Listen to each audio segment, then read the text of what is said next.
Good evening, everyone. What's up, Brain? What's up, Haraby? I hope you're both doing well. Don't worry, it's not an archaeology stream. Not yet, anyway. We got something a little more pressing to do today than archaeology. However, since last stream, I have pretty much only been doing archaeology. It has been quite slow, let's put it that way. It is not the fastest skill in the world. You do a single spot for like 2 to 3 hours, and at the end of it you restore like 6 artifacts worth 2k XP each, and you're just sitting there like, I was at a spot for 3 hours and I got 12k XP as the XP drop at the end of that 3 hours. An art stream with me in a Pokemon stream? Not at these spots, it doesn't. These next two spots are a little bit of a problem. So it's really rare, but the Nodons can actually wander down here. And if they come to like this tile, they will aggro. And it's even worse on the level 64 spot just over there, where they wander up here all the time. So, no hard AFKing these spots, unfortunately. But we have at least done the Zamrakian 1, Zerosian 1, and Saradomin 1 collections. So now the goal is just do all the Centiston collections so that we get the Shadow's Grace relic power. We're not going to have Invention for a while, and we want Mobile for Gate. So the only way to get that without Invention is by doing this. So yeah, I can't just skip the spot either to be less risky. But as for what we're doing today, we are about to unlock Chinchompas in the player-owned farm, which means we need some Chinchompas. So now's a good time to check out all the early game changes to Hunter, I think. You keep an eye on it, obviously. Yeah, we know how that'll go. I'll get engrossed in a... What's it called? I'll get engrossed in a gym leader battle or something, and I'll look over and I'm in Def's office, like, oh, well, GG, go again. I'd very much rather not been a life after doing this much archaeology. So, do I actually have any bird snares? Nope. So we're going to need to pick up bird snares. Let's go check on the cows, see if they've given birth to a Harlequin cow yet. And good evening, Vexu. How are you doing? Oh, hi, Doris.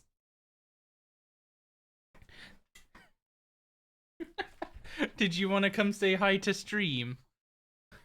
Or did you just recognize that I was streaming and know what that means? You've still got 20 minutes to wait for that, Bubba. Yo, what's up, Chikorita? Good evening, bar friend. What do you mean, what's the problem? What's the problem with what?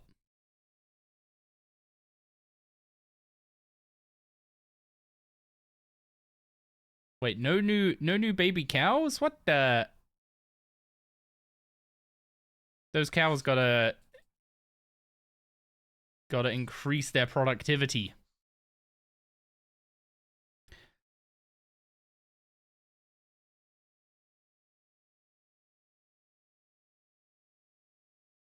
Also, the sheep buyer is back, so we're doing the sheep bean trick again.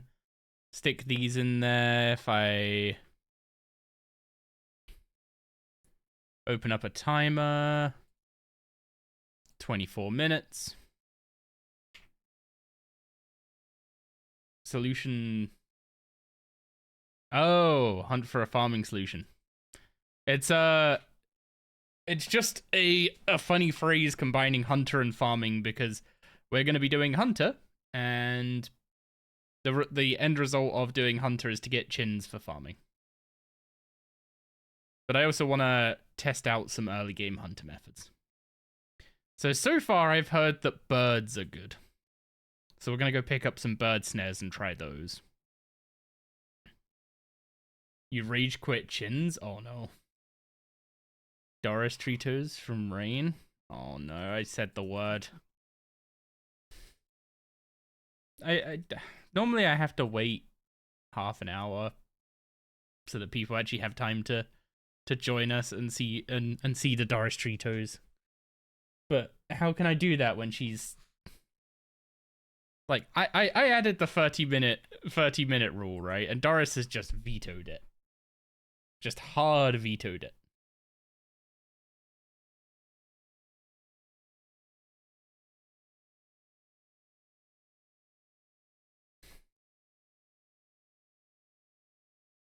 The rage, yeah, it's 1 in 1,500 catches, not 1 in 1,500 chins. 1 in 1,500 catches. So even if you catch 6 chins, it's still only 1 roll.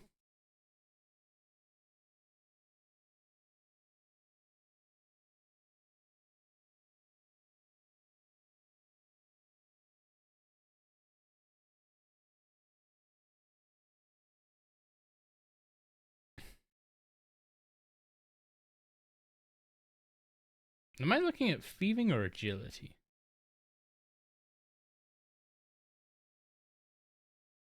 Anyway, the bird we're starting with is the Cerulean Twitch. And they look to be exactly here.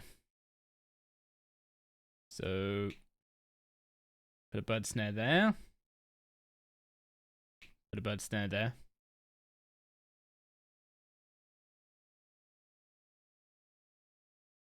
And they both bugger off.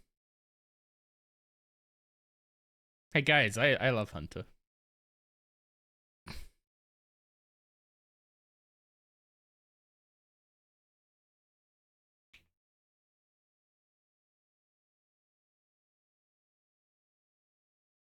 Oh. First bird caught.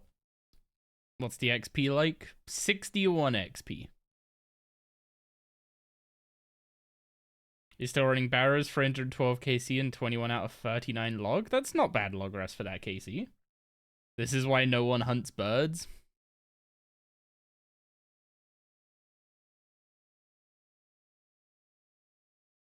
They have such huge wander radiuses for some reason. Like, you're like, oh, there's a couple birds gathered there. You go put the trap down and they just buzz off.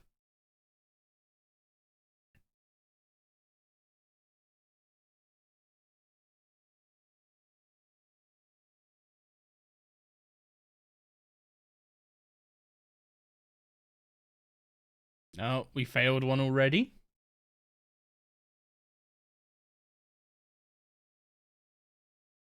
Is there a better spot with them closer together?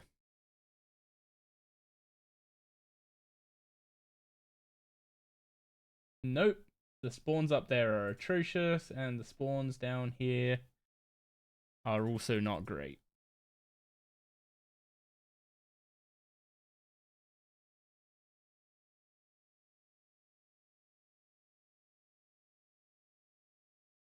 The thing is, with chins, at least you can take a bow and shoot the chin if they go too far and force them to respawn. You can't do that for birds.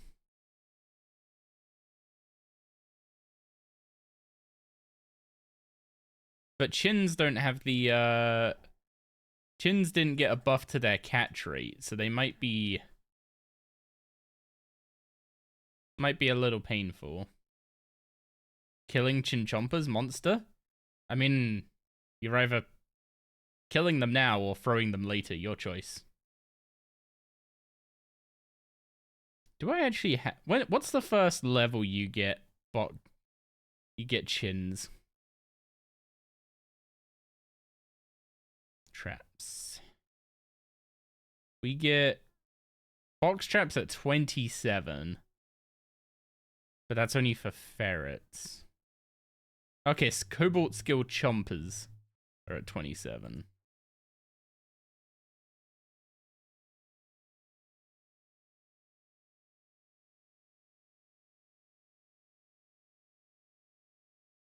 So are we basically doing birds until...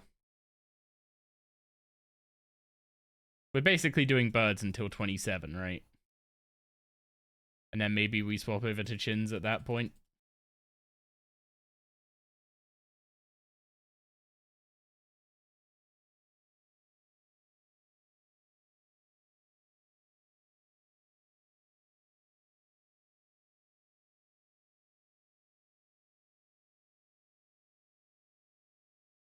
Yeah, what's up, Kevin? How's it going? For anyone just joining us, we are beginning to try out some early game hunter methods for so that we can get up to whatever the level is for chins and start hunting those. And maybe get some chins for our POF. Given we don't actually have the beans to buy the tracker yet.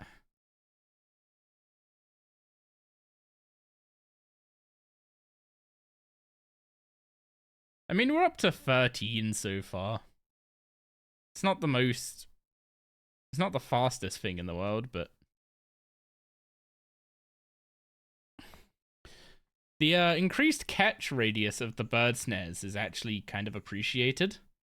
But I'm wondering if I should put the bird snare, like, down here. So that it catches them as they, like, fly by the rock. Or if out in the open is better. Also, you should probably have it within, like, 3 tiles of one of them spawning. Are there any easy-ish quests that would give some faster XP? Maybe. Let's take a look.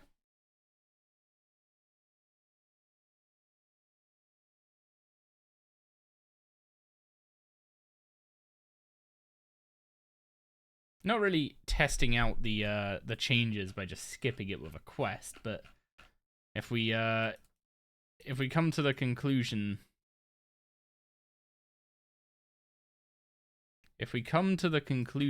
that it's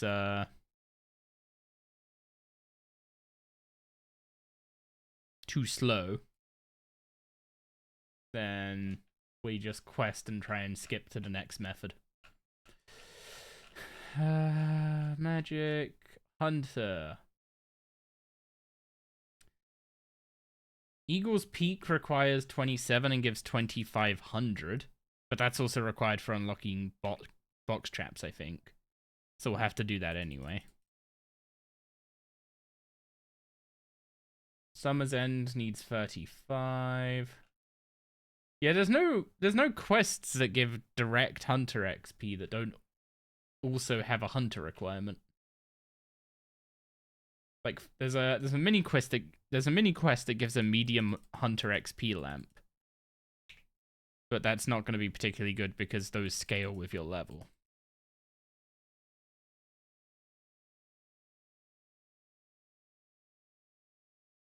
You cheated and used the butterfly wildy flash event? Disgusting cheats.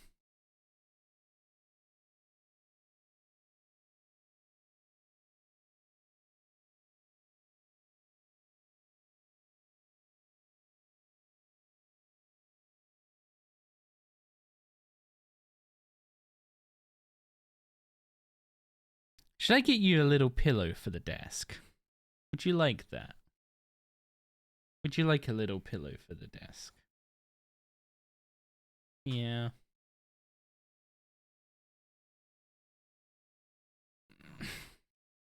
Do you like your pillows? Is that why you're getting excited? Yeah, you like pillows.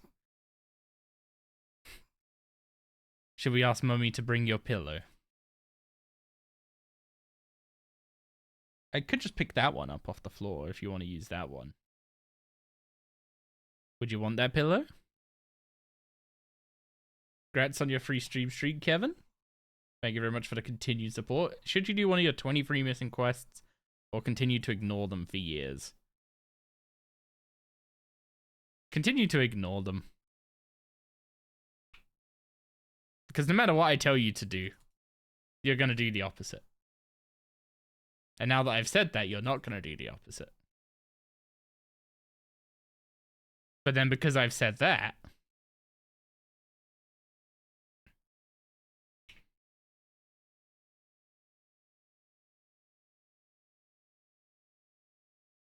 also, what level do we need to catch snowy nights? Oh well, we can now butterfly net, but not snowy nights, because that might. I was about to say that might not be a bad thing to combine with bird snaring, but by the time we get to the level where we can catch those butterflies, it'll probably be the birds will probably not be worth the XP. This is a decent enough way to get to 19 though, and then we can go to tropical wagtails. I'm so mad about the tropical wagtail nerf, by the way. It was already it was already something I was doing before to get to 30 Hunter, and it didn't feel particularly quick to begin with, so why they nerfed it is beyond me.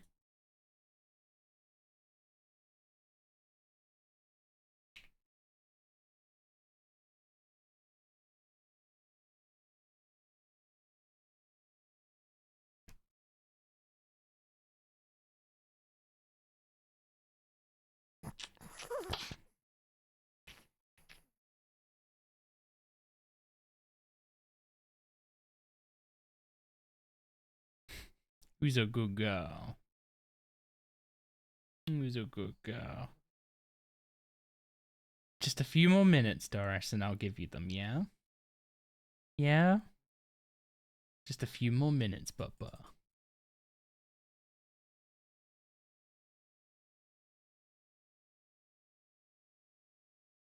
Although you seem just happy hanging out with us, so...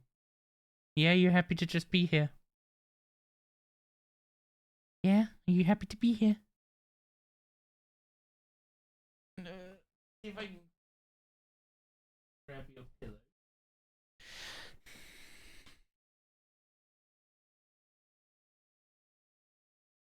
What have you done to this?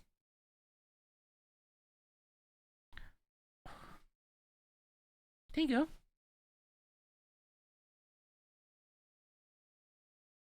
It's your pillow. Yeah.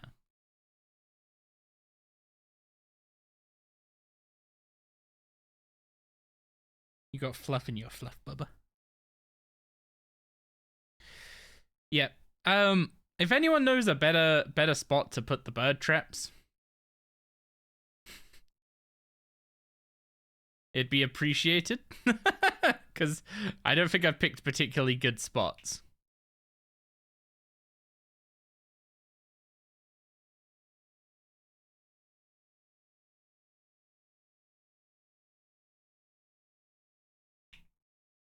Let's try up here.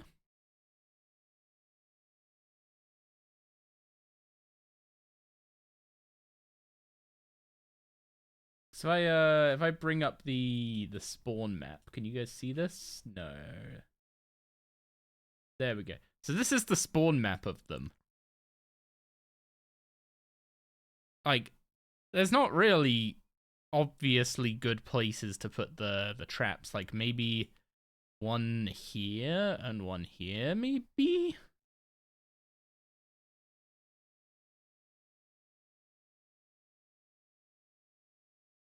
The thing is, you can't reset their spawns, is one pain point.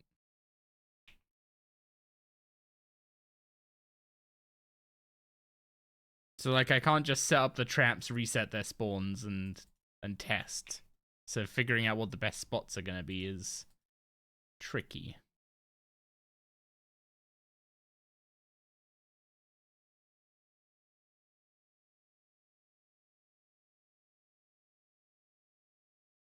I mean, this isn't a completely hateful way to get to 19.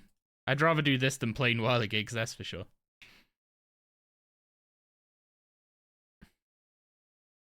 I just wonder how 19 to 30 is gonna feel. Or I guess 19 to 27 if we want to do box traps.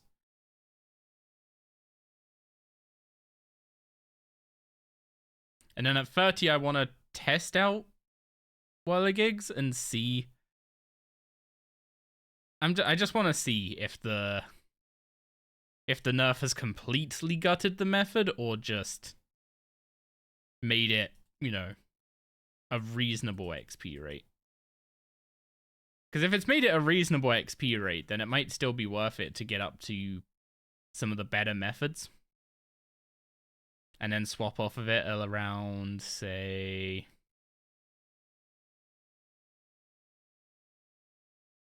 47? And start catching orange salamanders? And then orange salamanders to 55? The problem is swapping to... Oh, it's 53 for grey chins.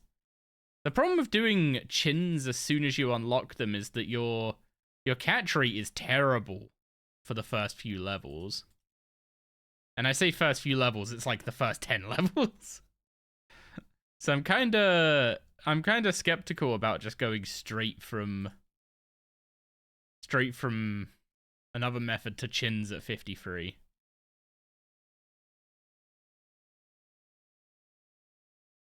At least for XP. It'll probably be something we do just because the reason we're doing this is to get chins. So we should just do them as soon as we get them. It's the quickest way to start rolling on POF chins.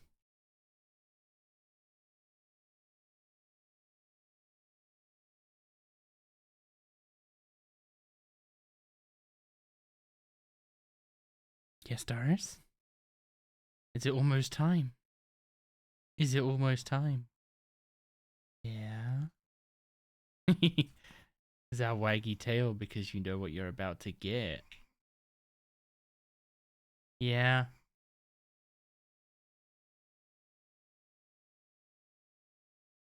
Should I give them to you now then? Yeah.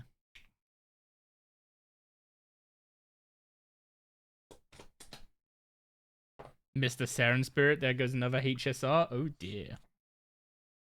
Oh, look at the patience. Look at that ball. I need to break it up for you, Papa.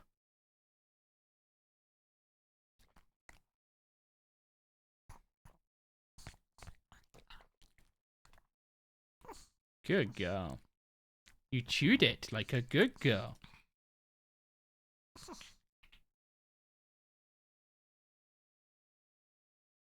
Do you want a quail? Paw? Good girl.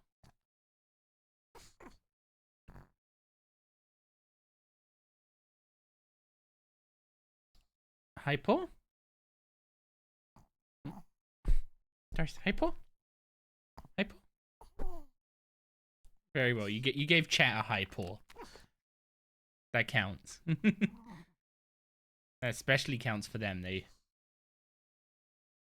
They'll be very happy with that. Hi, paw? Good girl.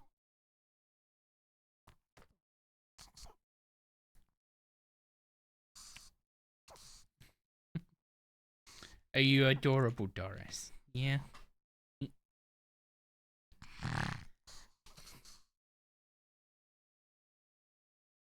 Paw?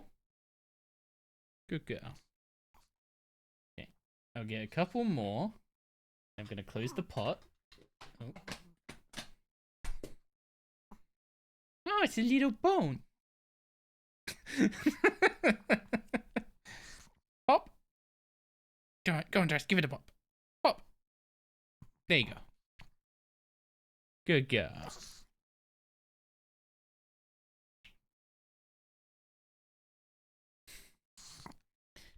Say thank you to Rain for the treats, Doris. Say thank you. They're all gone. You're gonna say thank you.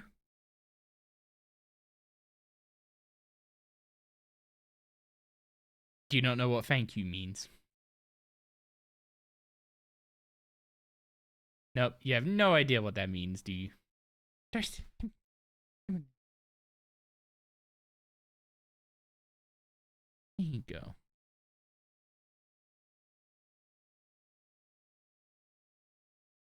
Who's a good girl?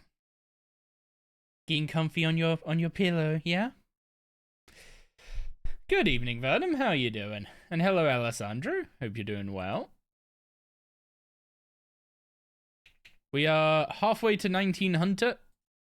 And then we'll be... Well, I mean, we're going from birds to birds. I don't think butterflies are going to be particularly good. I know, especially the low-level butterflies, they give so little XP that even if you catch them quicker than birds, there's no way they'll be better XP.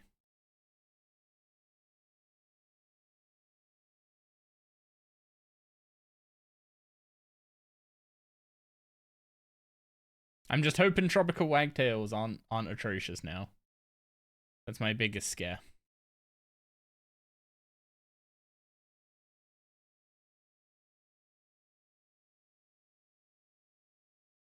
Because that will make getting to 27 quite painful. Okay, you don't auto-lay bird snares when you check them. So how do I keep placing them on the floor? Am I double hitting the keybind? Is that it? Yes, Doris. Do you not like hearing about birds being... Actually, you hate the pigeons. You have made your disdain for the pigeons well known. So why would you what's it called? Why would you protest this? Or do you just want attention? I can give you attention. Like scritches. You like your scritches. Okay, so Cerulean Twitches 11 to 19. Perfectly fine method. They don't give much XP, but you unlock them at level 11. So like what are you expecting at that point, right? Now, tropical wagtails, I think are the highest level of the birds, right? I don't think there's a higher level bird. So like these should be good because there's no better bird to catch, in my opinion. I guess you're supposed to move on from snares to box traps is the idea. And that's why there's nothing post 27 for bird snaring.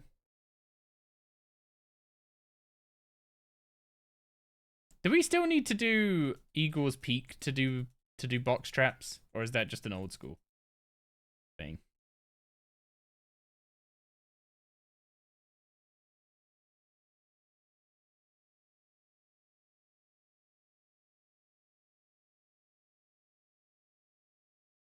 Okay, let's go grab the lodestone while we're down here.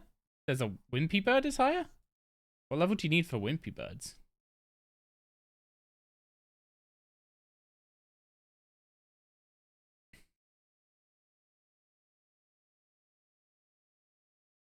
Oh, the as a first resort bird. Okay.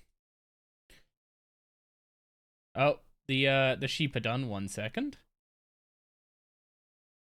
We need to go check out the sheep and sell them.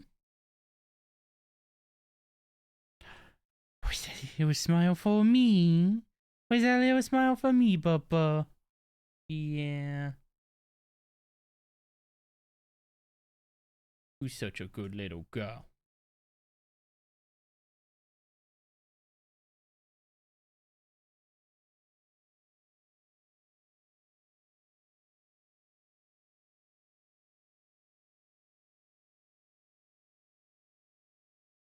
Okay, 320 beans. We do that again. It's because you can buy 4 more.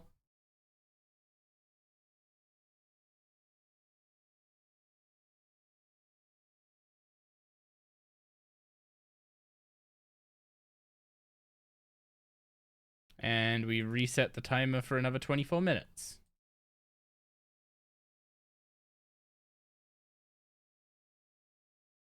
Okay, how much do we need for the trapper? 5k beans. No, it's gonna take us forever. It's gonna take us forever.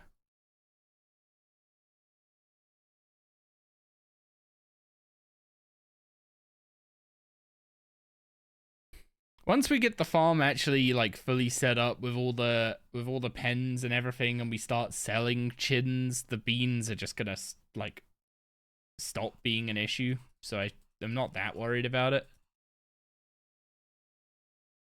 Okay, so I want to find an area that doesn't have all these bloody jungle plants everywhere, because those jungle plants block the birds.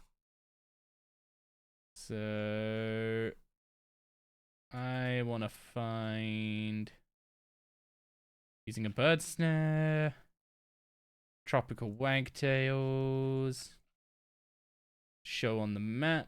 Okay, where are there's free spawns like right here. Right above this tree. So we just put down the so we put down the bird traps here.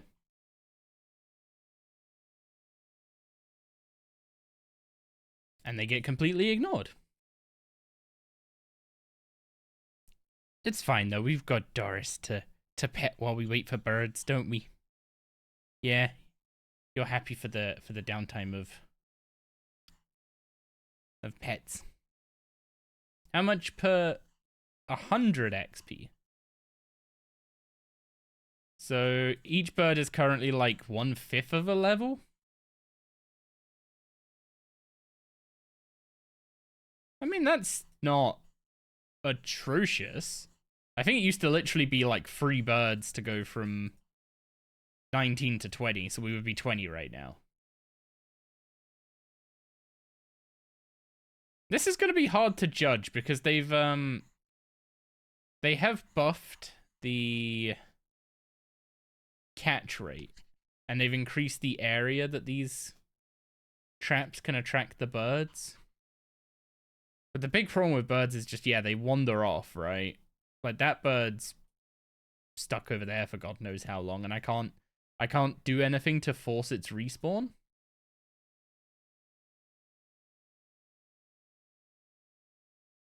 Or is it these 3 that are supposedly spawning around here? Yeah, I can't do much to force the respawn. Like, maybe I can place a trap down here to try and attract these ones and make them respawn, but then as soon as they respawn, they can just go yeet and fly away. Whereas when you're hunting chins, they don't tend to roam super far, and when they do, you can just plink.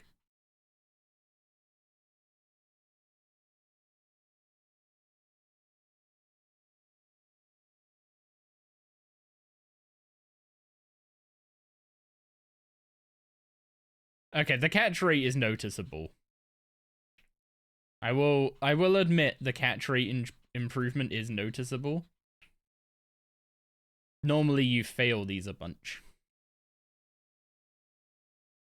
Well, I guess that's not normally. This is normally now. But you used to fail these a bunch, and we're kind of just not failing, really?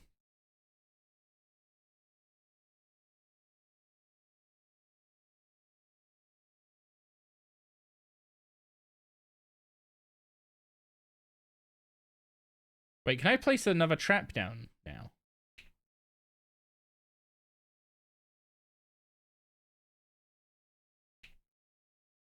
No, 30 hunter to place the next trap. So I'm stuck with 2 traps. At least for now.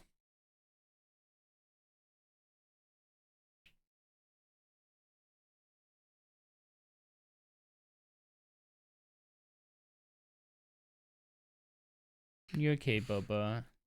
Are you wanting to get down? Okay, that's our first failed bird trap here.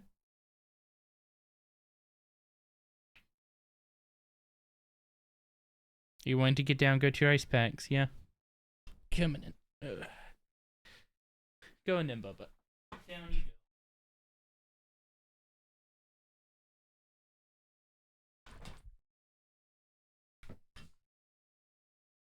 Doris has departed. But she had her treats, and she thanks you all for those.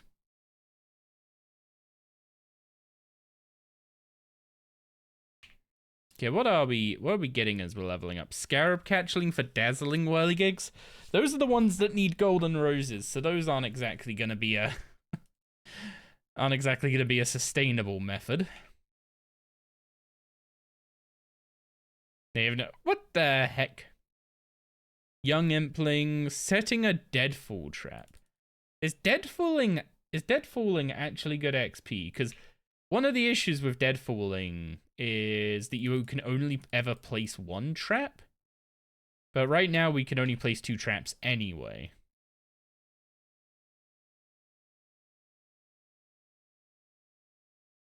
Deadfall is horrendous? Oh boy. Okay, we're not doing deadfall then, if it's horrendous.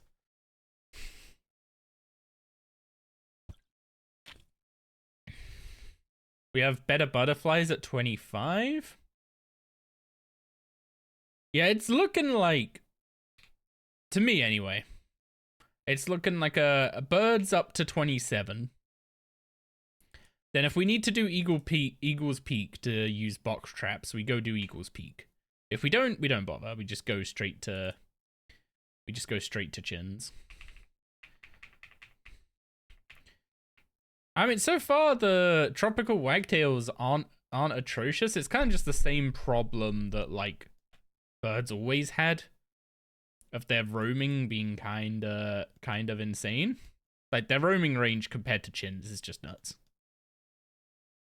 But that kind of makes sense because they're birds, right? Like it's one of those things where gameplay wise it's kind of frustrating, but logically speaking, birds having a higher wander range than something on the ground does actually make sense.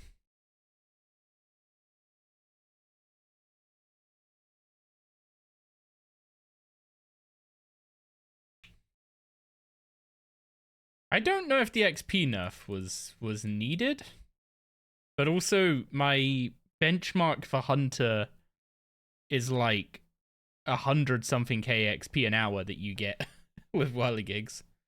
Actually, does the wiki still have update the old, what's it called? The old XP rates for whirligigs?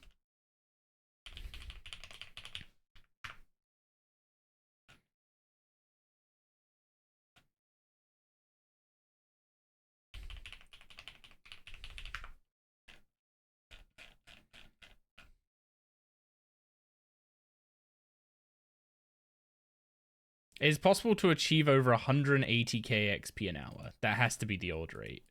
So let's say that whirligigs got nerfed by 62%, right? So assuming that it was 180k XP an hour before, we should be able to get over 70k XP an hour now. Which at level 30 is probably the best thing we can do still.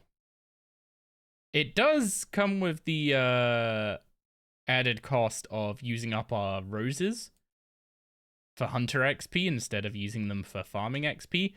But again, we use them for Hunter XP now, and we get chins to get the farming. Wait, we use them for the Hunter XP now, and then the Hunter gives us chins for farming XP later. So, seems like a reasonable trade-off. Yo, what's up, Yanni? Love you some Hunter. I will be enjoying Hunter for a few hours. It's like it's an active enough method that it kind of engages me. But if I do it for too long, then I start to want to break from it. I doubt I can do the what's it called, like the 2-day rush for 83 Hunter or whatever that some old schoolers do when they make new accounts. Those guys are machines.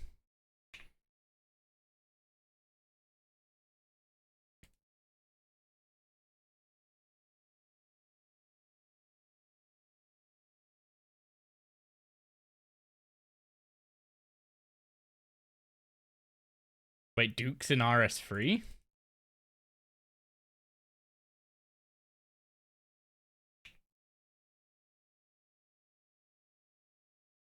I'm trying to think what you're referring to.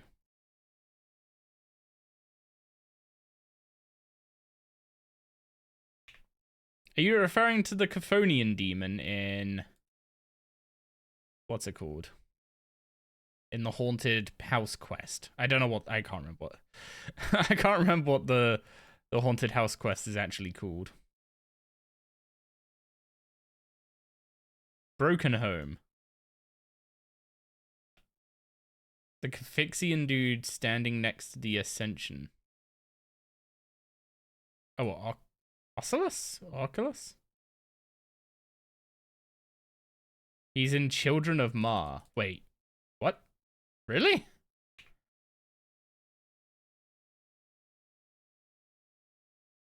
That is, that was news to me.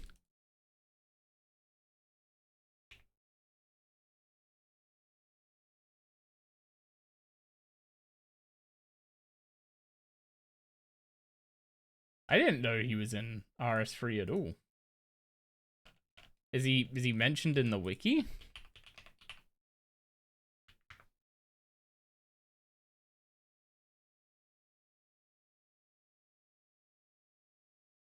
Yeah.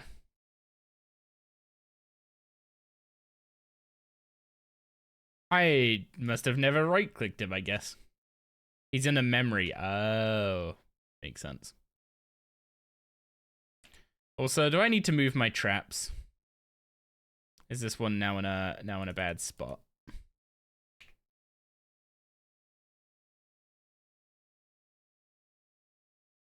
Of course I move it up to where they are and they all bugger off back to where it was.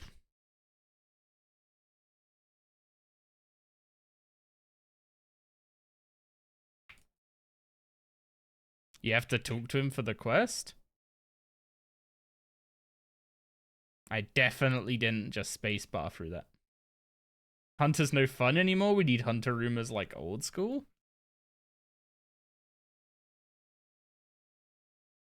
Yeah, but instead we're just getting birdhouses, which I'm not the biggest fan of that idea.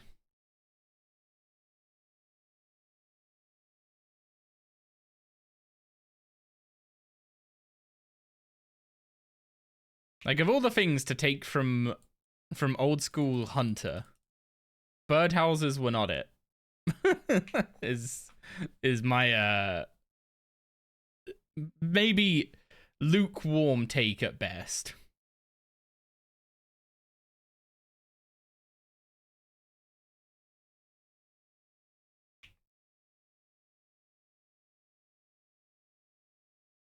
Like, if you want to get people going to all the different hunter methods, then yeah, hunter rumors are the way to do that, right? Because hunter rumors give you additional XP regardless of what you went and hunted. And they also give you some supplies. And while it's not as quick as just doing the most efficient method available to you at any given level, the additional supplies make it worthwhile, especially on an iron, right?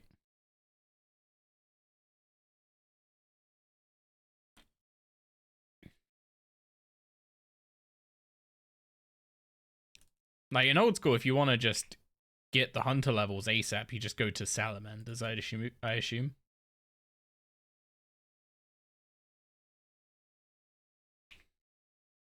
And you go to what's it called?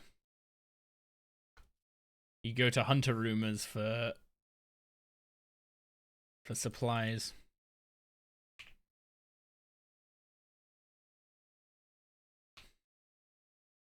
They make it enjoyable because you get a little it adds, like, what's it called? It adds texture, I guess is the right way to explain it to doing the method. Like, if you sat there and were like, oh, I need to do 12 hours of catching salamanders, then you'd be like, ugh. But if someone said to you, you've got to do, 12 hours of hunter rumors, which is just naturally a variety of different hunter methods. And sure, you kind of game the, what's it called? You game the block system to block all of the ones that are terrible. But it's still more variety. And it allows you to do certain hunter methods like chins that I don't remember being particularly good XP at their level. But because you do chins as a hunter rumor, you can get some chins to use for ranged while still getting decent XP because of the bonus XP from the hunter rumor.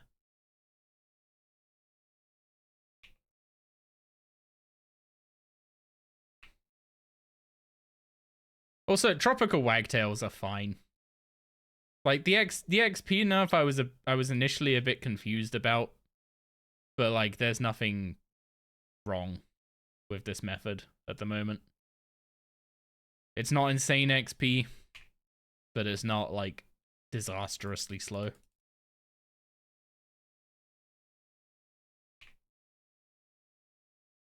When I talk disastrously slow, my thought is like, is this as bad as trading divination? Because trading divination is currently terrible. And this is not that.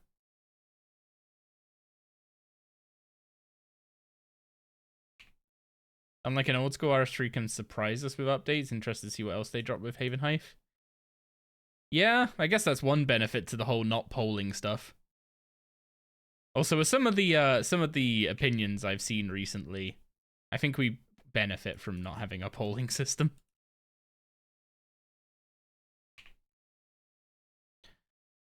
I know it's like the whole what's it called? Vocal minority fallacy. But the amount of people complaining about things being nerfed that are just like blatantly not good for the game, and like whirligigs as they were before is a good example of that, because there was basically nothing they could do there's basically nothing they could do pre 99 Hunter to make a method that was even remotely attractive compared to whirligigs, because whirligigs just gave so much XP. Like, sure, BGH gets the win on being more fun and dropping the Dragon Mattock and all stuff like that, right?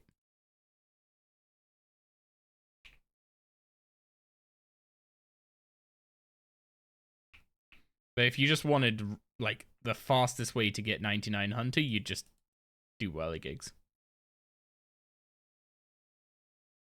And the Pterosaur Maul? Okay, let's not...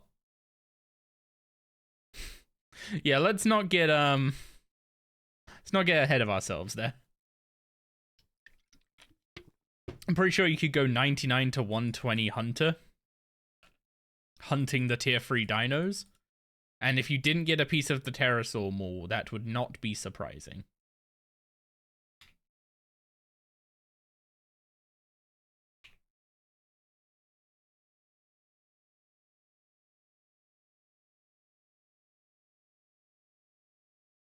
I guess it's just lucky that that item is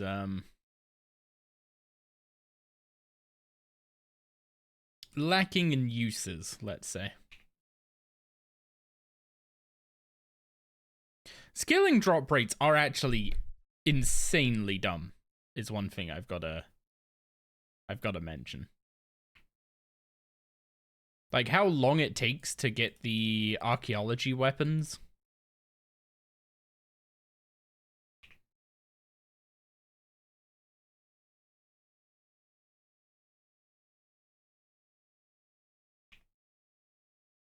How long it takes to get the archaeology weapons, the skilling offhands, like the drop rate of the pieces of the skilling offhands, like Balrax, Sash Brush, and what's the other one?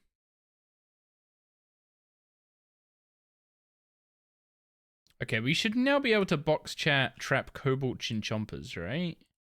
Yeah. Should we swap over to doing Cobalt Skill Chompers, or should we stay with Tropical Wagtails to 30 and then try out Whirligigs? Skeka's Hypno one? That's the one. But yeah, it's like the drop rates of... I know it's skilling methods, right? And stuff like archaeology. I think the, what's it called, is the least offensive of this. The Inquisitor stuff. Sure, it's a rare drop, but like, it's a pretty potent weapon, and it drops from something insanely AFKable. So, sure, you need a high archaeology level, but if they didn't make that an insane drop rate, then it would be kind of... Then again, you're getting tier 90s now from heists. So would it be a problem if the Inquisitor staff had a more sane drop rate? The Masterwork spear tip is a bit less understandable because that has a bunch of other stuff around it than just getting the drop.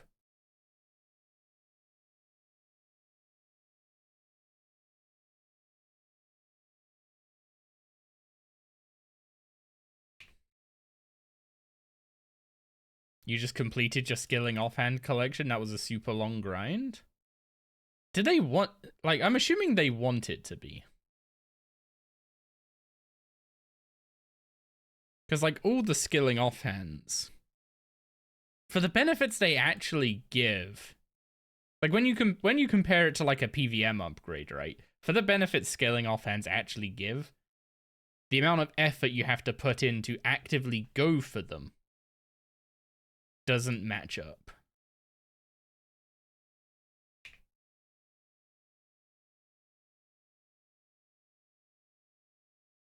But if you treat them as a training method and basically say, I'm going to work towards this because I want to train the skills involved in getting the pieces in the case of, like, the Inquisitor staff, or the process of actually making it, like the Orphan Furnace core, etc. I don't know if making the Orphan Furnace core gives any decent XP, I'll be honest. Yo, what's up, Safe Nafe? How you doing? Also, I'm pretty sure I'm just sticking at Tropical Wagtails till 30, then we'll go try out Whirligigs. And if Whirligigs absolutely suck, then we'll go to, then we'll go try Skill Chompers.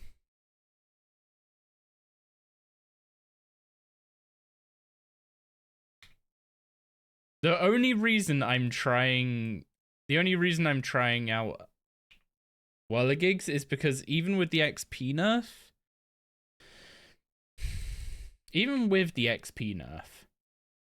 they are probably still the fastest thing at level 30. And if they can get you over that hump to level, like, 50 something, or what was it, 49, 47? 47 for orange salamanders. Like, if Whirligigs can just get us over the hump and get us to a decent mob like orange salamanders, then we might be in business.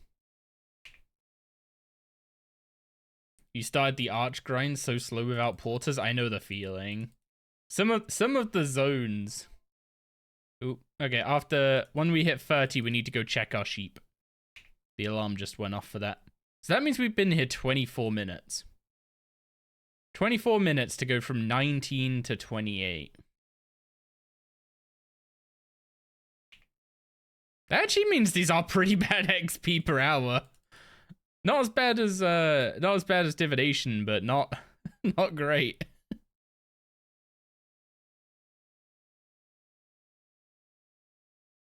Am I gonna get a trapper in the POF or just get chins by hunting? The trapper is expensive and RNG. If I get the chins myself, I get to start taking advantage of them ASAP.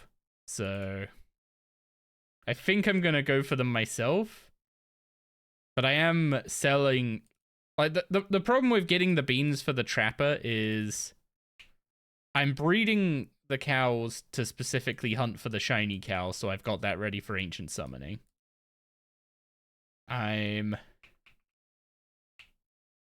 am growing sheep every 2 days. I'm selling 8 adolescent sheep for beans, but that's still only like 600 or so beans every couple days. It's not particularly great. That's basically like the most I could get out of sheep right now. If you sell them anything the higher than adolescent, then you get less beans. So I could try start selling cows as well. But that requires me to go and get mahogany logs to build the large pen to grow the cows, which is either 60 woodcutting or a bunch of quests I don't have. So if I want farming to get rolling ASAP, then I need to just get the chins myself, is the TLDR of it.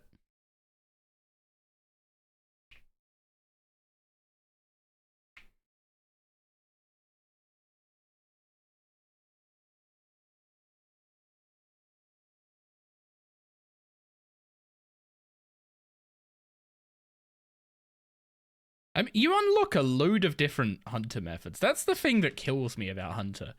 You unlock so many different methods so quickly. And somehow they all suck.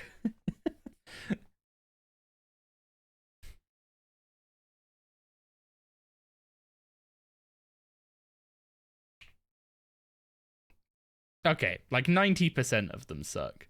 Like, hunter is such the quantity over quality skill. There's so many methods that you can do, but so few methods that you should do. Whereas archaeology is almost the opposite. There's one method to get your archaeology up that isn't, you know, using penguins and stuff on it. There's one method to train your archaeology, but it's kind of like a really intricately designed method. Although my issues with the Centist and Dig site are a run and a half. Copy and paste hunter rumors, start at level 30, and off you go.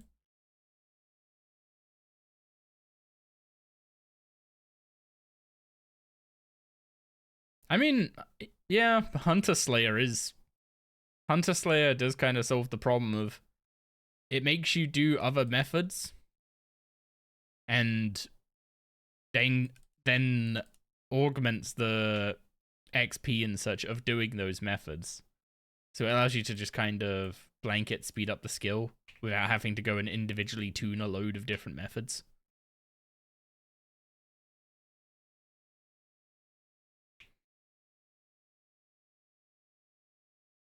So that is a nice approach to it. I'm just kind of sad that it looks like we're getting the birdhouse band-aid. Because birdhouses are like old school's biggest band-aid. They typically do a much better job of fixing things than band-aiding them, and birdhouses are the clear exception to that.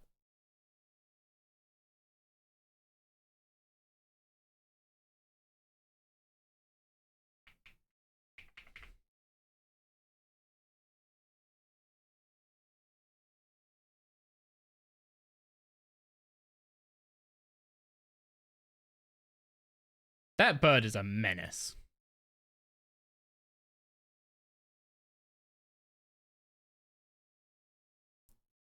Funny enough, you never did them. You have an 83 hunter on the iron. If I was gonna play an old school iron, I would basically do birdhouses until I had access to hunter rumors, and then I would stop doing birdhouses.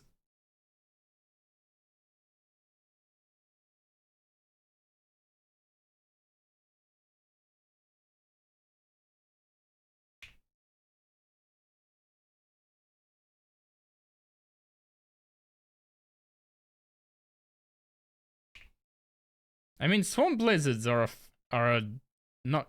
Wait. Did we rename swamp lizards to green salamanders?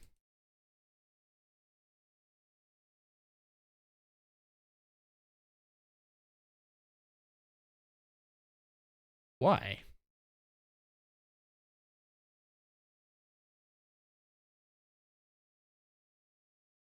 I'm sure they're swamp lizards in old school, right?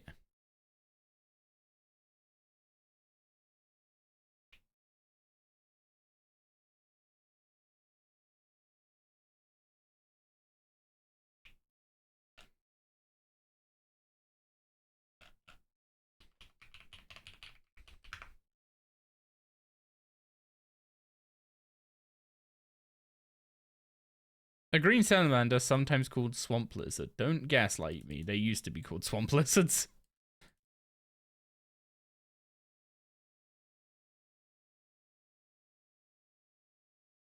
Well, don't know why we changed the name of that, but they are a decent method.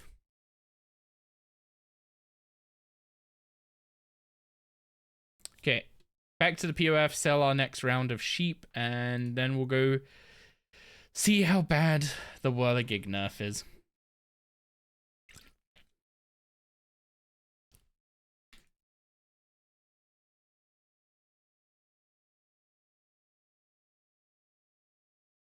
It seems like such a random change to me.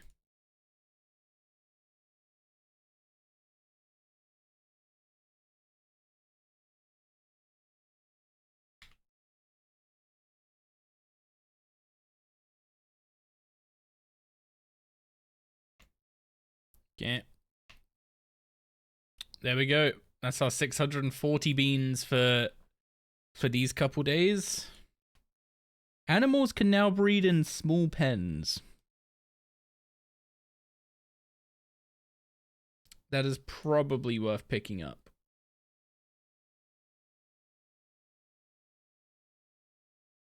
Yeah. Worth picking up and letting the rabbits breed, I guess?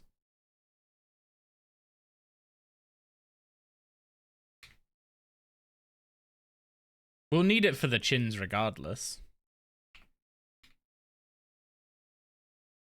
Okay, I need to go to a bank. So they renamed them on 25th of November 2019. What happened to 25th of November 2019? Other than that. Okay, roses and teleport seed.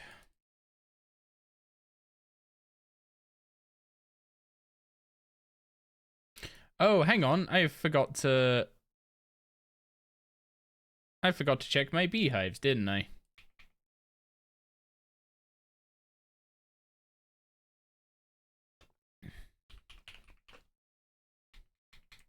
Can't forget to get that little bit of XP.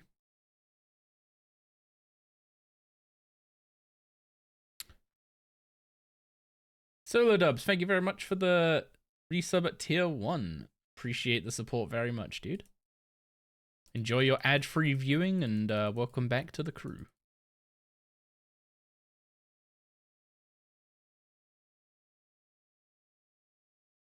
Man, I hate to be traitor? Why me traitor?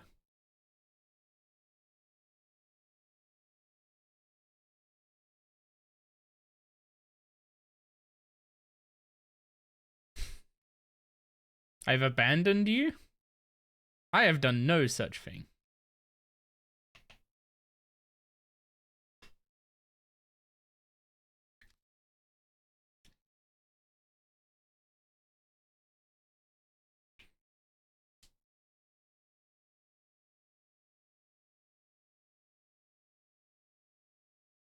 So you can put...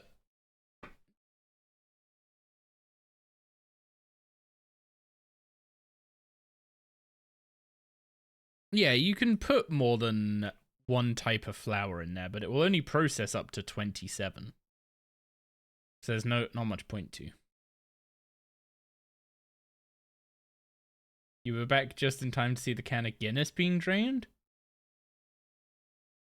You think that was the can of Guinness? Is now a bad time to let you all know I don't drink alcohol?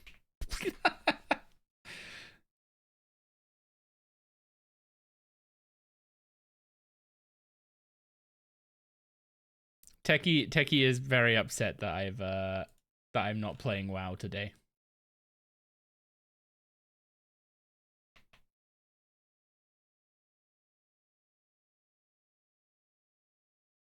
I can't drink. I mean, I can, I just don't.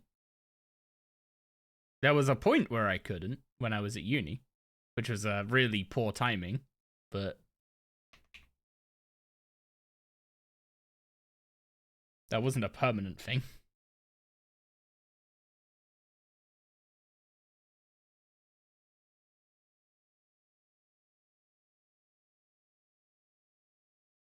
Being a lightweight doesn't mean you can't drink. It just doesn't. It means you just don't drink that often, and you probably shouldn't drink in vulnerable situations.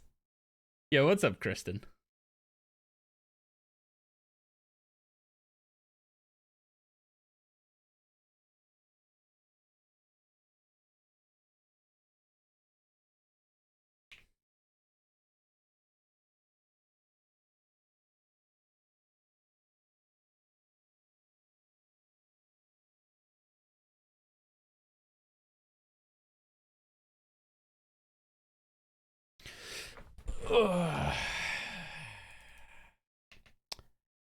Why did the beehives feel worth doing still?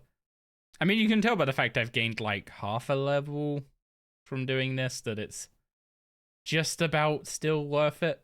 But as soon as we hit 54, this will go in the bin.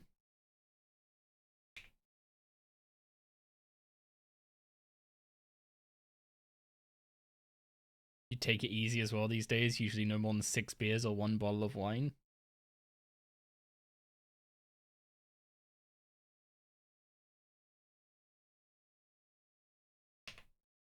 I feel like you're trying to flex a little bit there.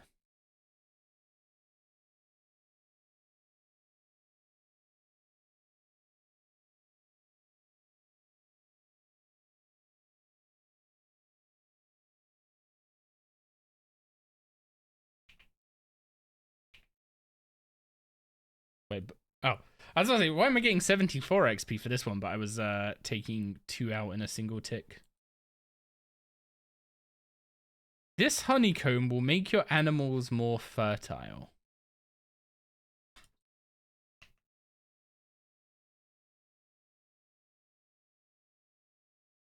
You're telling me that roses make the animals wanna tango more often?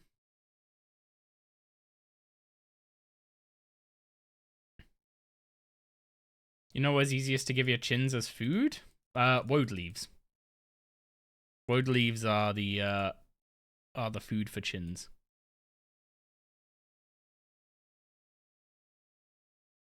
How on earth do you give an animal a honeycomb anyway? Do you just stick it in the food? Do you have to hop over and use it on them? You thought they ate only seeds?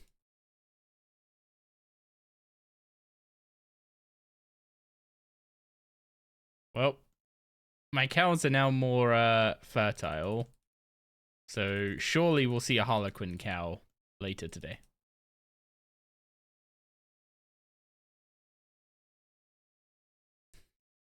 Oh, spiders.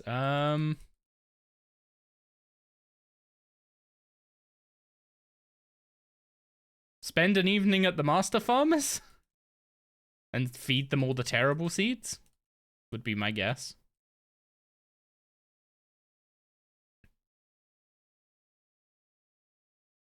Oh, right. I need 10 teak planks and 20.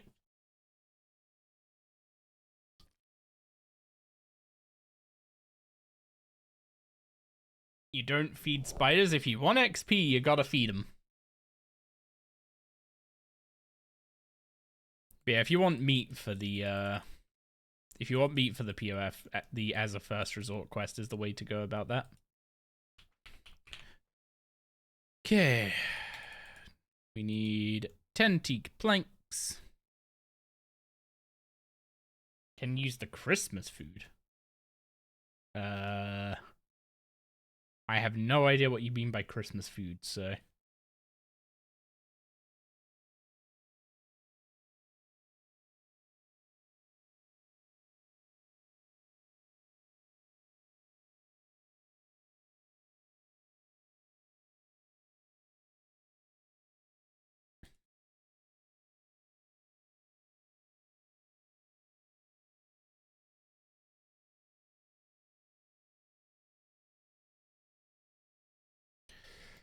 Okay. Let's build up these flower baskets and see how awful the XP is.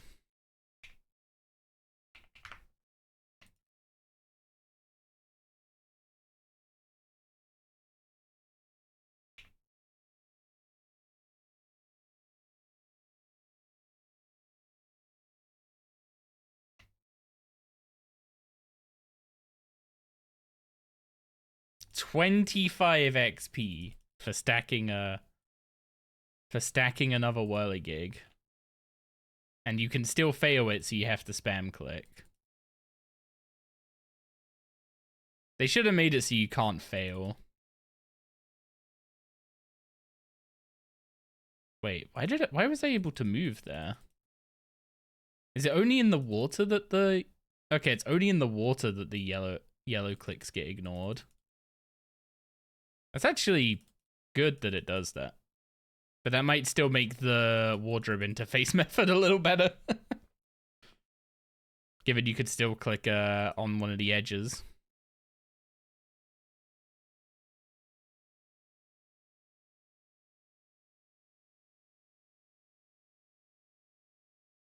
I guess you just want to always send the crocodile to the you want to always send the crocodile to the closest one now. There's not much benefit to guaranteeing the stacking.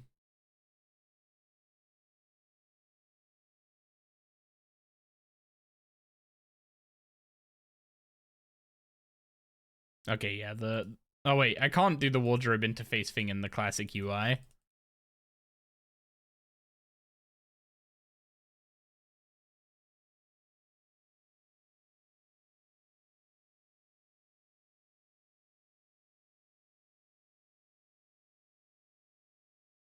I mean, this is better than birds still.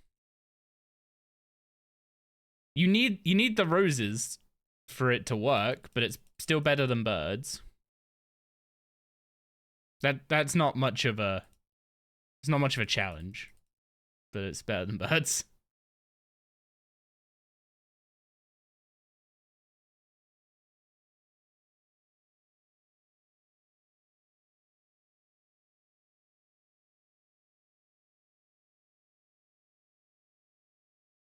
But do I want to do this to 47 Hunter is the question.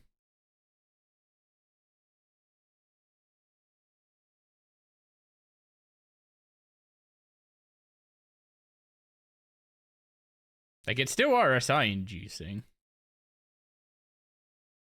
And you actually lose a load of XP per hour now if you misclick and send him to the wrong scarab.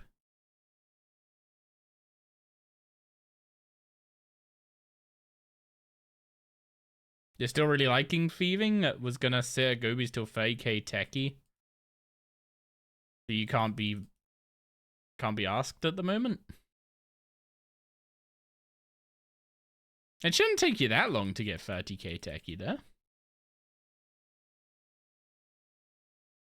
Although, to be honest, make sure you actually want the corruption abilities. I guess there's no reason, if you can thieve from Gobies, there's no reason to not go and get them. But, the corruption abilities are changing.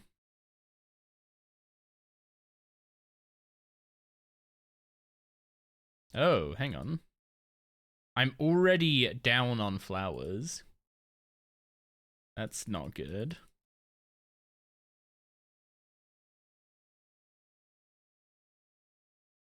So what does that mean for us? Do we have to immediately go refill the flowers, or can we just hunt around the plain one now?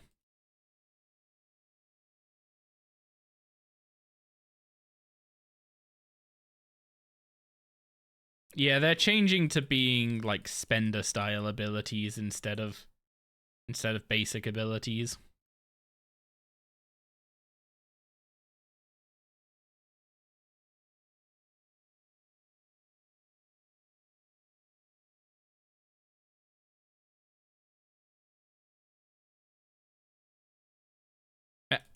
I'm honestly kind of surprised they managed to do this so cleanly.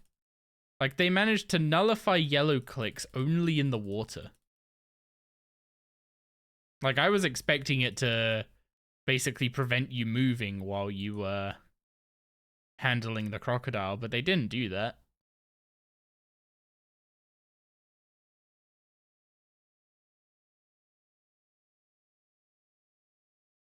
Although, a bit of a bigger area of protection might have been a little bit appreciated. Also, I need to keep him like near the coast as much as I can. How's the XP? I don't know what the XP per hour is. I'll have to. I guess I can open Alt 1 for that quick. XP meter. Metrics. Track Hunter.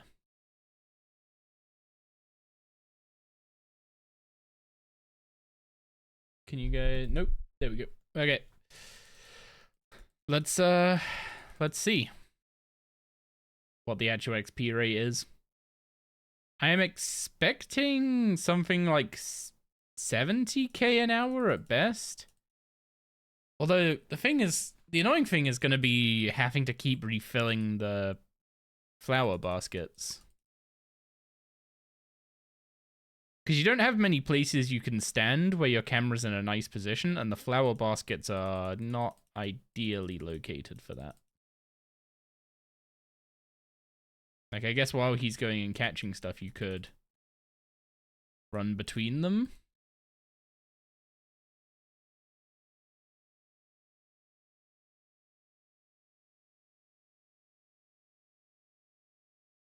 Did I even put the roses in that one?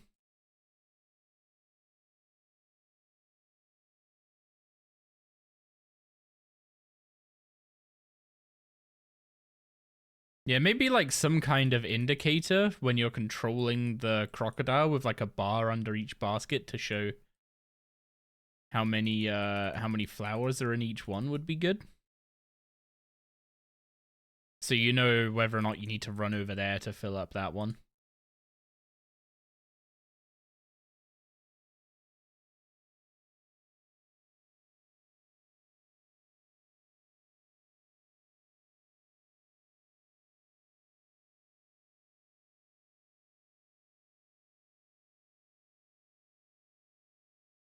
Yeah, I keep clicking that coast over there whenever I try and catch stuff that side, which isn't ideal.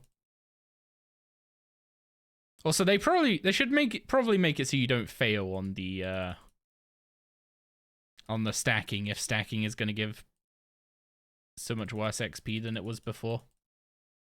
That would help a lot with the spam clicking. Because the reason this is RSI inducing, right, is because you basically need to spam click the whirligigs when you're stacking them. Because every click is a check for stacking it.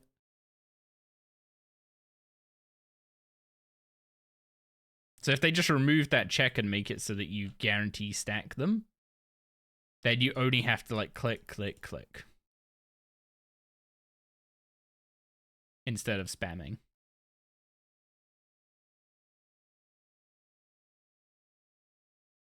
Like, yeah, I clicked that one like 5 times before it got caught.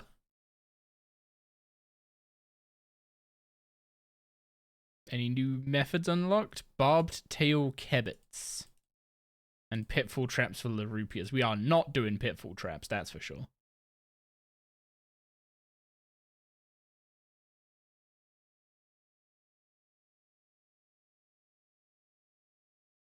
But yeah, the XP isn't actually... This might sound weird, but I don't think the XP per hour nerf that they showed on the article, I don't think it's accurate.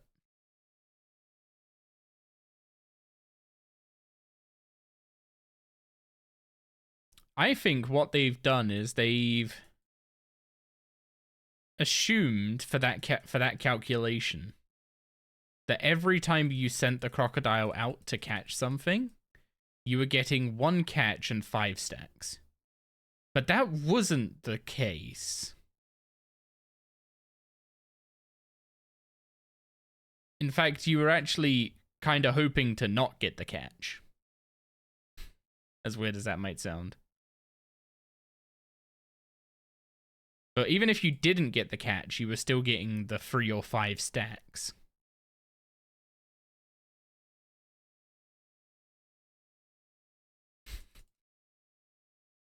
Yeah, I'm the I'm the one that shared that method around.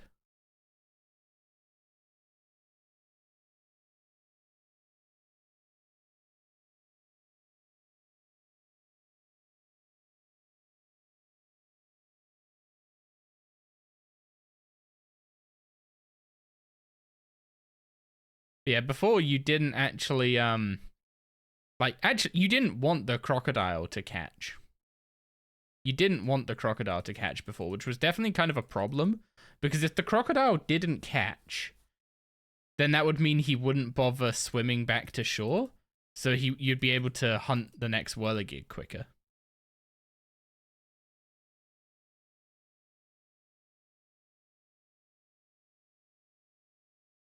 So the calculations Jagex did, I think, were based on assuming that every time you sent the crocodile out, you were getting a catch and 5 stacks.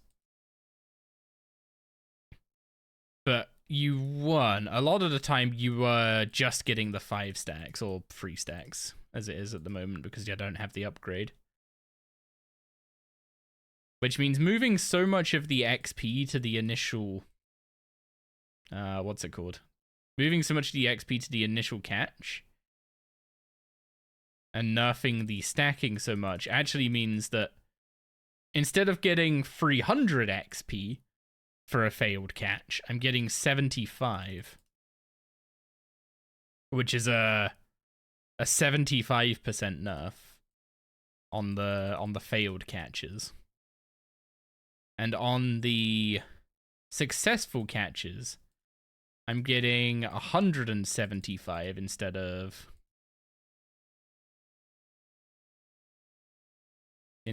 400, which is just over a 50% nerf. So if you assume that the catch rate is about 50%, which I think it's less than 50% until you get the upgrade, then the XP reduction is somewhere between... Actually, yeah, I guess about 62%.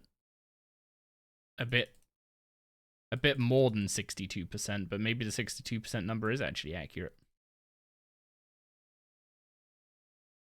Either way, it's still like 50k Hunter XP an hour at level 30.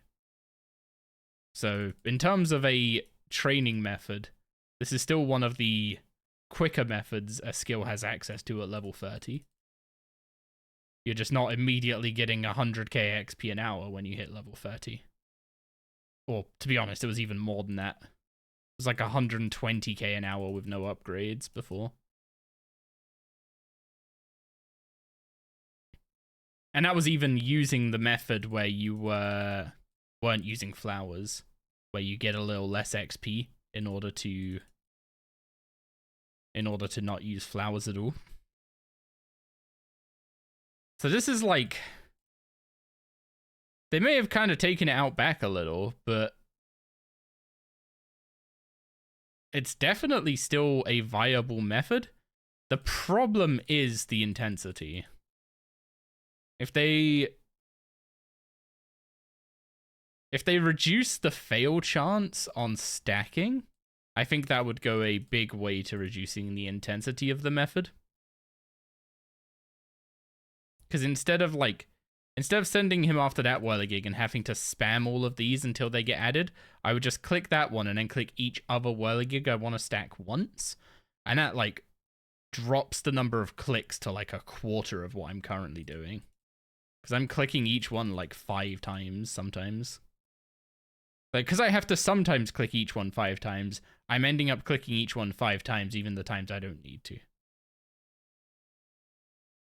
So they could greatly reduce the amount of clicks by removing the success chance check on stacking.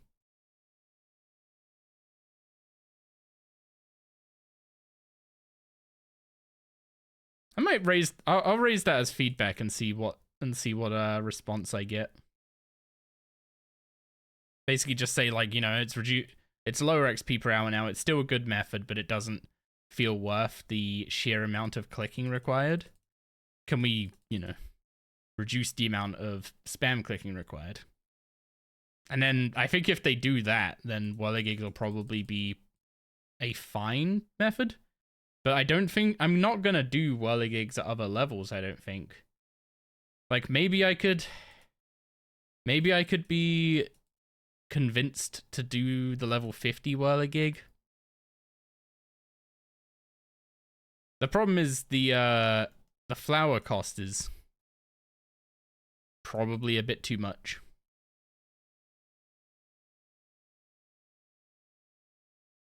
Increased catch rate is actually an XP gain now. Guess it's just chins at 52 to 75. I mean, yeah, it's worth swapping to chins as soon as you get access to them for POF anyway. So maybe you get enough flowers here to swap over to the level 50 Whirligig.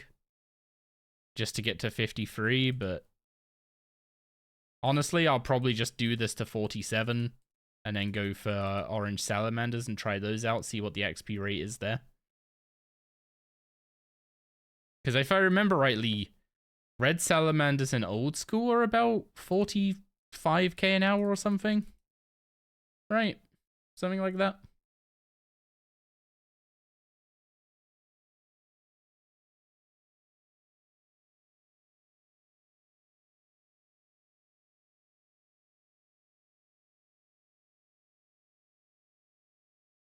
Also, I guess when you factor in the time taken to gather the flowers, this isn't actually that good a method. But that's if you ignore the fact that I got the flowers because I needed the farming XP. Like, I gathered these roses because I wanted to get to 50 farming, not because I wanted to do this method. So if you specifically want the farming XP from gathering the flowers, this method is a good byproduct of that. In terms of XP. Like, it beats everything else I could be doing. There is no shot. There's absolutely no chance that box trapping, what are they called? Cobalt Chinchompers is going to be better than this. In fact, I'd be surprised if box trapping Cobalt Chinchompers was like more than 25k an hour. Especially, well, I guess at 30 you get the third trap.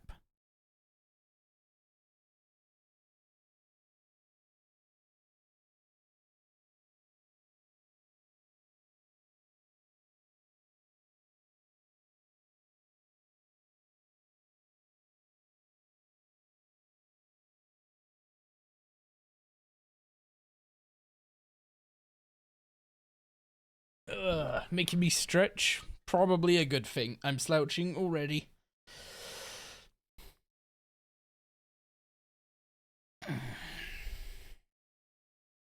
Okay, what other methods have we unlocked? Deadfall for Prickly Kebbit is not happening. Snowy Nights, more Deadfalls, more Pitfalls. Yeah, we're just kind of not unlocking any other good methods. I genuinely think this is the play into orange salamanders. Do you think elites are worth doing early on an iron? That's one of the reasons I've not done regicide.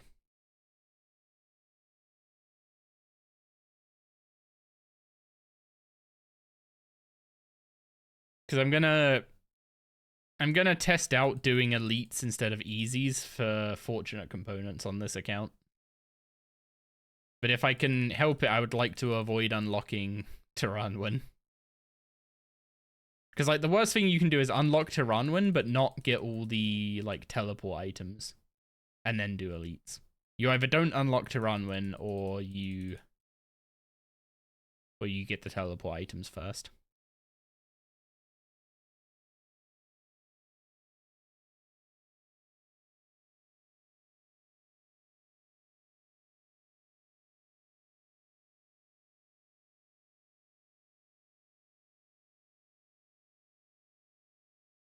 Yeah, I know 45k XP an hour doesn't seem like much, but this is a level 30 method.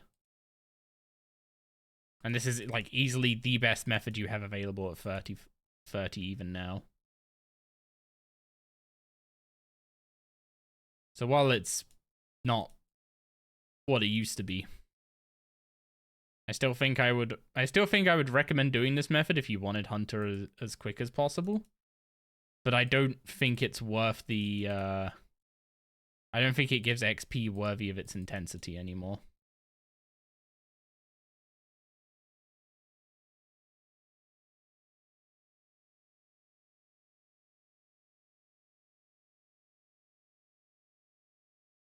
Sadly, did Regicide already. It's not the end of the world, but there's, like, the Tyranwin scan step is really slow if you don't have the, like, the free teleport locations Clue Trainer wants you to have. Which I think basically requires you to use teleport seeds, the Quiver 2 or 3? I think it's Quiver 3. So it's not the easiest set of items to get early on. But if you do elites early enough, then you skip the... Then the elites have a mechanic where they won't give you steps you can't physically do because of quest requirements. So the Tyranwin one is obviously locked behind Regicide.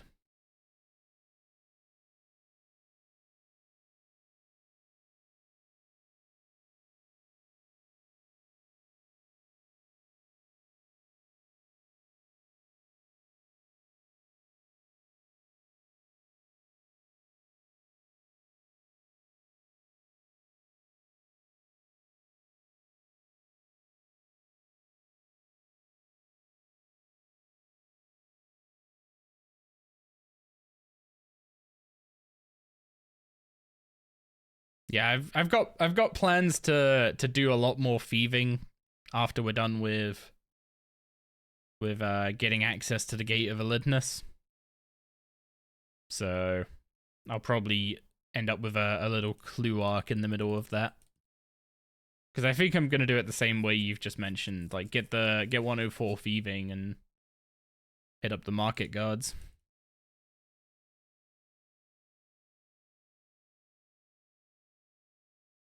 Allows me to keep getting the thieving level up for all the stools, etc., and also get the level for binding contracts from pickpocketing, while also getting a bunch of clues. Then we can send those clues for fortunate components. And if elites are doable with a sparse quest list, then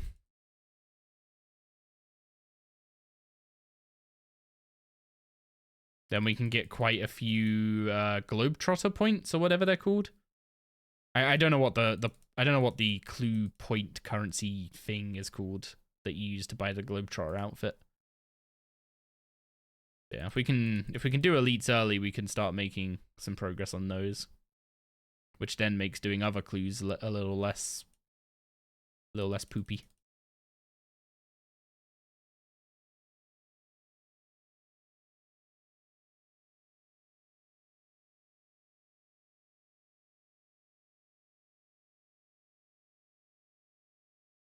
Yeah.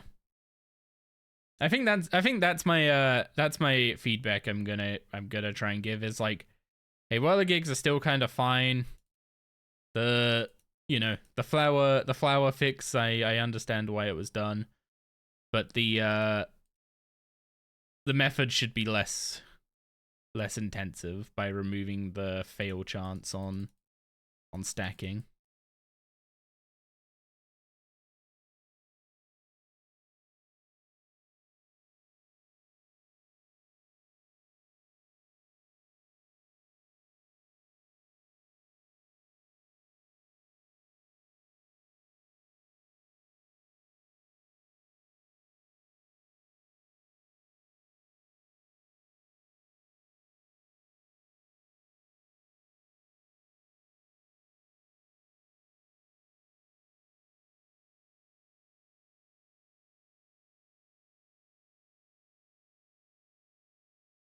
Okay, what do we get from 39?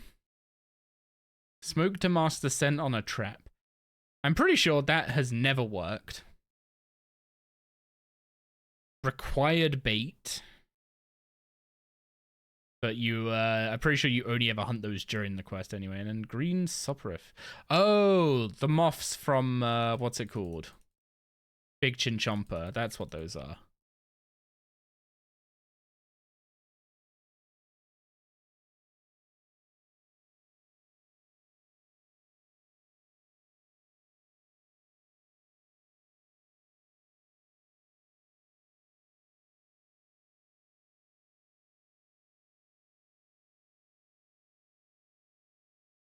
Also, the bright white here is really annoying. I'm assuming I just need to turn bloom off, but yeah, this is way too aggressive sun flare.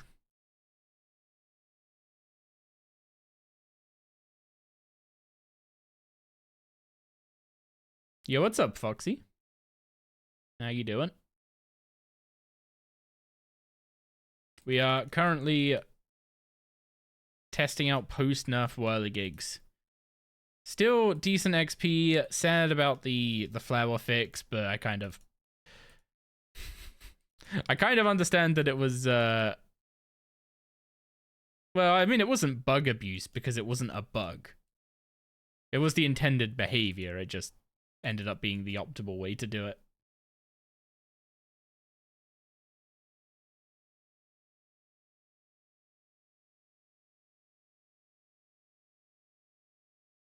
Oh, set a skybox. Yeah, I mean, I should just be able to turn bloom off and it fix it, right? Kinda.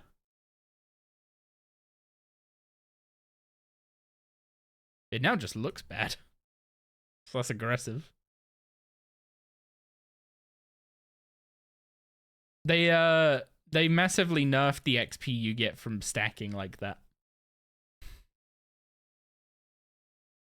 The main one I'm sending the crocodile after gives 100 XP. The ones I'm stacking are giving 25. So if I send him after the plain ones instead of the good ones, then I'll just get like no XP.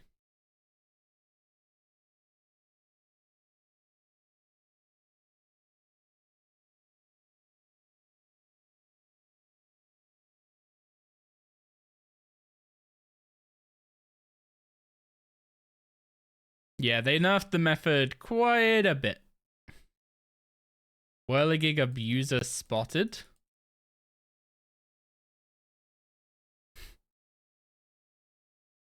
The OG Whirligig abuser. This is why you don't spread your secrets, by the way. I'm kidding.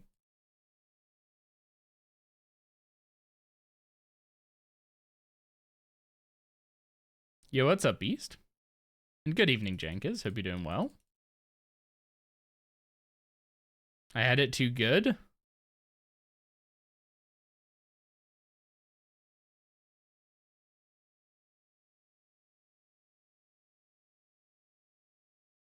How am I doing? I'm doing alright for the next 10 minutes before carpal tunnel sets in.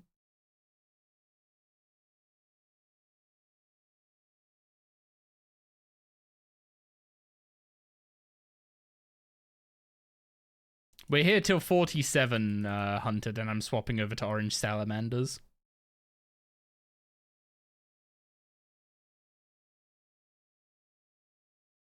Which may or may not be better XP, but I don't think I've got enough roses to go any further than 47. And as soon as you need to gather flowers as part of this, the XP per hour is gonna probably halve. Like, sure, you'll be getting some farming XP as well, but... Oh, that's a good point. I need to go check on my Anachronia base camp.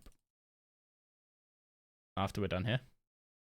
RS3 doesn't have hunter contracts. We do not have hunter rumors, no. We should get them. That'd be great.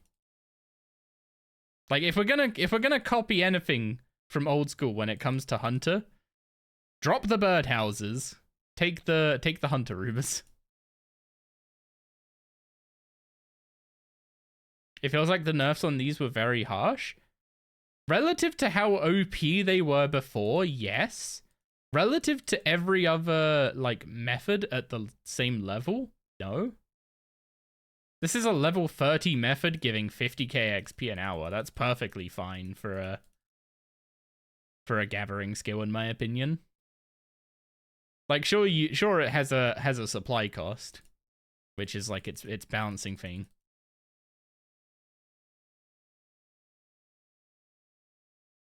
RS3 Irons need the Varlamore continent. I mean, I'm hoping Havenhive doesn't kind of just turn into RS3 Varlamore, but also at the same time, our Varlamore has a bunch of sick updates, so maybe that wouldn't be the worst thing.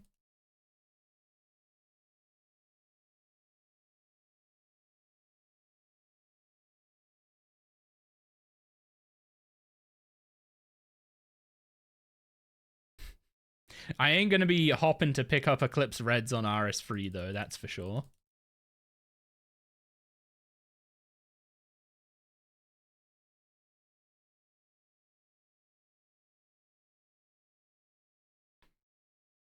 I mean, yeah, we're currently getting 55k XP an hour. I don't think there's any other hunter method I could do at this level that would match the XP rate. So I guess for a main, this is still like the indisputable way to train hunter. Because you could just buy the roses, obviously, right? For irons, it's a bit more complicated.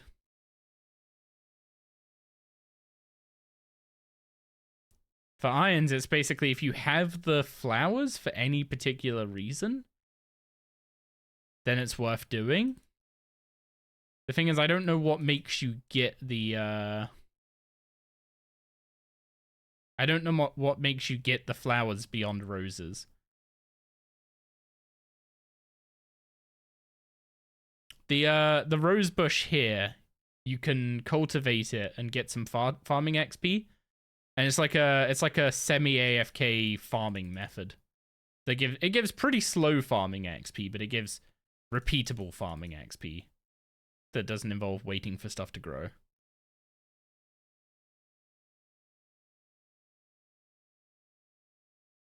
And I used that to help boost up, but I used that when I was 40-ish farming.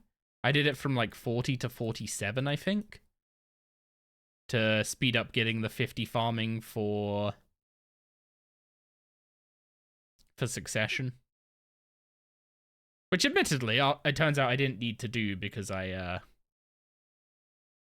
didn't need to rush as hard as I did because I yeah. Don't have high enough level gear to kill Serb at a reasonable enough rate yet.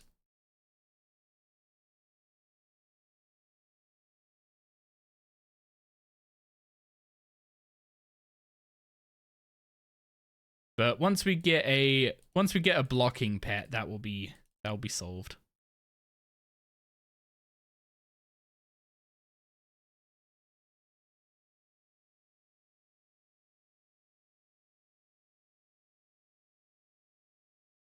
What we got in the shop? Any more upgrades yet?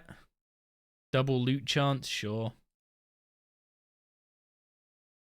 We might get the flower saving chance, which is an important one to get for golden roses. I guess I should also try and go for double loot, not double loot chance. We have double loot chance, which is good. And then we want the flower saving chance. What was the one after that? Increased XP rate. It's like 5% XP rate. I don't know why they nerfed this as well. Kind of nuts. Yeah, as soon as we have these free, we have everything we need from the shop for using golden roses for penance powders. Like, it sucks to have to go and pick them up manually instead of having the auto loot, but whatever. Yes, sir, I want to upgrade my crocodile. The stack one is very nice for the XP boost. It's less important now. But yeah, it used to be super important.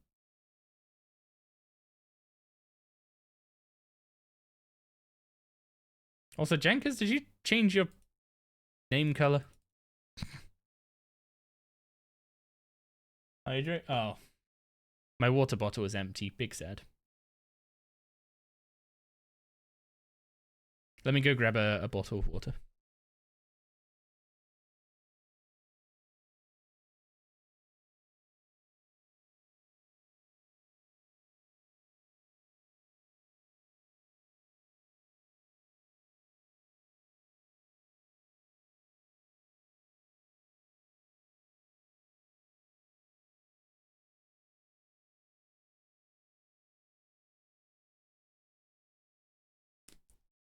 You changed the color to be different from Beast? You were already different from Beast. Beast is like a purpley blue, and you were green.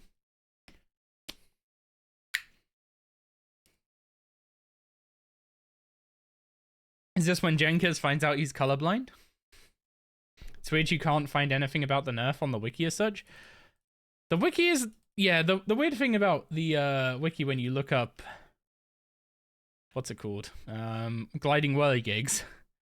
It just says it increased the catch rate. Or the catch XP. But,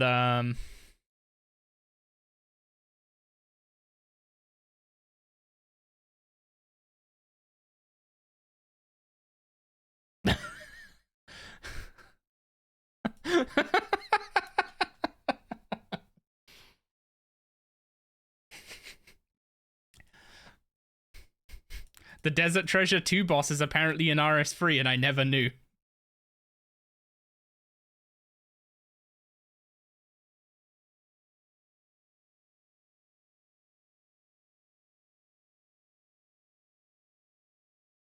I never knew he was in RS3.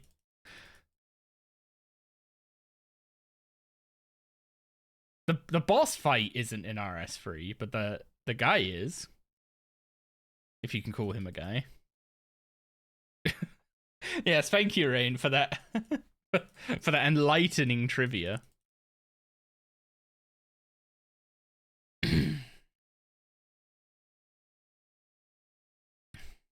If you look on the Scarab catching page, it says nothing about it.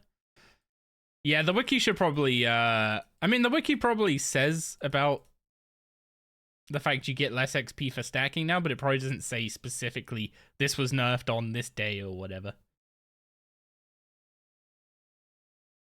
But yeah, you get a quarter of the XP for stacking versus catching now. So you actually care about your crocodile catching good whirligigs. Which in turn fixes the abuse of not using... What's it called? Fixes the abuse of not using flowers.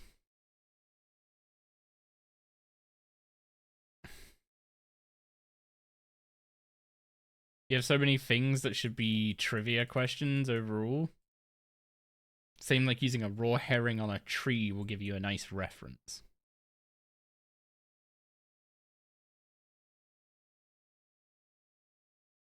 You can use a raw herring on a tree?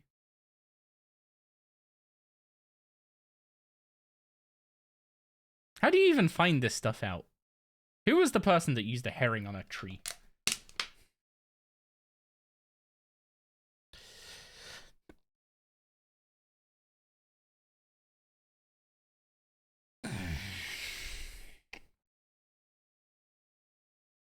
A Knights of Nye reference?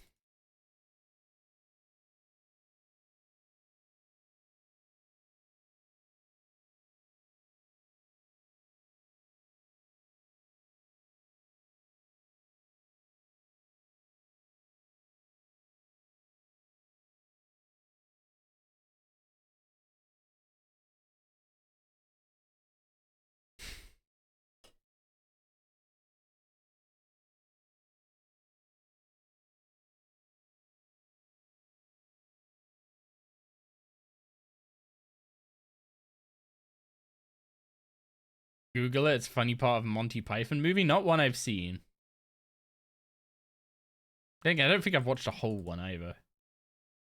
I think I think my extent of exposure to Monty Python is like being in the room when it was on.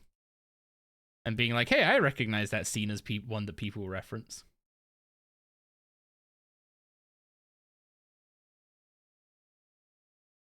I have seen some scenes from Monty Python and the Holy Grail, but I've never, like, sat down and watched it.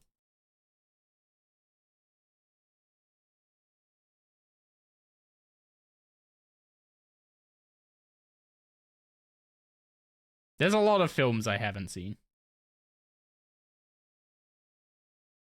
Turns out I just don't watch that many movies.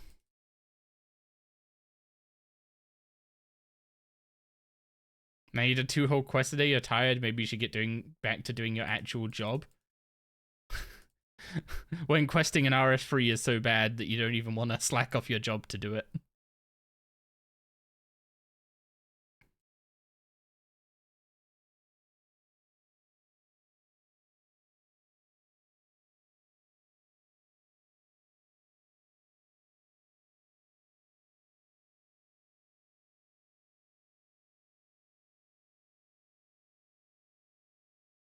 Yeah, I guess Gig should make me sit down and watch Monty Python and the Holy Grail.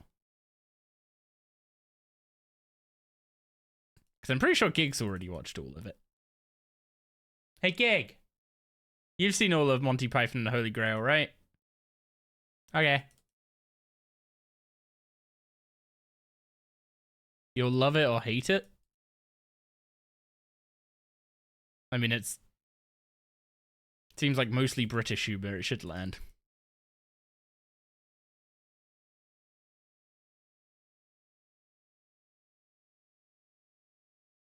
Either you love it or you love it. That sounds more reasonable.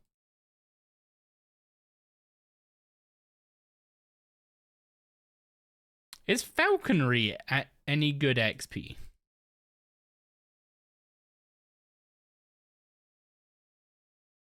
I'm catching Weller gigs. Is this still best for Hunter XP? When I was actually paying like proper attention to it, I was getting over 50k XP an hour, which for a level 30 method is... What?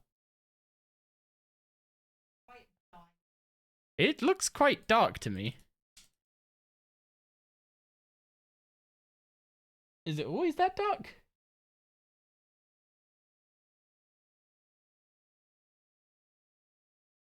In Life of Brian as well? No. Oh, Gig's about to call me an uncultured Zvine again.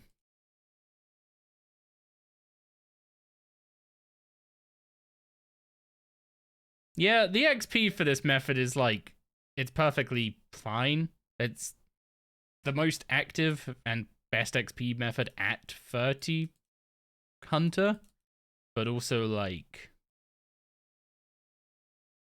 it's very active and feels like it should probably give a bit more. Or they should reduce the intensity of it a bit. Like, if they make it so that you can't fail stacking, so you don't have to spam click, that would help a lot with the amount of clicks required.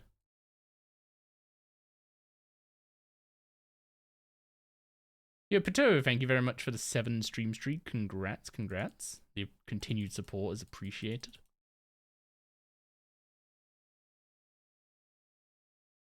Is the crocodile styling on you? Just saw it do a roll before catching. This crocodile's got style. Hi. As soon as she got on the bed. Want to show chat?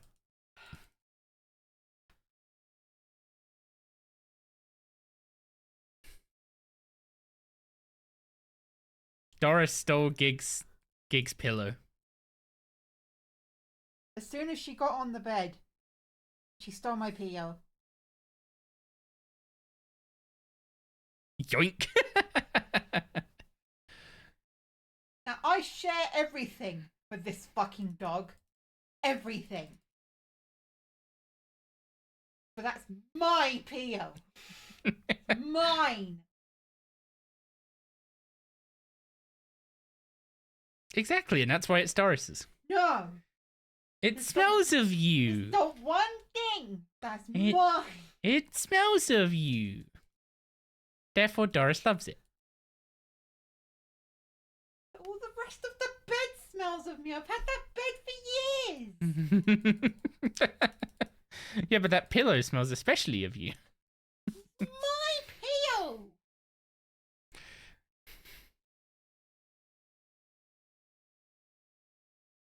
Doris Huff. Your own emotes are being used against you, Gig.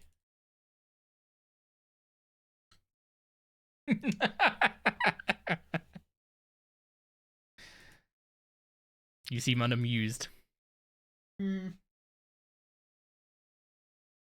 the cheapest place is Amazon. Oh. Yeah. I even had multiple AIs like scout around and look for me, and it's Amazon. They've currently got a 25%. The only skill chomper I currently have access to is Cobalt skill chompers, which I don't think are gonna give more XP than this for sure. My PO. At 47, orange salamanders might give more XP.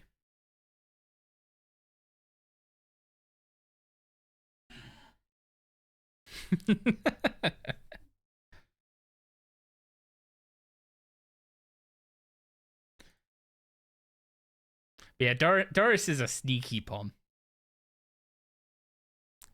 He's a sneaky pom. Like, we'll come in and find her, like, she's got a pillow that's next to my chair, right? And I've got a towel that covers the chair of the seat because the what's it called? The upholstery is basically trashed. So I need to get a new chair at some point. But the seat cover fell off when I got up once, and I come in and Doris has dragged it to her pillow and is laying on it. Just now.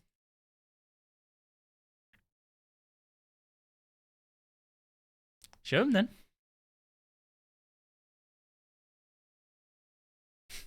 She's gotten comfy on it. My PO. Mine. It's her pillow now. No. Mine. You need the agility levels to catch multiple in one box trap, which would boost the XP rates. Yeah, I think the level I would need wouldn't be too bad. The main reason I'm catching chins is for POF anyway. I'm less interested in the actual chins themselves. So that's why the plan is to just go catch Grey and... The plan is just to go catch Grey and Red chins. Because the rates for a POF chin, it's not based on how many chins you get. It's based on how many catches you do. So whether you get 6 chins from a single trap or 1, it's the same amount of rolls for the POF.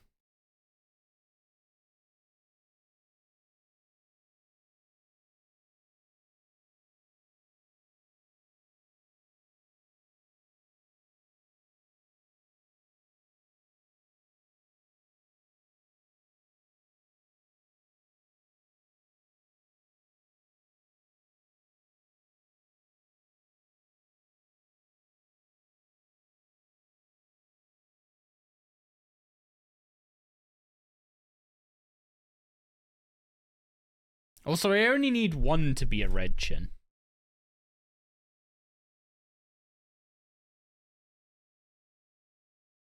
So once you've got one red chin, it might be worth going to a different chin that has a higher catch rate.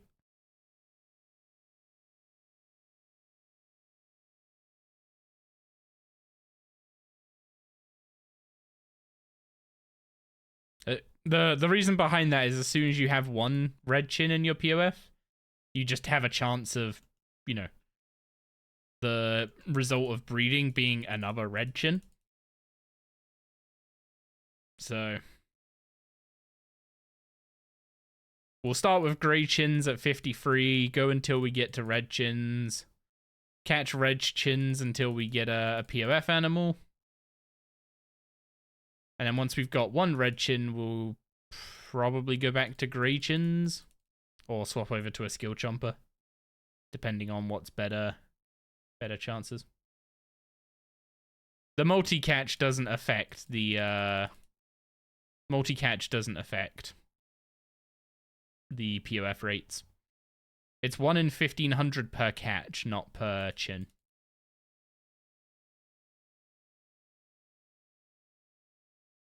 Well, I guess the best way to put that is 1 in 1500 per trap, not per chin. It is a good hunter XP boost, but it's not worth going and training our agility over.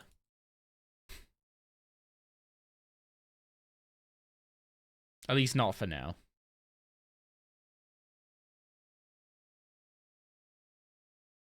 The goal is get the chins for the POF and then get back to archaeology, basically. Because I was about to say we're only at 63 archaeology. I've gained nearly 20 hunter levels since last stream. Not hunter. I've gained nearly 20 archaeology levels since last stream. But the problem is that once you complete Centiston, getting from the end of Centiston, which is going to be about like 68, maybe 69, to 76 is real slow.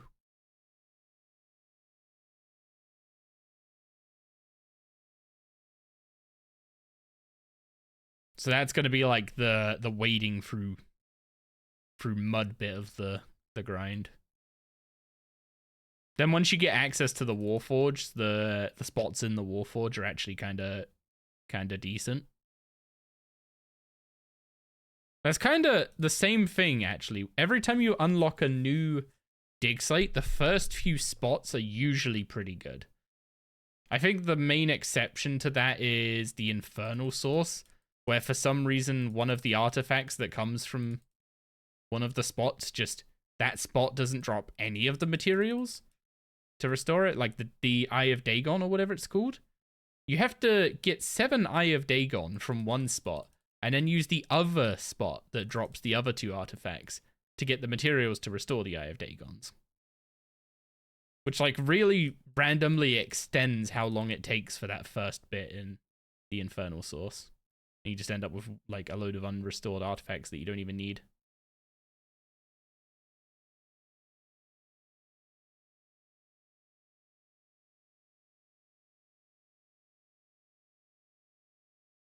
As a hardcore, it'll be a struggle to do agility. I'm kind of hoping that that the mid game rebalance might save me a bit there.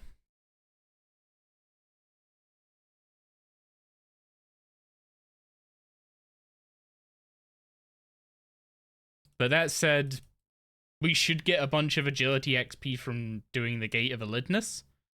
It's not going to be like game-changing amounts of XP. But if it can help us get to 65 for Het's Oasis, then we're happy.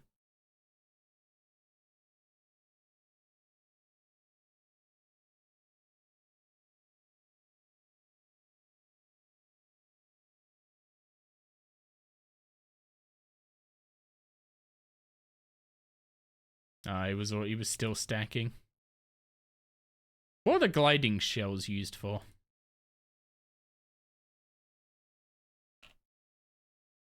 Oh, hang on. These ones are used for powder protection. I guess I should have been picking these up.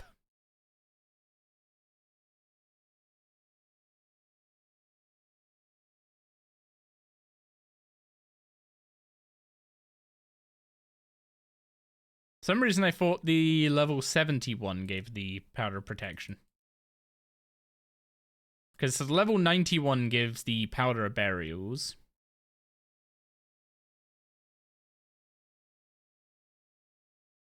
Gliding obviously gives penance powder.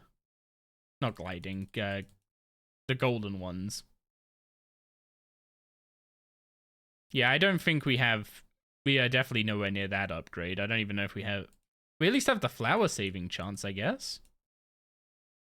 And we're closing in on the increased XP rates.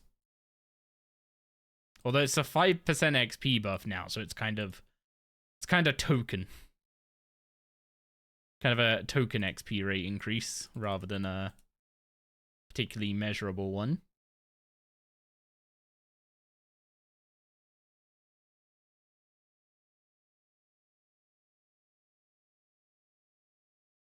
But yeah, when we need when we need powders later on, we'll be at the point where we're doing rapid growth on the bushes twice every day.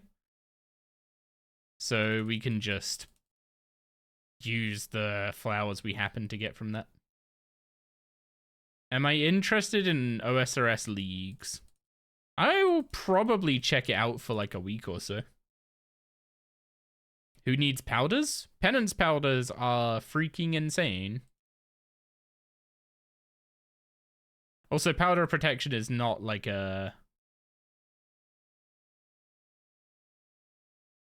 Powder protection is not a completely useless one before you have a spare Amulet of Souls.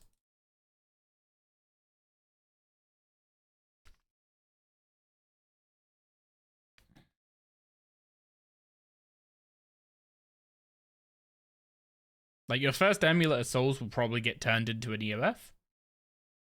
So at that point, anytime you want the powder protection effect without wearing an amulet, without wearing an EOF, you're going to use the powder instead. The aura rework will make them...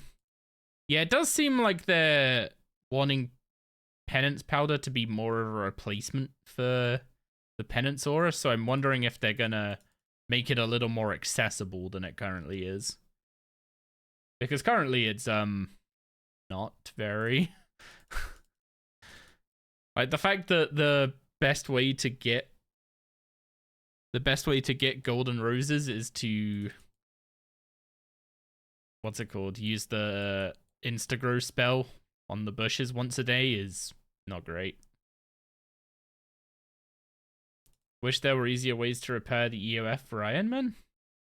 Isn't there... doesn't one of the thieving targets have a chance of giving... what's it called? Alchemical Hydrix Dust?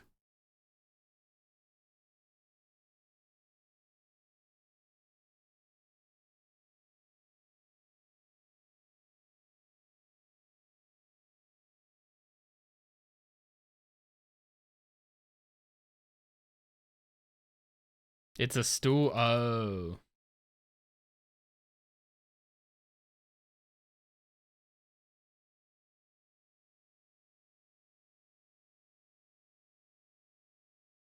You'll just stack them for the shells so it won't consume your golden rose. That you can't get a shell from something that you don't.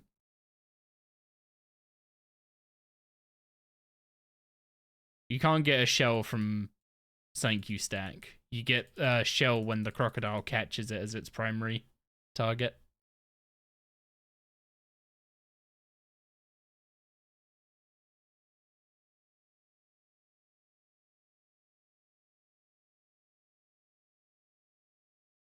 So there's no way to get the shell without consuming the rose, unless you proc your flower saving chance. 1 in 1.5k. I mean, it is 50% charge on an EOF, but I guess 1 and 1.5k from a stool is pretty rough. I think that's there as more like a, you've made your first EOF and you don't have like you don't have access to another alchemical hydrix. Like, 'cause you have to make a whole alchemical hydrix to turn it into the dust just to repair the first time. So I think that's supposed to be there as like a 15-second stopgap. It has a 13-second respawn. Wait, so you get to take from it 4 times a minute, or 240 times an hour. So 240 times an hour means it takes, on average, 6 hours to get an alchemical hydrix dust.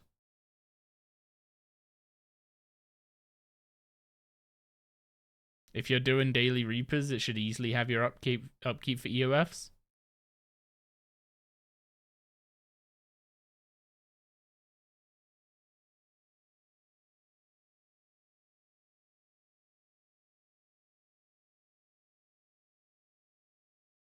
It depends. Your first one is always kind of a bit rough, because after you've made your first EOF, you're still wanting to use hydrix for like Death Touch Bracelet, another Amulet of Souls for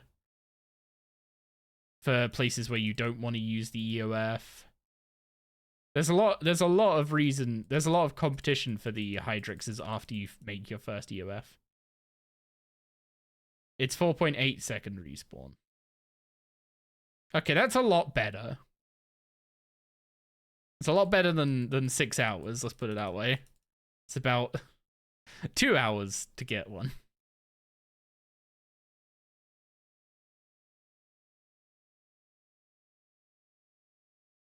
Which is definitely a lot better. I don't know if it's good, but it's a lot better than 6 hours.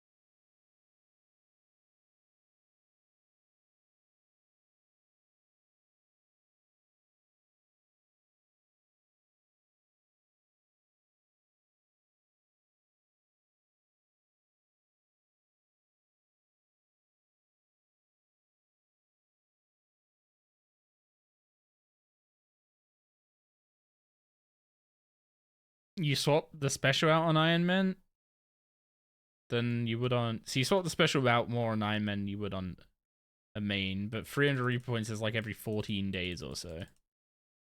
Every 14 days. Is the average Reaper points for an Iron getting a Reaper task 22? That seems a bit higher than the average I would expect. I would have said about 20 days. Also, Reapers are changing. So soon it will be very easily measurable. It will be whatever they make the weekly limit is, whatever they make the weekly Reaper point limit.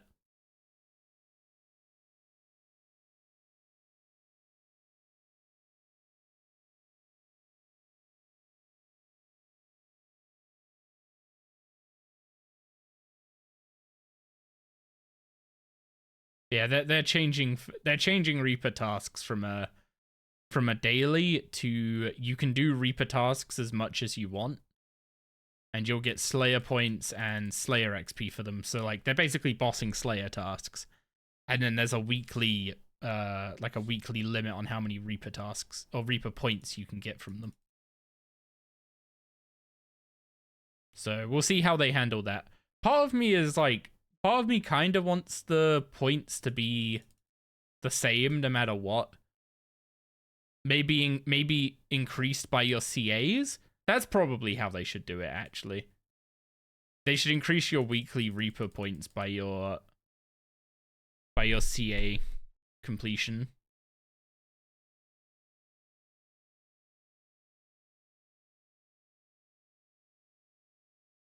Because, like, my first thought was, like, is someone AFKing Krill? Is someone AFKing Krill going to get the same weekly Reaper points as someone who's doing a mask at Reapers? Because I think the person doing a mask at Reapers should probably be getting more Reaper points.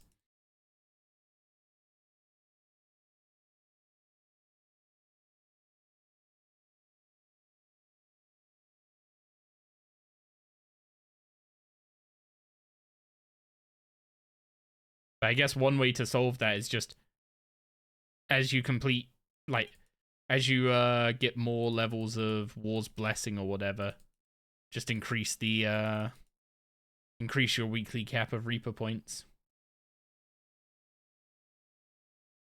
Yes, but if you're doing Araxi, you should be getting more points than Krill. Krill is like the someone's set up a Revo bar with Necromancy and is AFKing it on 5 ults kinda boss. You think Hydrixes should be harder to get? They seem fine now.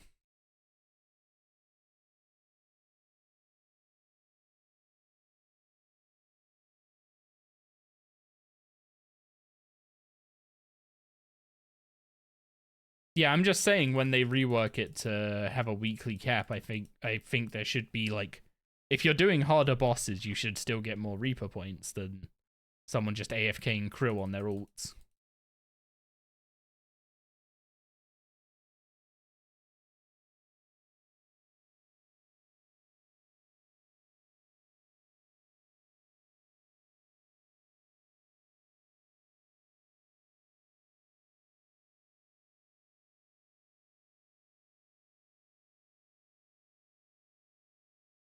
Because if they make it a consistent number regardless, then, like, what's the incentive for doing harder bosses as Reapers at that point? Not everyone's a tryhard PVMer and they'll get screwed because of that. If you're doing harder content, you should get more reward. If you don't want to do the harder content, then you should not be rewarded as much as someone who does do it. It's like saying that Crow should get the same profit per hour as a mascot, but that's literally impossible.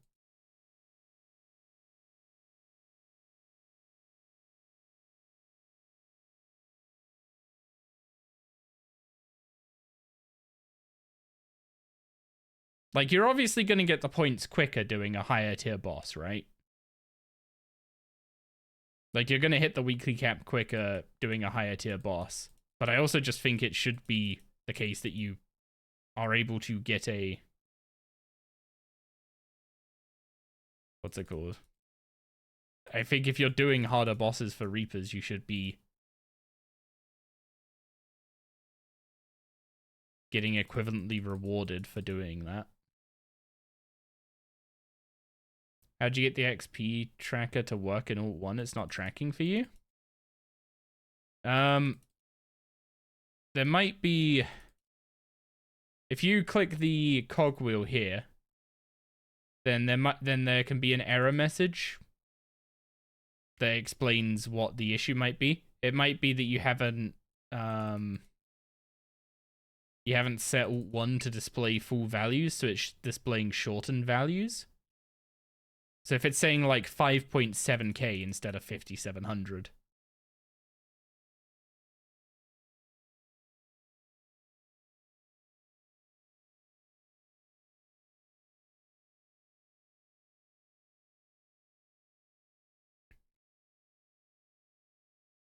So you need to go into the rune metric settings and change it.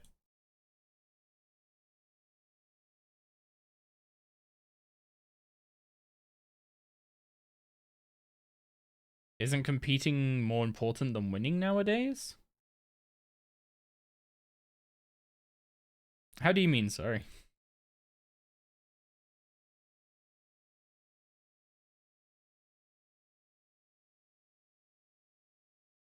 You had to restart your XP?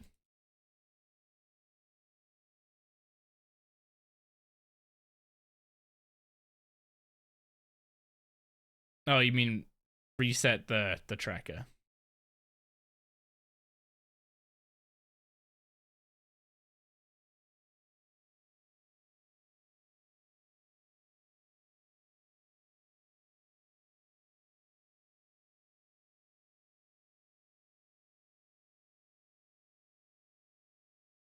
Okay, 5k XP to go, and then we'll be moving on to salamanders. I'm already kind of bored of this. I don't know if the tier 50 Whirligig is going to be worth doing nowadays. The problem is you'll have to get the flowers to do it.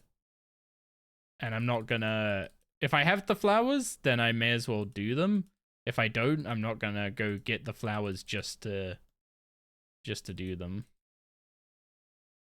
Shame to see they nerf these little guys so much. I mean, honestly, this is just a perfectly reasonable method for the level now. Like a level 30 method giving 50k XP is perfectly reasonable as far as I'm concerned. Like, it would be nice if it was a bit quicker to get the flowers to do it. Because, like, the fact that I don't want to do the tier 50 one because once I factor in how long it takes to get the flowers, it's not worth it anymore. That's kind of a problem.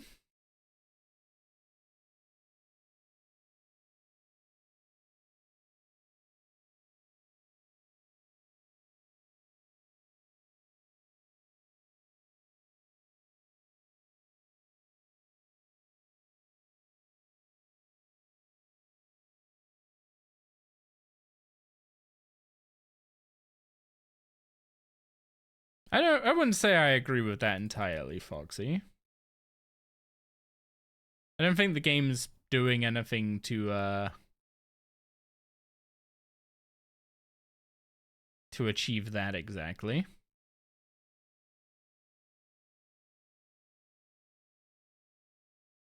Did you build water filter? I didn't build the water filtration thing. I completely forgot about that. What am I going to do without my free onyx?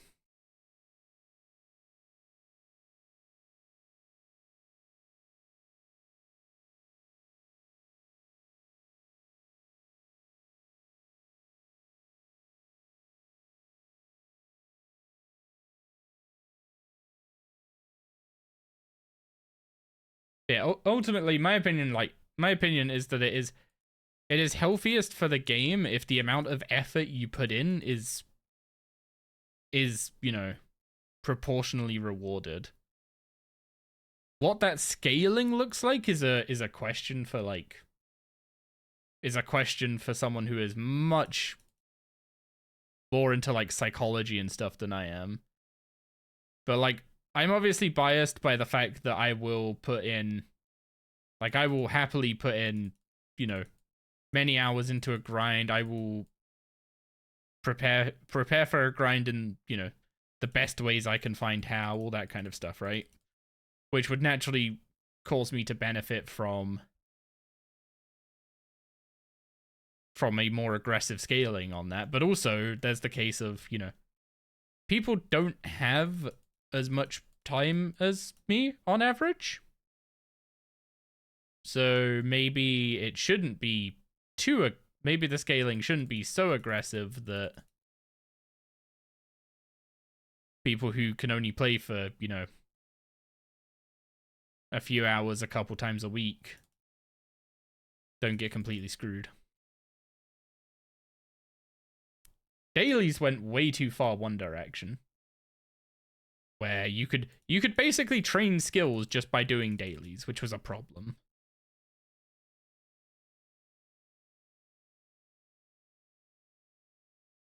Like, that was too much. But at the same point,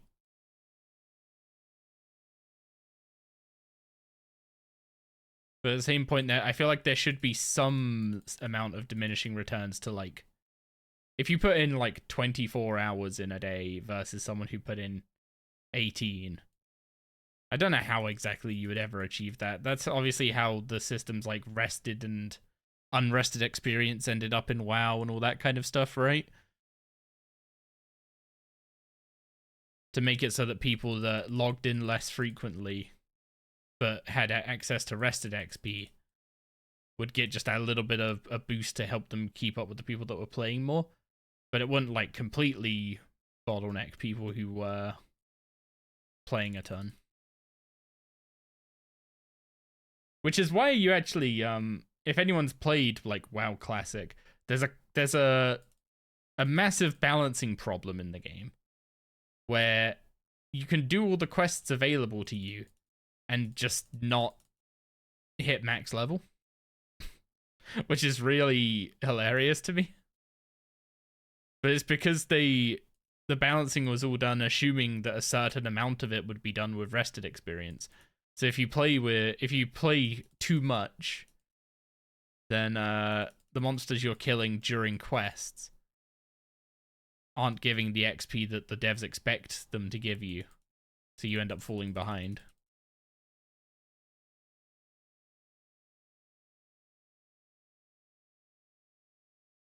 On the bright side, dungeons gave decent XP back then, so you could do a few dungeon runs and make up for it.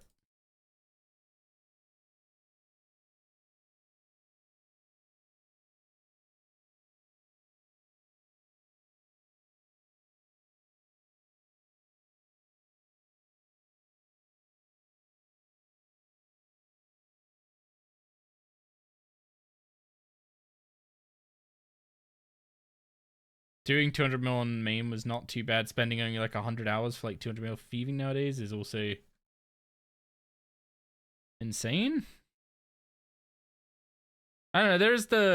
There's the like if we're gonna add 120s, right? XP needs to be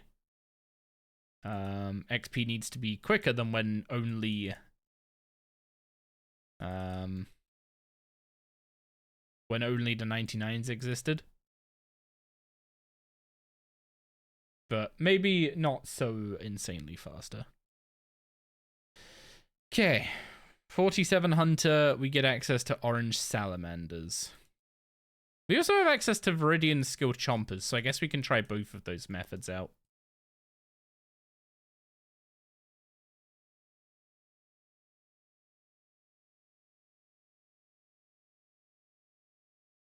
If they made fishing a 120 but kept the XP rates the exact same, there'd be riots.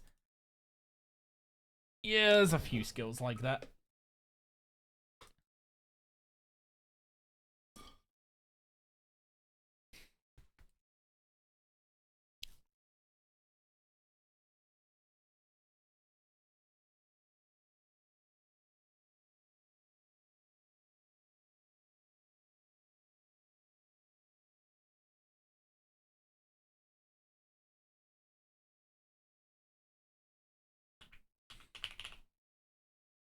Oh wait, I already have ropes. I need nets.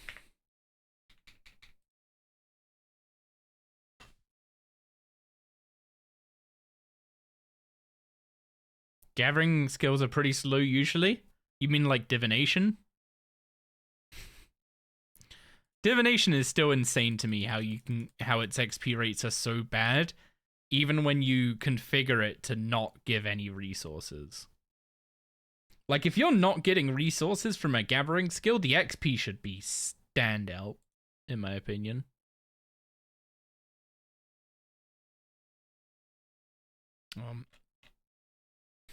Where are...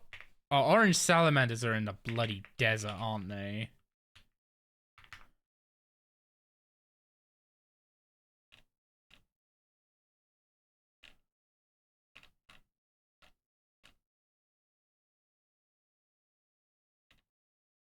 Yeah, they're in the bloody desert.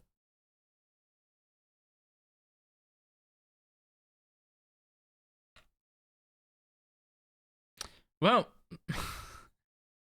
let's hope these don't suck too badly.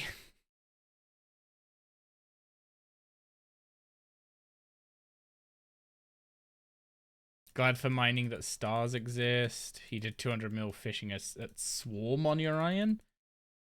Yeah, I've done 99 smithing a couple times at Swarm. The supplies from it are incredible.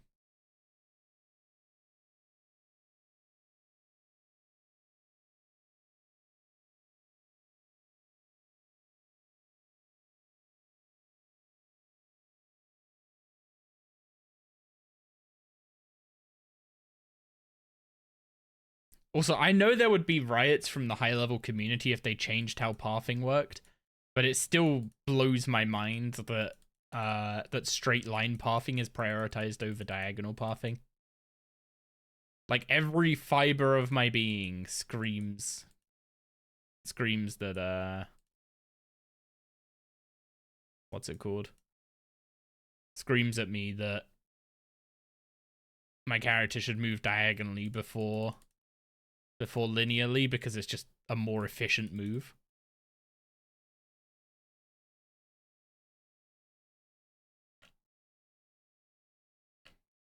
But if you changed how pathing worked, then there would be actual riots, I think. Wait, was that 200 XP? 204 XP for one of these.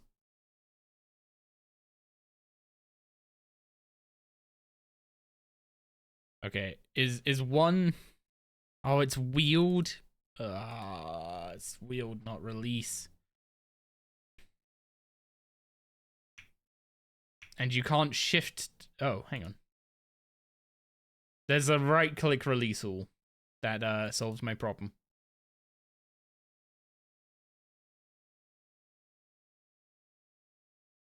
Just remember, WASD movement has been built in RS3 but never used. That's a good thing, I think.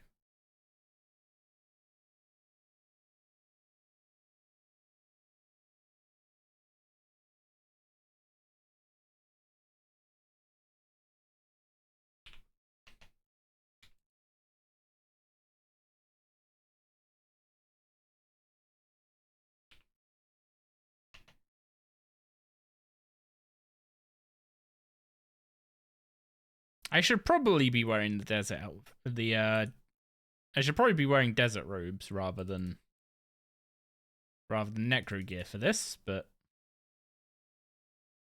it's what it is.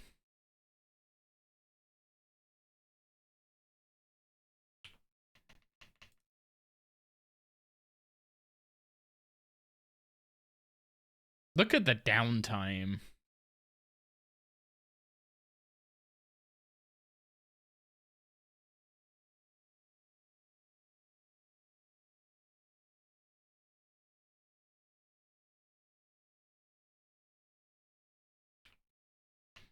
Like, this is what kills every other hunter method compared to whirligigs. It's just the random, like, downtime.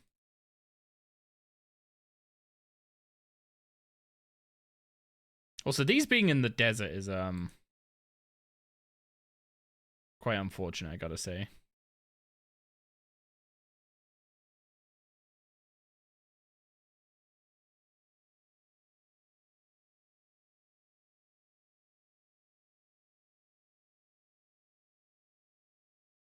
Yeah, if there wasn't downtime, these would actually be quite a bit better than whirligigs.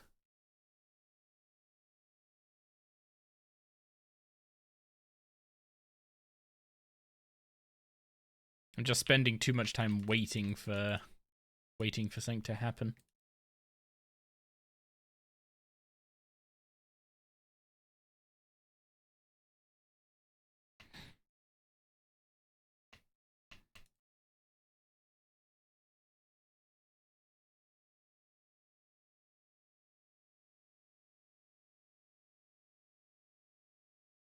Also, that random rock slide in the middle there, like, this one tree that's just kind of on its own is a bit troll.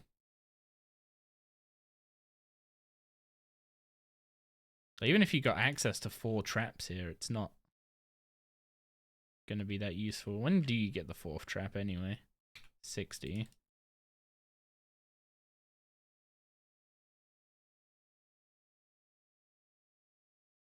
I mean, this beats whirligigs in terms of intensity, while also kind of giving decent XP.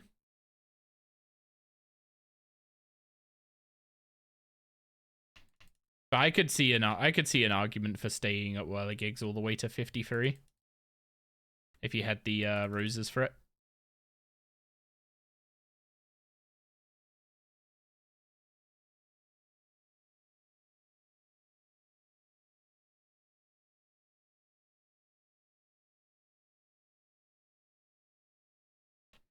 $700 for 200 mil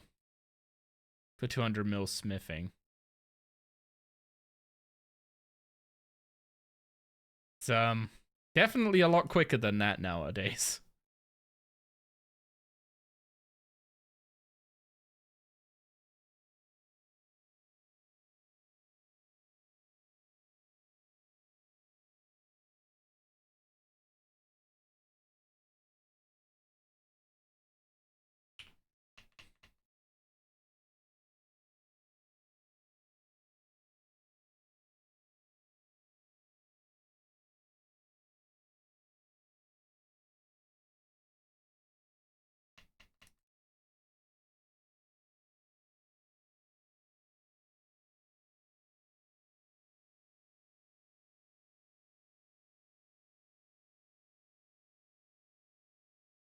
Now, does your hunter level affect the attraction rate of salamanders, or just the catch rate? Because the attraction rate's the thing I'm actually having issue with here, I think. The catch rate is kind of fine. Of course I say that right as one breaks a trap.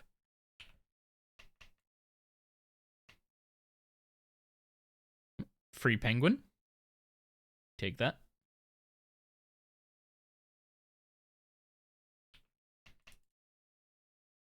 Yeah, all the downtime just waiting for stuff to happen is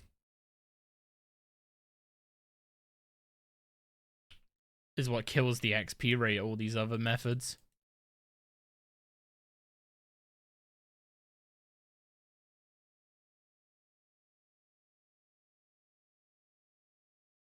I guess that downtime is kind of emulated at whirligigs. Like, the downtime waiting for something to walk into your trap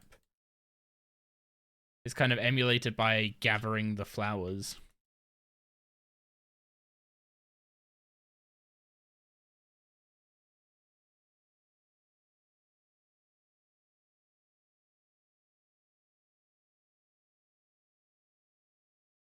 Yeah, it's a bit less XP than whirligigs, but you don't need to get the flowers, so it's better. I guess better effective XP an hour. Especially because at this point you're getting close to 54 farming, so you're going to be wanting to go for chins as your primary source of farming XP, so you're not going to care as much about the farming XP gained from Het's Oasis. You're watching my 5-hour video of Boss Log, decided to drop by here and say hello? Well, hello, I appreciate you dropping by.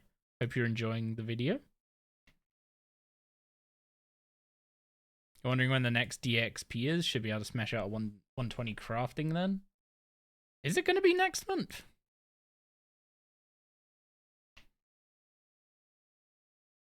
I guess we'll see in the, because we should get the month ahead March at the start of next week, right?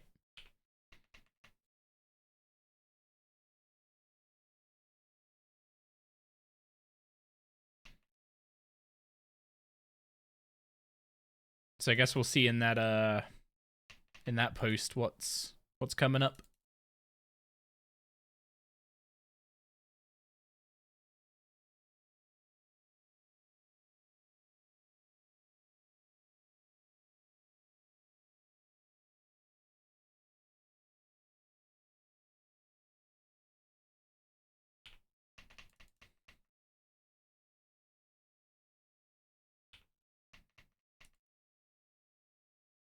They did outright say they were slowing down on them and removed the February one.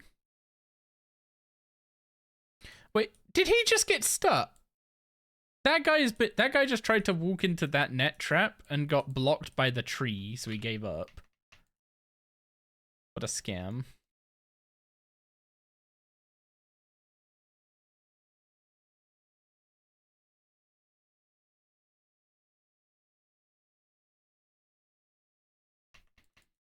Okay, the salamanders are being menaces now. Look at how infrequent the XP gain is.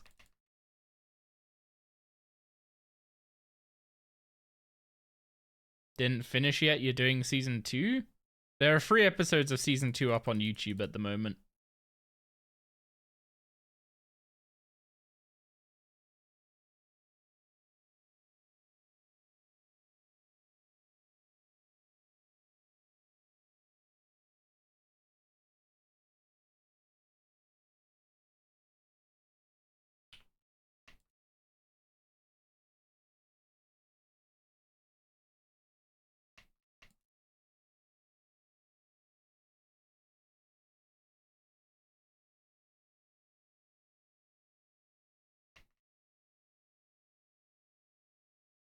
Nice way to enjoy bossing in the game. I do enjoy all the challenge side of it.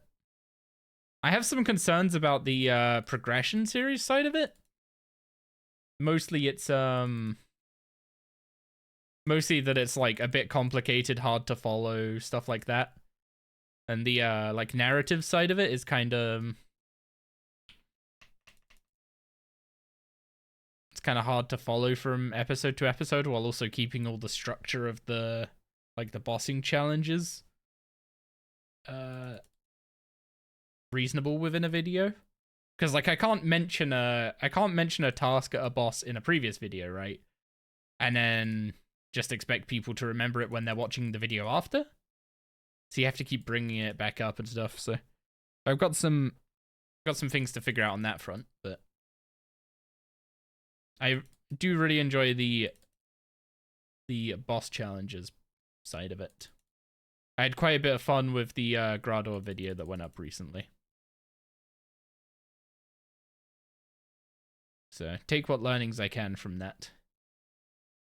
Hey, level 48 Hunter is one of the requirements for as a first resort. Do we go do as a first resort? Do I hate myself that much?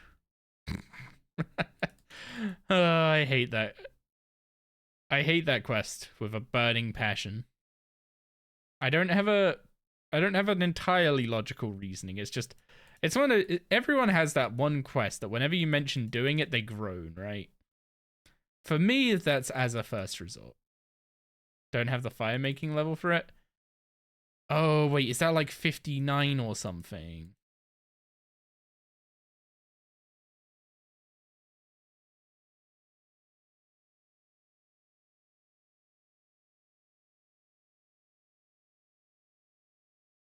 We only see the video edited. How many hours for the approx for the Linzer hammer grind? It was almost 1,200 Linzer kills, if I remember rightly. It was about 1,200 Linzer kills, and I was doing 20 an hour. No, it wasn't 20 an hour, because I was doing some of them much slower. It got to 20 an hour, like, near the end, on a good hour. I think the average was probably closer to 15 an hour. Wait, no, it wasn't 1,200, it was 1,500 kills, wasn't it? Yeah, it was 1,500 Linzer, not 1,200. Or was it 1,500 total Barrows runs? I can't remember the exact statistic. If it was 1,200 Linzer kills, then it would have been about 80 hours? If it was 1,500, then it would have been over 100 hours. All I know is that I did Linzer as a full-time job for a couple weeks.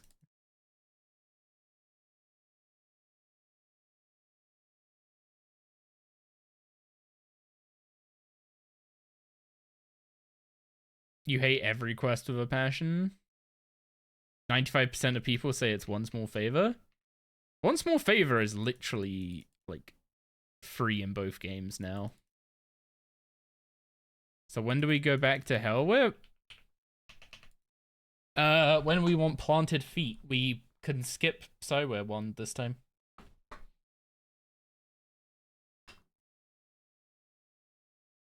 You do every boss as a full-time boss? Hey, that's...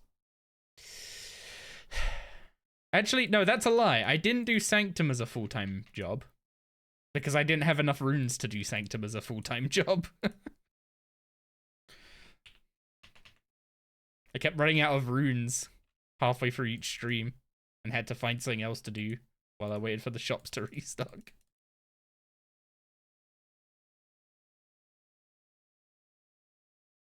Do you plan to do all bosses from the game? All the bosses were all the soloable bosses were tiered. So if I keep going exactly as it is now, then yes.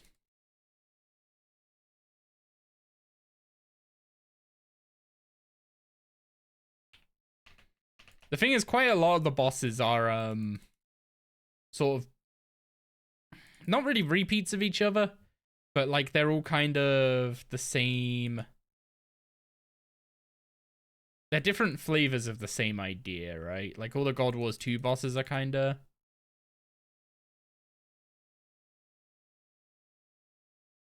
similar to each other, so that's one issue I'm having. It's like trying to differentiate Krill and Grador, for instance, was a challenge. But then you go to Kree and it's the same thing again. So my water skins are absolutely getting decimated.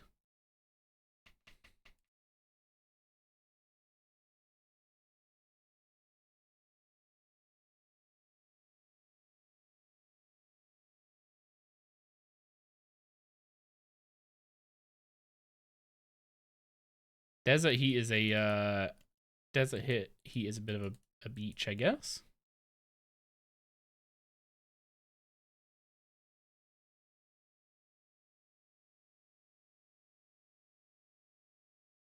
Could go over and cut this cactus while I'm here.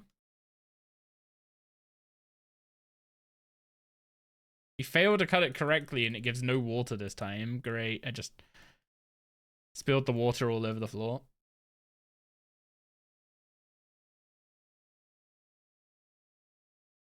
They patched it years ago. Yakka is soloable at the moment, I'm pretty sure.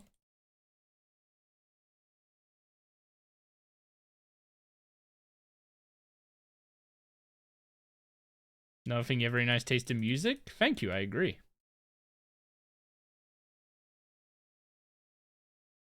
You can't free yourself from sand? There was a way around that before that they never... There's a way around that. The thing they fixed was, like, the way it was soloable way back was you would use Sign of Life to CPR yourself, essentially. And then they fixed it so that Sign of Life doesn't save you from that anymore.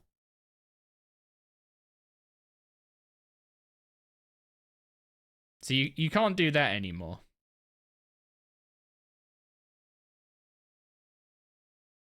So the only way is to not end up on the beach.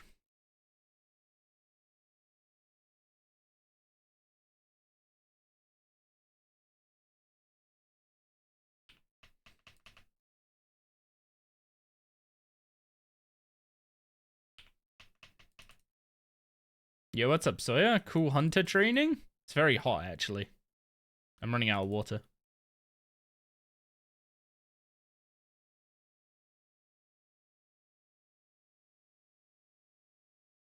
Nowadays, there are different methods to do it.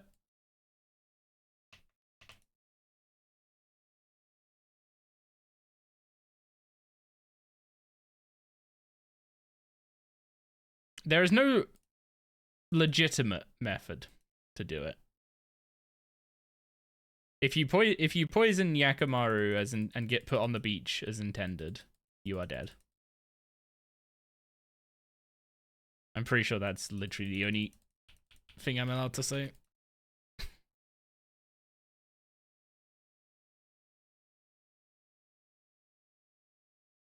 Also, the only thing I've heard is like a rumor of it being soloable for a reason. So that's one of the reasons I'm not repeating the details, is because like I don't know if it's one accurate, and I don't want to spread misinformation because that's irresponsible.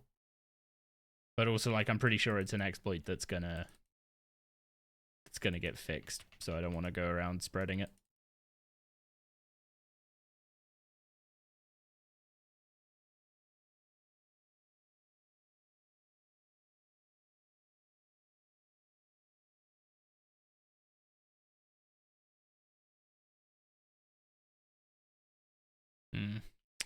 Do I stay and risk dying to desert heat like an idiot, or do I go get more water skins and put on desert robes like a smart person? I mean, I do need to get 4 more hunter levels after I get 49. I need to go all the way to 53.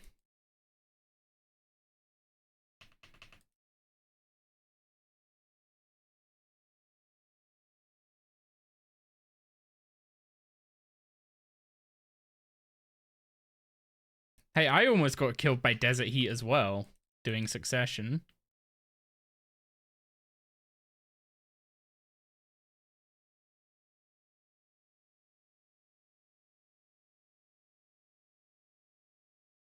How many accounts do I have?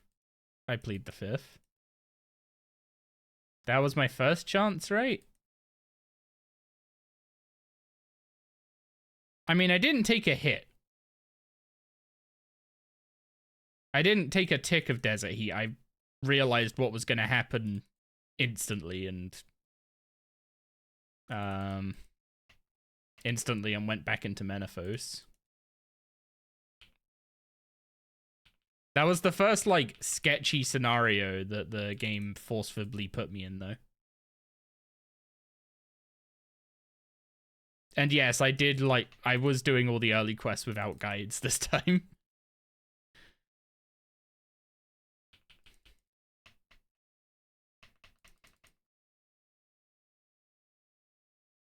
I mean, it also helps that a lot of them are both old school and RS3 quests. I think the dragon... I think my poor decision with the dragon may have been a bigger chance than... the Menaphos thing. The Menaphos thing would have been real bad if I hadn't clocked it, though.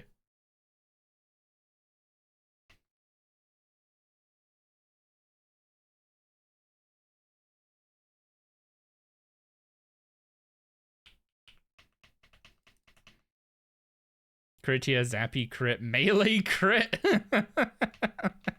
Wait, melee crit?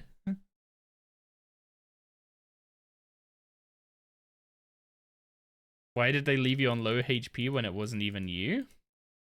I don't know. It does use your health bar for the fight, and it uses your levels and stuff for the abilities.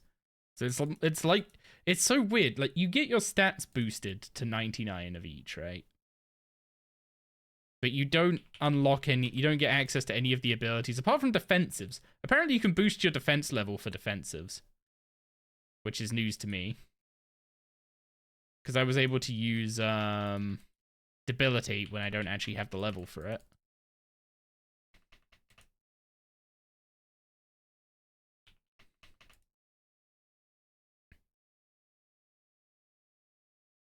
Oh, Naira4 is the account that I used that I'm using for the bossing series.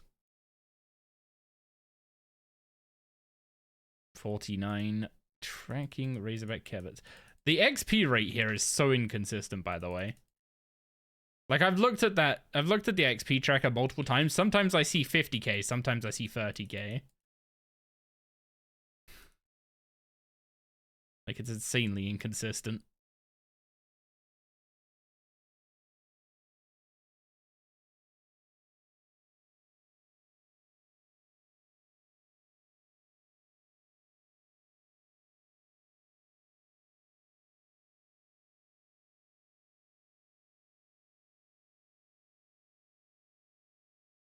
Okay, guys, opinions.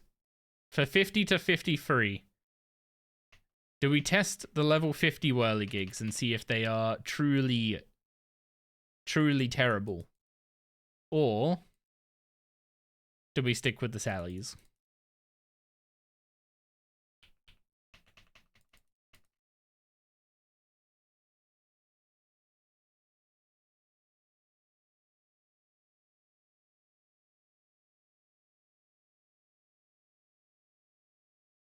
The thing is, if we do the whirligigs, we have to get some flowers first.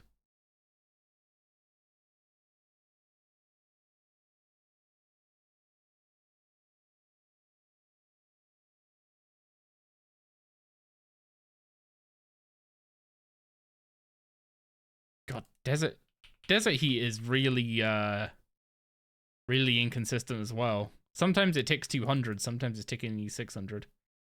How far are we going with Hunter anyway? I'm getting 53 and then starting the chin grind for POF.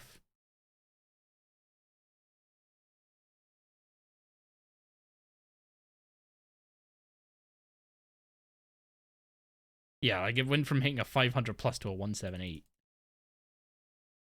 Have I looked at Big Chin? I have, and I've used it on an account in the past.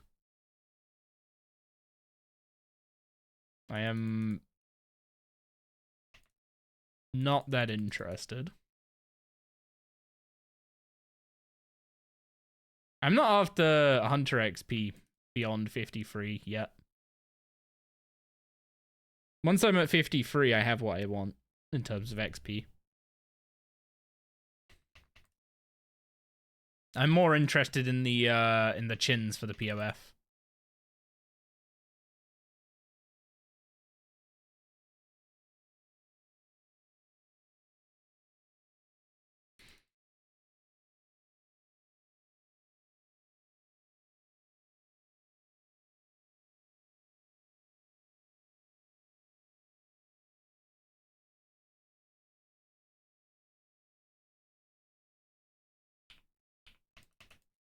On your new account, you're 48 Hunter from 88 Divot Wisps from Chronicles.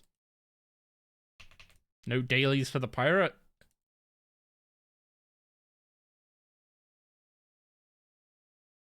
Big Chin isn't a daily. Is it? I thought it was a weekly.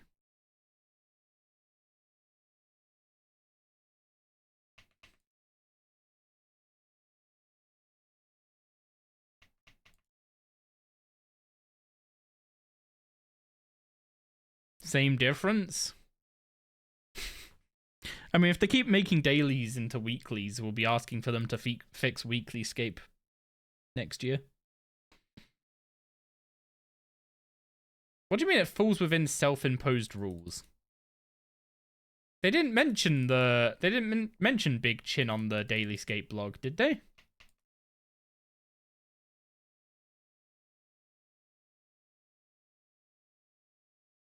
For context, for those who haven't been following along so far, I'm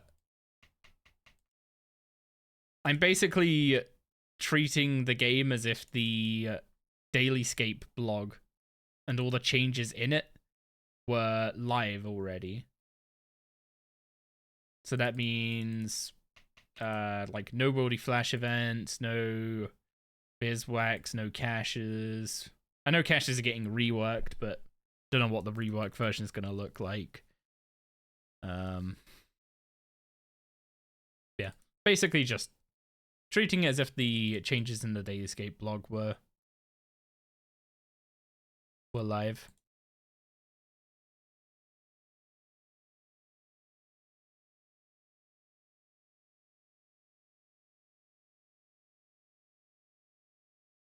It is daily. You can do it twice daily.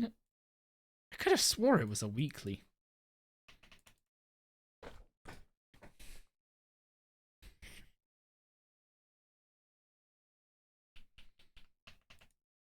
Did it even get a mention in the Dailyscape blog? Or did I skip over it?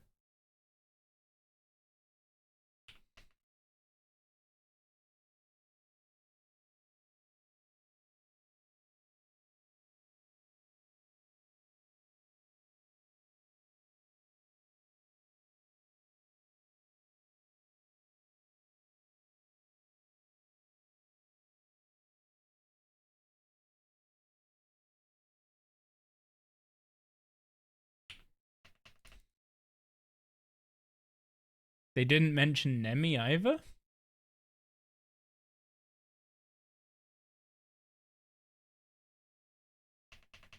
They can't tear down Crystal's home.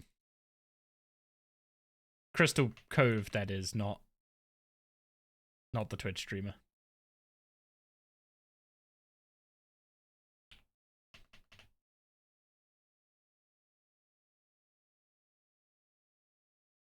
I'm gonna need to get a move on pretty soon. So let's check this one. Anything gonna go in here before I leave? Last chance. Nice new home awaits. No?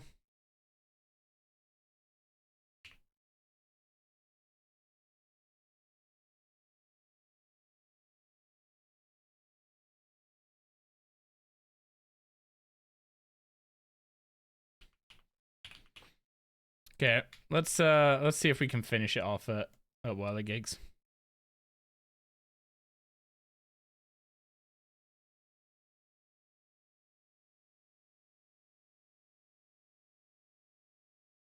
Orange Sallies are still not better XP than even the level 30 Whirligigs. So I guess they didn't nerf Whirligigs as bad as, well, the nerf was definitely as big as they said it was, but the irrelevancy of Whirligigs as a training method is definitely overstated.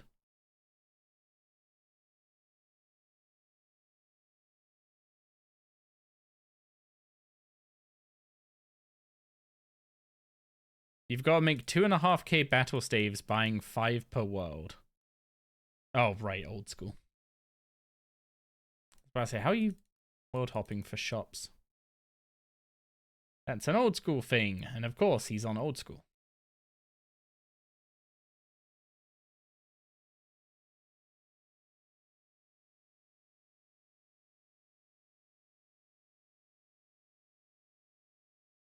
You're so glad they're gonna change and remove DailyScape?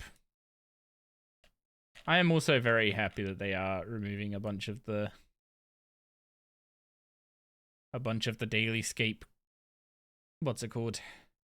Sludge. Because like playing on the previous Iron, we literally were starting stream with like 40 plus minutes of dailies every stream. It was insane. And like I would have done them before stream, except I basically got off work and streamed, so the first thing on the agenda was the dailies. On the weekends I'd do them when I was having like having breakfast and whatever I needed to do in the morning before streaming. Couldn't do that in the work week though.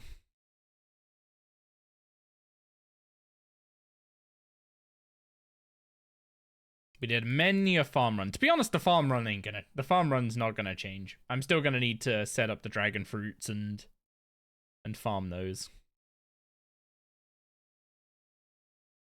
But that was also like one of the least offensive things, and that's also kind of just how farming works, so we can't, like, we could say farming is a intrinsically bad skill for an MMO, but it is one of RuneScape's oldest skills and is kind of iconic, and I guess when it's like the only thing working on that cadence, it's not the worst thing in the world. It's also not forced time frame. Like, you can just go check your fruit bushes and cactuses whenever you want during the day.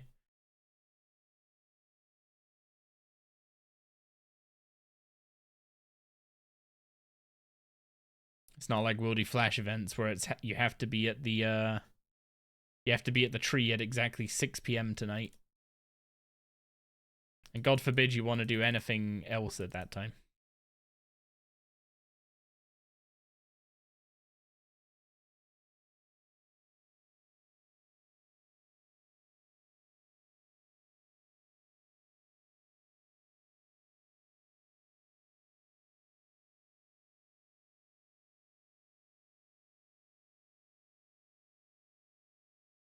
Yeah, see the XP per action isn't as high.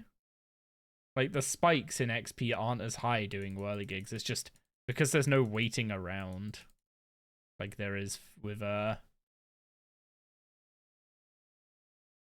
salamanders.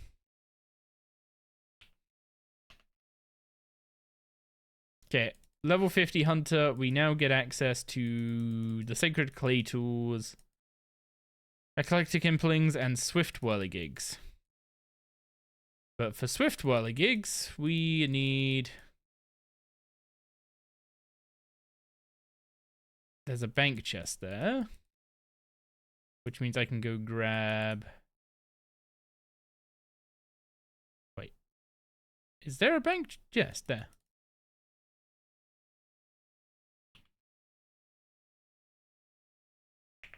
So I can grab some super compost.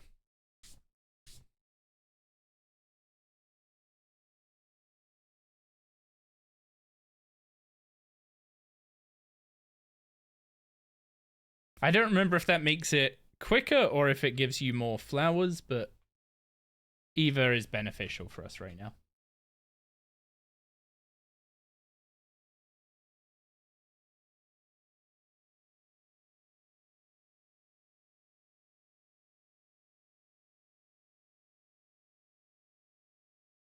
Actually, let's see. Which one is it?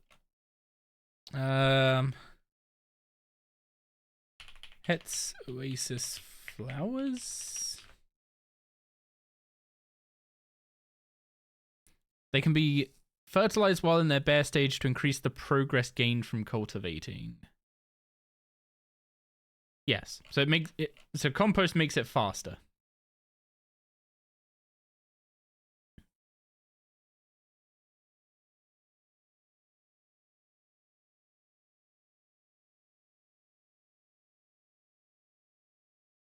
Is it just me, or has Spotify been really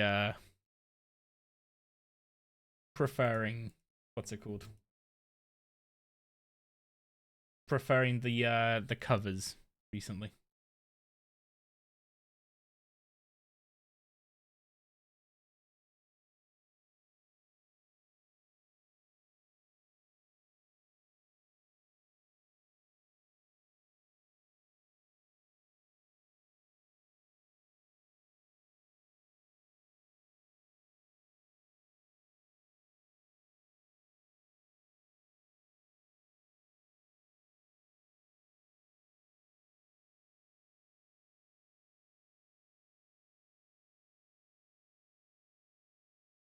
Man, even with super compost, these take a while, don't they?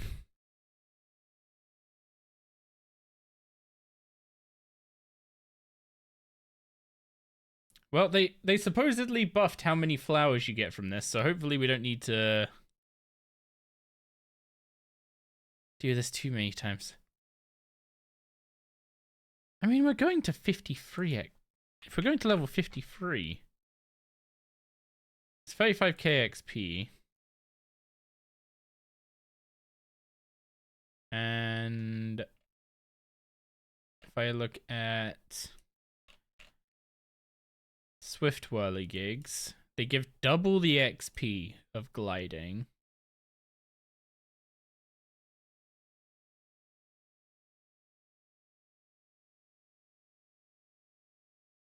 So they're going to be like 100k XP an hour.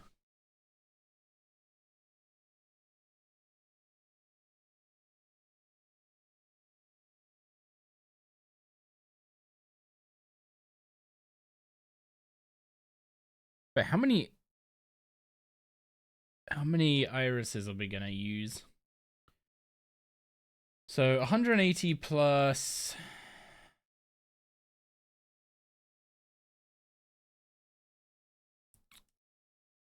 180 plus 3 lots of 45 is 305.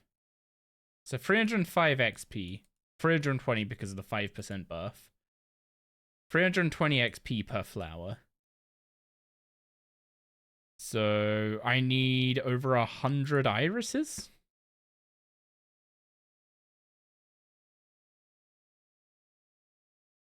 Yeah, I need like 110 irises to get 50 free hunter.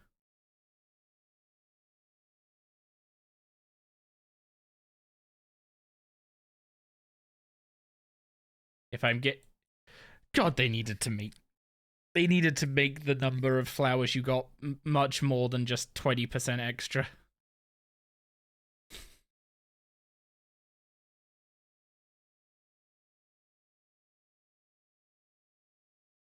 I think there was a way to get them in a reasonable fashion without getting the farming XP. The water filtration system can give you 1 or 3 per day. Otherwise, you just gather them from this bush. That's it.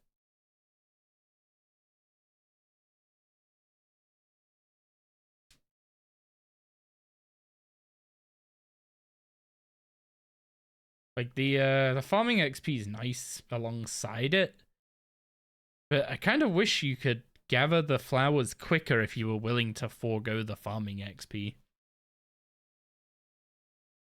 It's not like they need to retain their value on the GE or anything.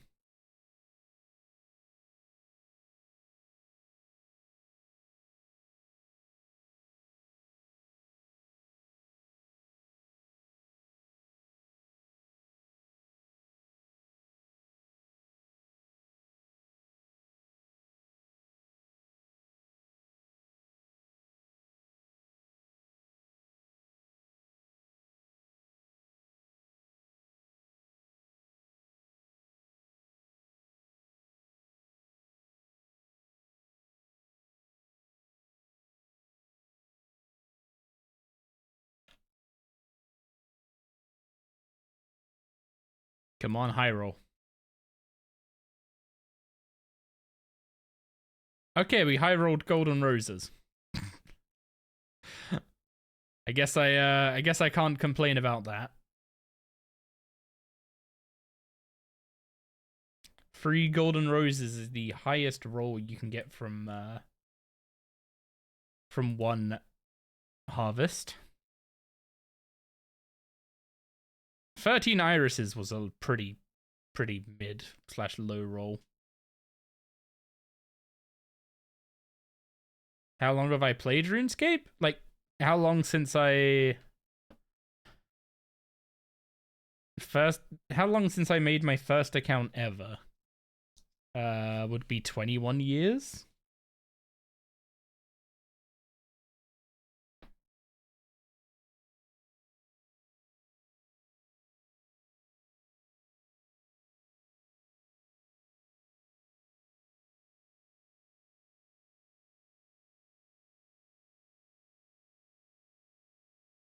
Yeah, 2005.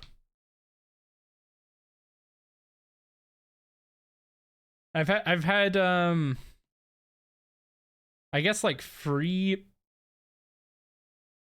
periods of playing RuneScape, if we include the whole time since I first made a video as one period despite the year break. From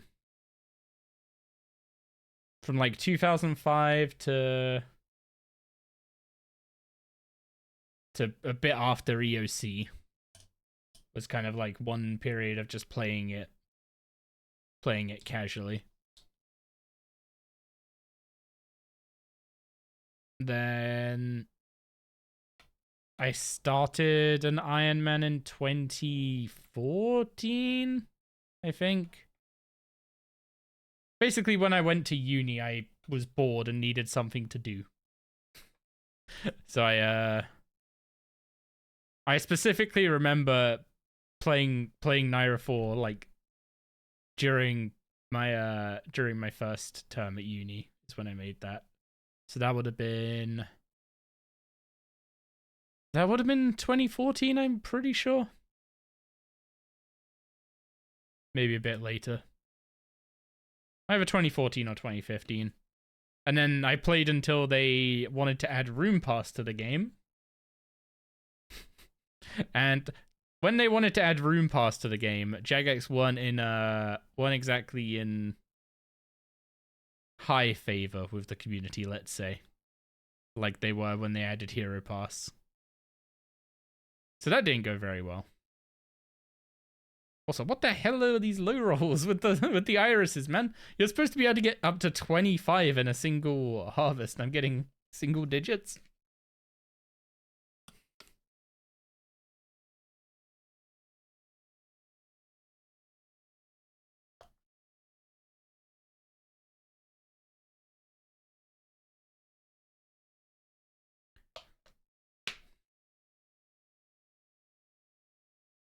And I don't remember what made me, I don't know what made me come back to the game and start making videos on it now.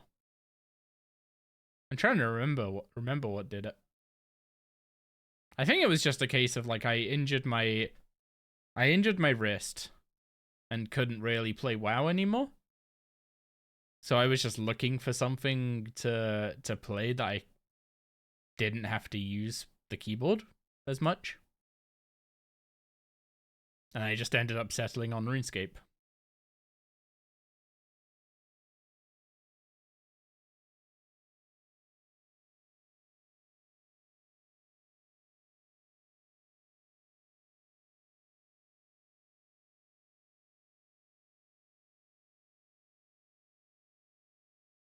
Injured working? It was like RSI mostly.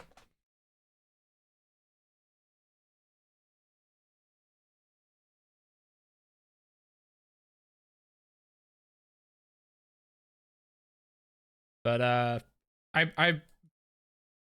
injured it because of playing WoW. Like, I was playing WoW so much at that point that that's what caused me to injure my hand or injure my arm.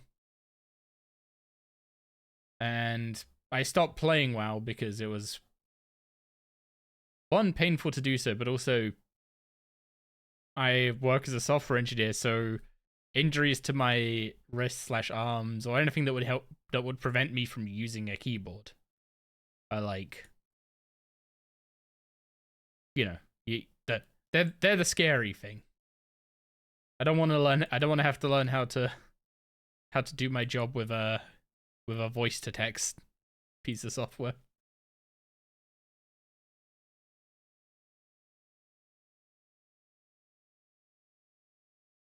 Also, yeah, getting these flowers for,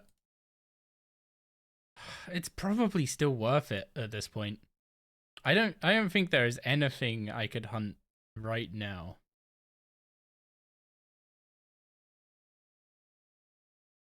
Is it gonna take me longer to gather the flowers or to use them, or is it gonna be about even? Man, 8? Okay, these low rolls are terrible. Just got a 9 into an 8. Like, what the heck?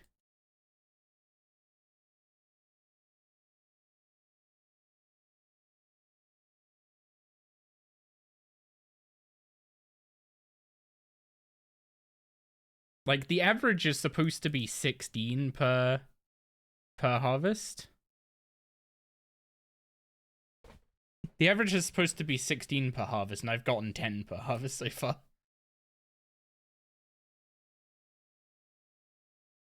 Only play WoW for a short time, never got you. How is the game doing today? Seems a lot of people migrated to old school. Most of the people that went to old school were classic WoW players. And they just got bored of classic WoW because there's not much to do in it. It's the TLDR.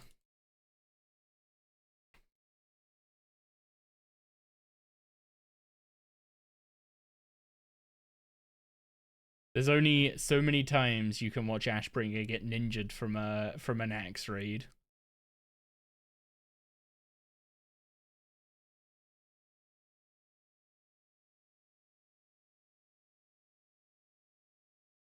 You saw Asmongold playing WoW the other day?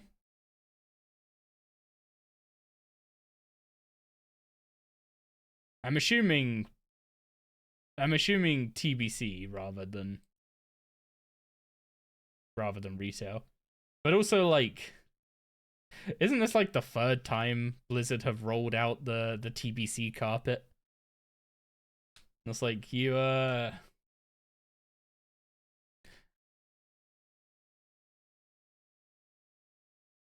still had Dragon Wilds on. Oh, okay, so you just hadn't played The War Within, basically. Hasn't he been a bit busy doing non-gaming content?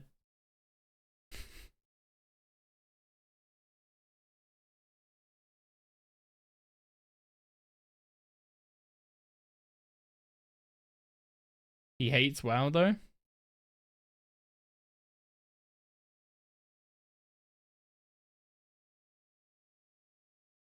Because they made it less manly. They made it difficult.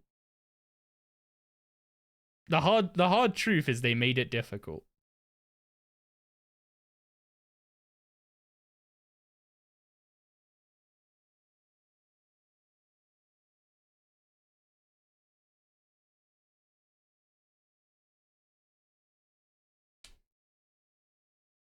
What's my favorite single player game?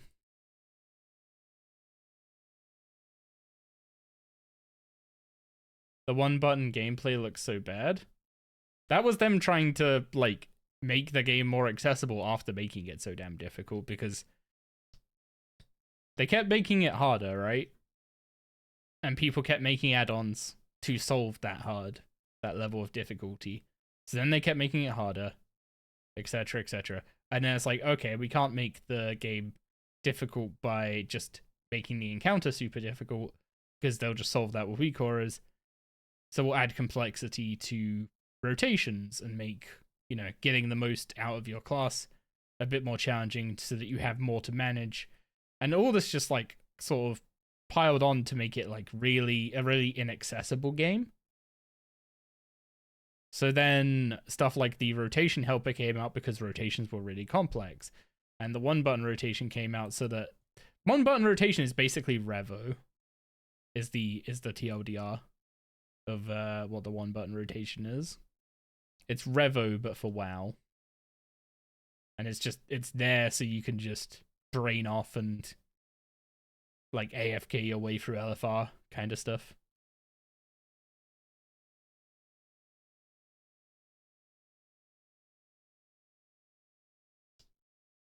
So all that stuff is them trying to like solve the problem they made themselves by constantly trying to make the game more difficult, because WoW doesn't get too many new players, and the new players it attracts are attracted by like the high-end content. Like most of the content creators in WoW are high-end players, and the ones that aren't sort of started like falling off in retail WoW, so they started playing like classic WoW and stuff, where where it's much more about like narrative, and you can start like community driven stuff more easily. So what's like modern WoW has very much gone the way of being like an instance MMO, I guess is the best way I could explain it. Whereas WoW in the past was much more of a social MMO. And it did not take long for that to happen, by the way. Like everyone says like Wrath was like the last peak of WoW or whatever. After having played classic Wrath, like I didn't start retail WoW until Warlords of Draenor, but having played classic Wrath, it's just a really bad version of modern WoW. Like all the design things that make modern WoW are there in Wrath. The only thing that's missing is queuing into heroics. And even then, people just made add-ons to make grouping really easy. So you basically had a queue system via an add-on almost.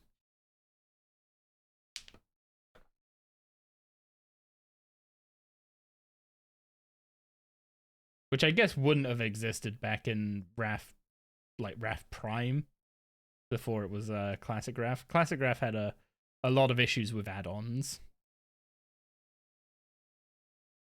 So I guess I kind of spoiled some of the experience, but it was definitely a case of like the gameplay loop was there. This is about, you hit level cap, you do heroic dungeons, you clear the raid every week, and then the next tier of raid comes out, and it's a bit harder. The cycle was there already. So like everyone that says WoW changed, just like not really. The core design, like the core cycle of content in WoW is exactly the same as it's been for decades.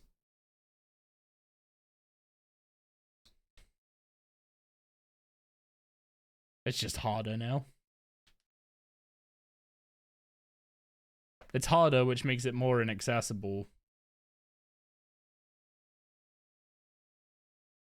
And they're now kind of like dialing that back with the next expansion by simplifying classes. But in the same stroke, they're simplifying classes, but they're like massively restricting what add-ons can do. Basically saying like we're done with this war against add-ons. Like the average player or like someone who just downloads the game is completely screwed because the tools we've given you the ability to make, trying to keep up with those has led to us making classes that are incredibly complicated to play, because with access to all the like recores and stuff we were able to make, we could trivialize most classes. And I'll be honest, I really enjoyed the classes we ended up with, like the super high complexity. Like I played Arcane Mage for a bit, and it very like there's a recore for it, which is called Barrage Helper, which basically helps by tracking all the conditions under which you should press Arcane Barrage, of which there's like 13 or something conditions that could cause you to press Barrage instead of another button. So that WeCora would help you track those conditions. But then as you started playing it and started getting a feel for it and started understanding it more, you realized that the helper was wrong some of the time.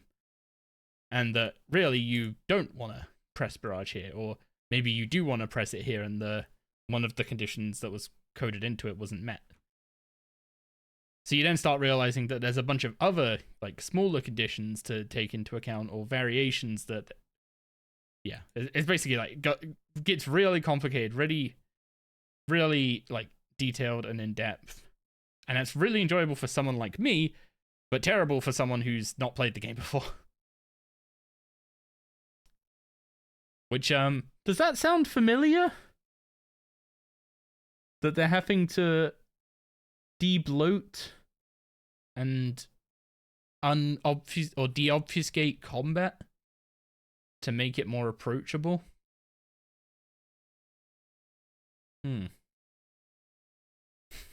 It's almost like the exact same things happened in RuneScape.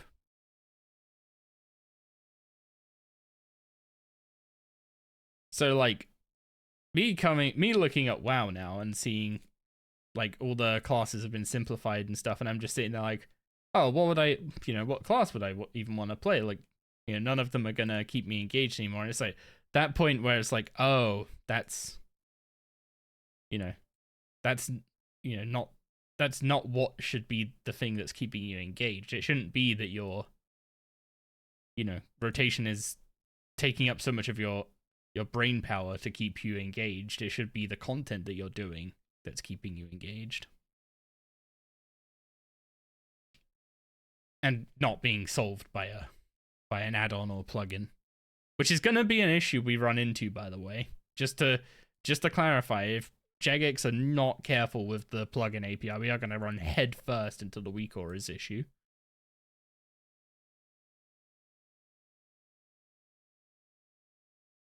Oh, I have all the levels for Fairy Tale 3. I don't have the levels for Fairy Tale 2, though.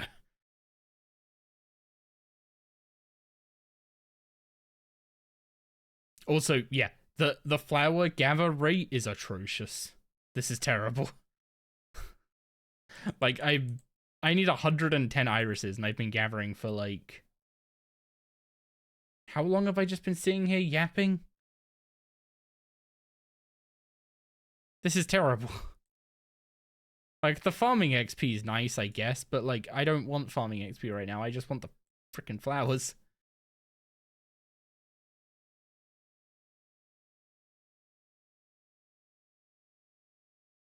Honestly, this might sound like a spicy take, but they should just make this give, like, 25 flowers every single time.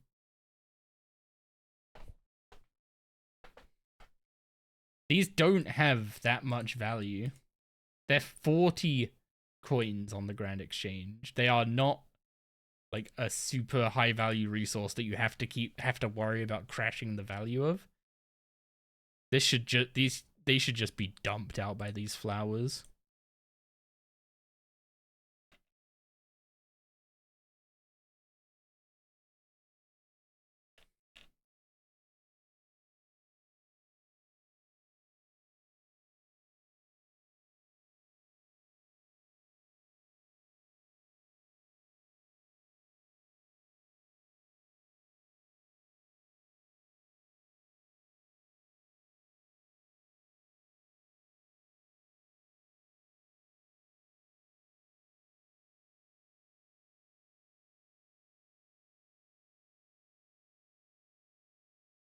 Yeah, I'm getting the feeling that this was once you include gathering the flowers, that this is not worth it.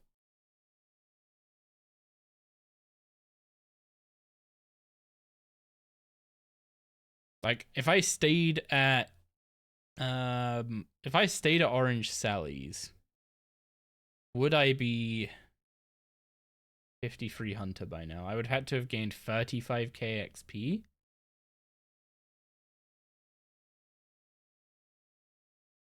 I mean, I guess the fact I've gained six golden roses is kind of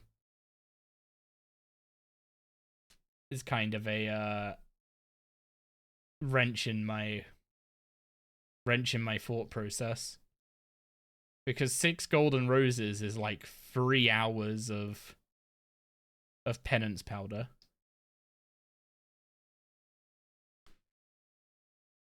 So that is quite valuable, and makes the calculation of whether or not this is worth doing tricky. Because, yes, on one hand, later on in the game, you'll be able to just come here, gather 8 times almost instantly with double rapid growth on every bush.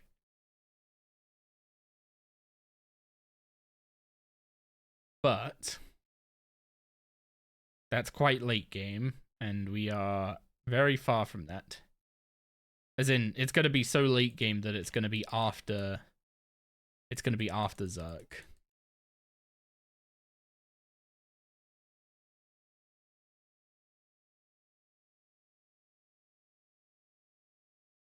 And having some penance powders before Zerk would be appreciated. Yeah, see, I filled up the two flower baskets, and I'm already out. Now, is the XP from the Swift Whirligigs gonna be worth it?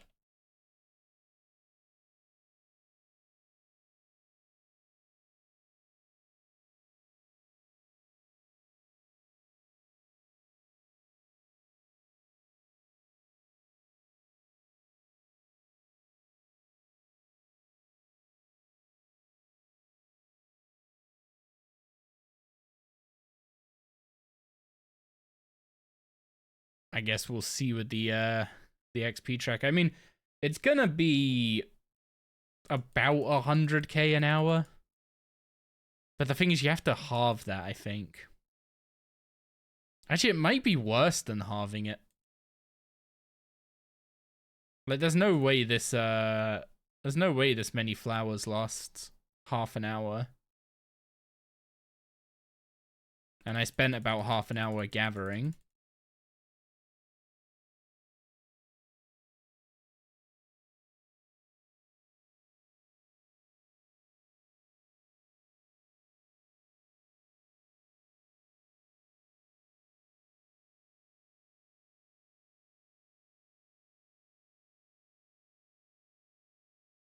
Yeah, and then there's times where I'm not gonna get all of the stacks. So I don't get the full XP per flower that I calculated based on.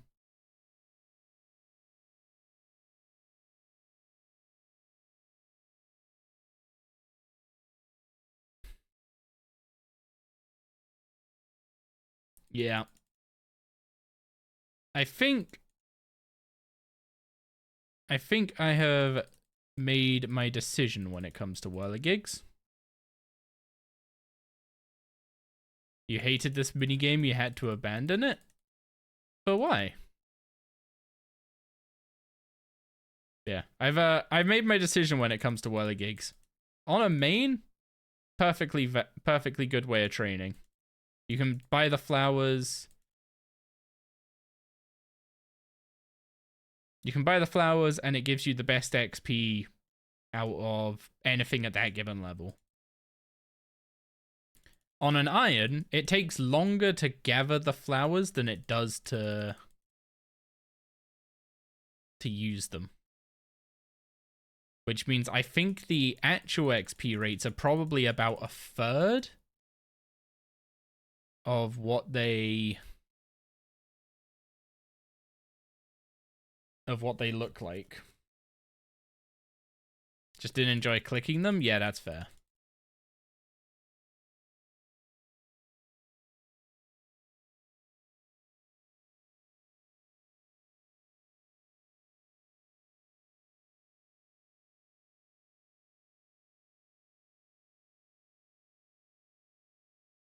Yeah, I think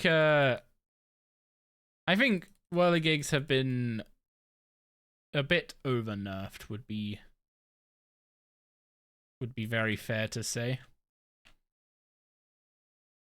Now that I've actually like compared the time to gather the flowers with the XP rates and how quickly you probably use the flowers.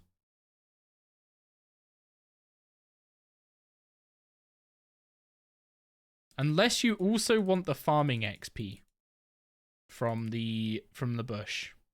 If you want the farming XP from the bush, then this is a good method because the flowers you get are a byproduct of getting the XP. But if you're specifically going to the bush to gather flowers to do whirligigs, then they are not worth it.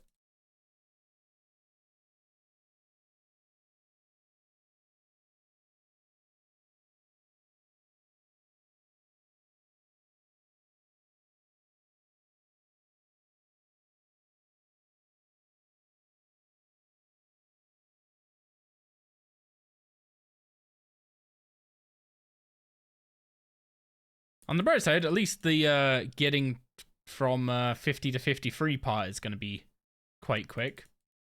I just had to sit there and ramble about WoW for a bunch at the bush.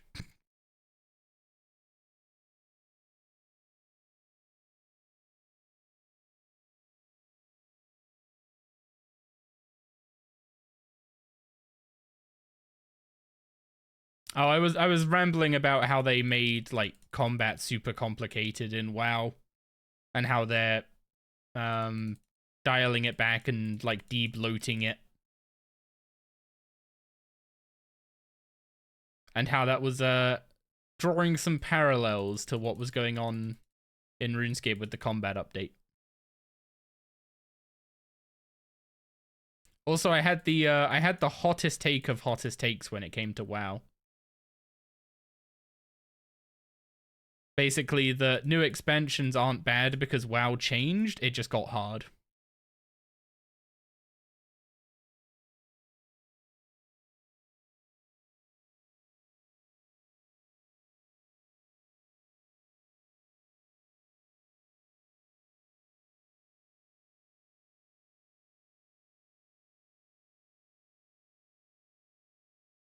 Like, even looking back at Wrath, right?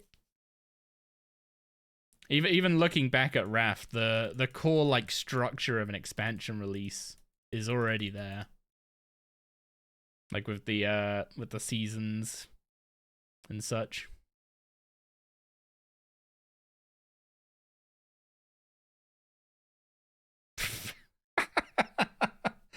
Welcome, Vastinus. What an introduction. De-bloating it again? Are you referring to WoW or RuneScape with that? Because if you're talking about WoW's de-bloating, Classic crit coming? Hell no. Classic Wrath was one of the worst WoW expansions I've played.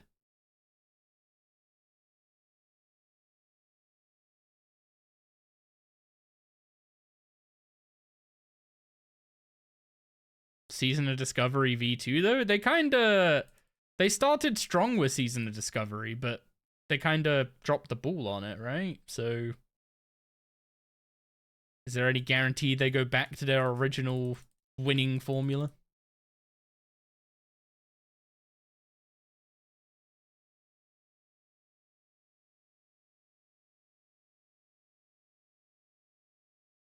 You'd like to think they learnt? We can only pray, right? But Shadowlands so meh? Wait, hang on. They're doing a Season of Discovery in Shadowlands.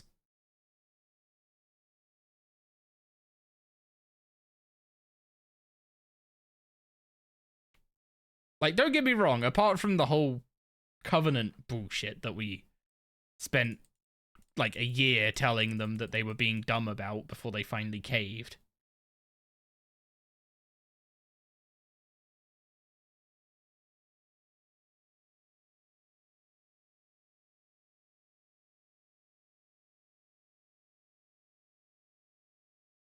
Shadowlands has the Shadowlands is weird. Shadowlands has the same like issues and poor design early on in the expansion into fixes later on that Legion has. But Legion somehow got remembered as like, oh, it was an amazing expansion the whole time. Whereas everyone just remembers like the earlier bit of Shadowlands. Even though I would argue that the end of Shadowlands was better than the end of Legion. But that's probably quite biased based on my situations at the time, so that is not a factual evaluation of the last patches of the expansions.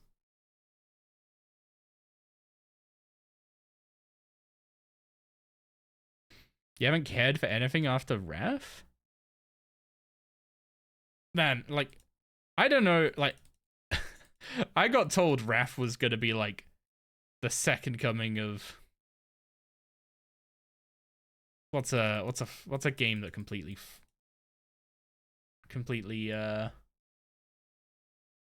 like, I guess Age of Empires 2 is a bit niche to use in that analogy. Basically, I was told constantly before Wrath Classic came out that it was going to be amazing and Wrath was like the best time ever in WoW and all that kind of stuff. And I played Wrath and then playing Wrath Classic, it was just not that. It definitely had an issue of like being overhyped and like falling flat on expectations that had been set up by other people. But like I'm gonna be the bouncing voice on the rose tinted goggles when it comes to Wrath. It was Not as great as people remember it.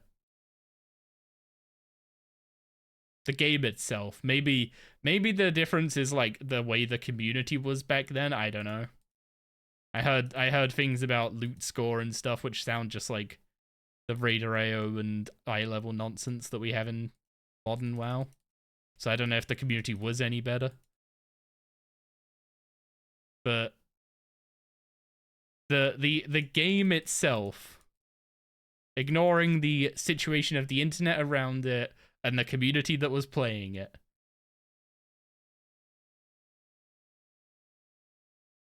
Wrath itself was is majorly overhyped.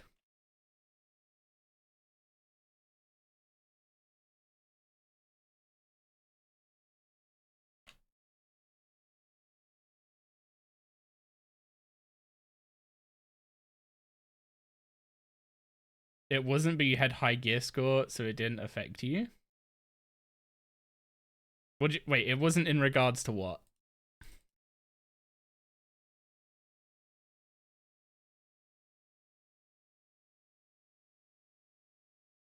You can say only one thing about WoW and feel sorry for whoever's been working. Yeah.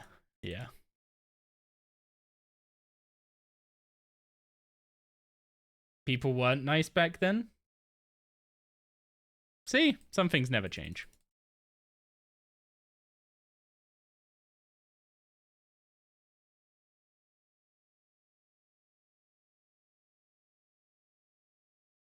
See, it definitely could be like a modern attitude towards gaming kind of thing that makes the difference when it comes to Wrath, right?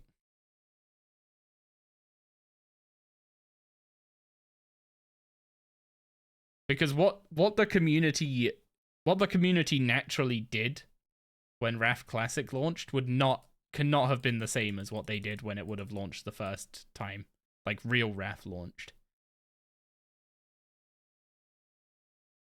It would have been a very different environment, and like I'm assuming when you first played Wrath, you didn't know like all the things you quote unquote had to do and going for your pre-base and all that kind of stuff, right? You would have just been like playing it, exploring the world, and just kind of finding stuff and taking in naturally. Which is a very different experience. And I think that's the main thing that's different. But the problem is that you will never get that. No matter how many times you re-release Wrath, TBC, Vanilla, you will never get that back again. Even if you release something that was like the same design but something completely new, and like no one had been able to what's it called? No one had been able to data mine anything from it, and you all went in blind for, you know, a day or whatever. You'd still not get the same experience, because within a week the guides would start flooding and be linked in discords, and there'd just be information you just couldn't avoid absorbing.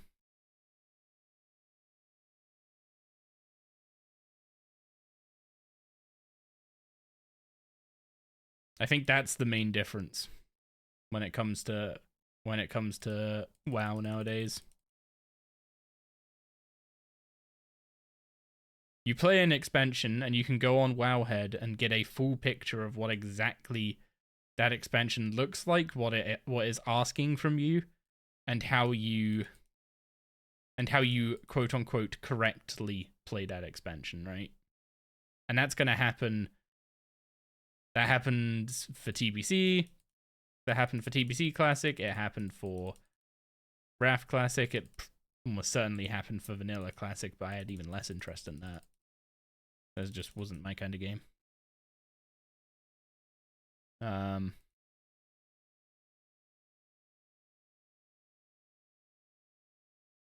Yeah, we get the like WoW seasons start with the guide being posted on whatever website of choice you use. you're never gonna get that like exploration feel back. It doesn't matter how big they make the zones. Doesn't matter how much they try and hide data mining. As soon as something's found, goes for a few discords, someone sends it to Wowhead.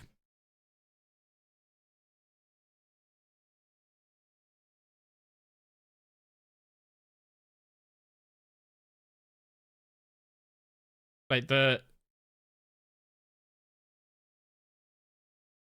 speed with which WoW is solved and the information about the solve is distributed is just, yeah. It's actually terrifying how quick it is. Like when an exploit gets found,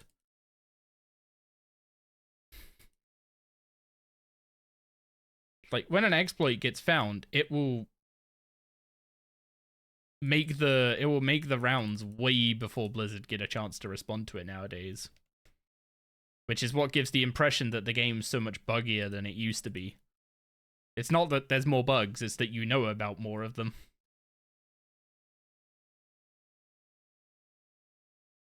There was a bug with Honor Among Thieves with Sub-Rogue. It gave all other rogues in your party a combo point for every crit. We had a group of 5 rogues every raid until it was patched. They just spammed Eviscerate over. Jeez.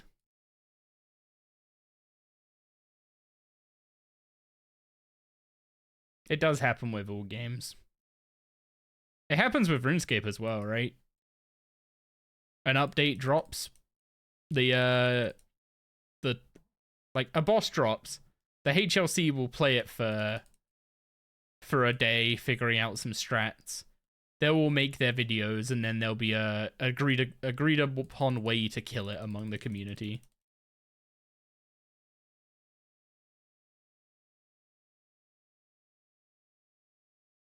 Whereas back in the day, you might look up a guide to killing Grador, but it would still feel what's it called? It would still feel like, what's it called? Like even looking up a guide for going and killing Grador way back in the day would still feel overwhelming, just because you've never done anything like that before. There's no real mechanics at Grador. It's basically just stand there and DPS and eat when you get hit by a ranged hit that's too high. And back then you had 100% pres, so you weren't even getting hit by ranged hits. Only the tank really cared. There was basically next to no danger, unless you were tanking. But then you compare that now to doing something like Zuck, where you can get where you can basically get full wave breakdowns and like details about every single mob and how much health and everything they have, and just the sheer amount of information available basically completely changes the game.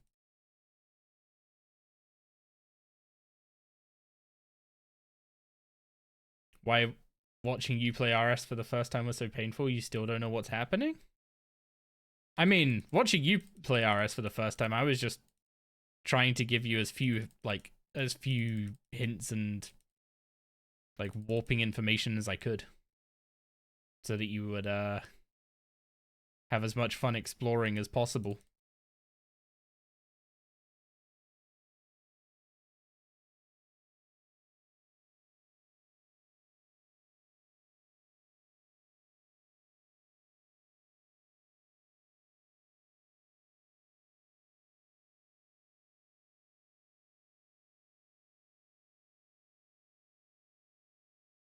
CheckSync. You just CheckSync. A lot of years ago, you played Lineage 2, and WoW and Lineage 2 started around pretty much the same time, but WoW still grew bigger. Anyone here played Lineage 2? I have not. I wonder what's the reason why Lineage 2 was not as successful as WoW. I remember a lot of like marketing from back then for WoW, but I don't remember any for Lineage. So it might have just been a marketing thing. But also, WoW was specifically designed to go against the MMO design of the time, right? Like MMOs back then were all predominantly grindy, punishing. A lot of them were PvP focused. Whereas WoW was much more like... WoW was the casual MMO.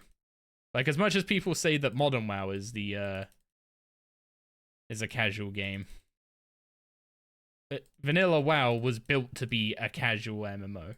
A more wide appealing MMO.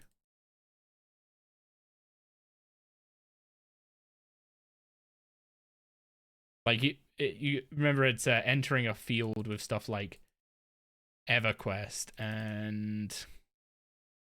Oh, what was that shooter called? What was that PvP, like, gun-based MMO called? The one whose gameplay, like, cycle was literally just kill other player, they lose all their stuff. Quake was an arena shooter, I'm thinking of an MMO. Basically, all the other MMOs were like super hardcore. You'd lose stuff when you die. And like back then, WoW was initially seen as like, you know, it was the casual MMO, and it's like, oh, there's elves and gnomes and all this like fantasy stuff instead of like hardcore guns, etc.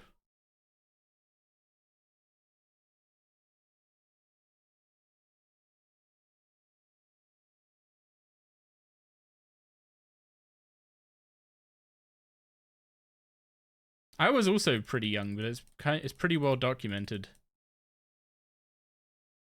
But also, like, I was playing with... At the time, I did have friends who were, like, quite big into MMOs. Like, around the time that... From, like, TBC to Cataclysm time. And some of them were into more hardcore MMOs than others. Like, I have been asked...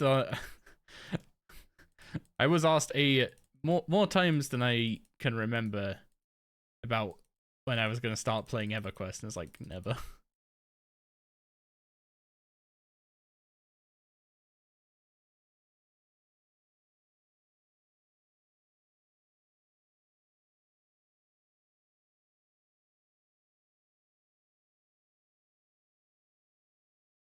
Eventually they caved and started playing WoW, but all those friends were exactly the kind of people that were like, oh, well, no, WoW's too, you know, WoW's too much of a casual game. It's too boring.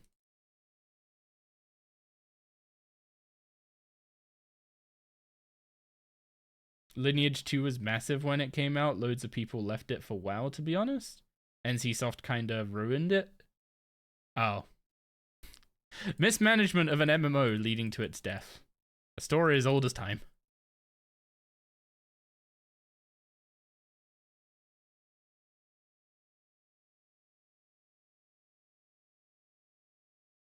Yeah, I've never actually played Lineage 2. I've definitely seen the name, but I've never had like a reason to try it out. Anyway, Box Trap, Chin Chomper. Surely we don't need to do Eagle's Peak to catch chins.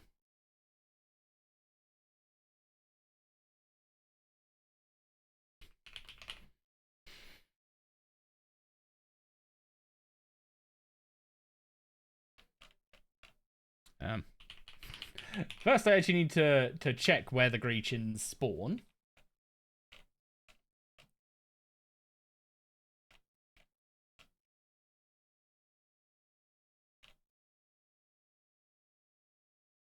Oh, they're up there. I assumed they were just in a different part of Feldip.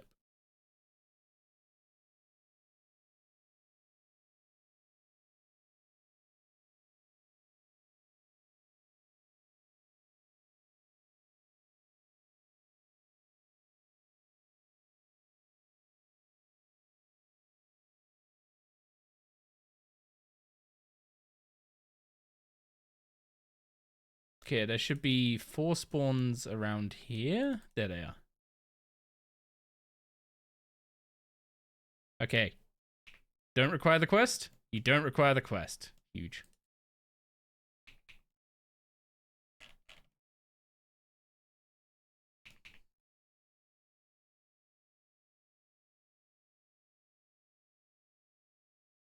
Am I still limited to 3? I'm still limited to 3.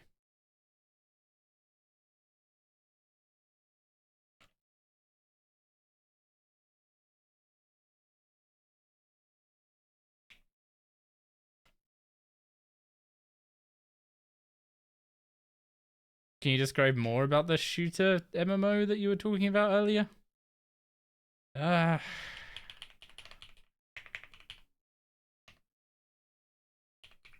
Shooter MMO early 2000s.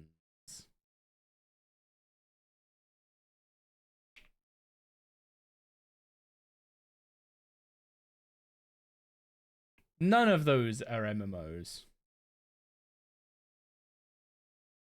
Thank you, Google. Absolutely none of those are MMOs.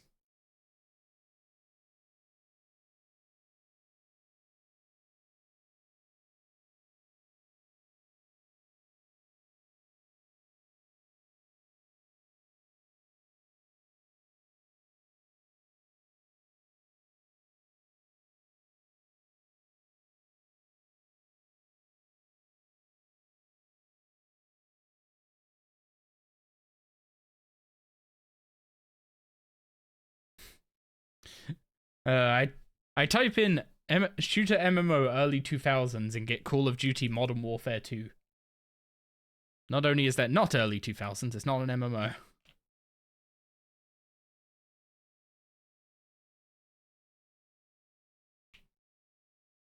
PvP MMO early 2000.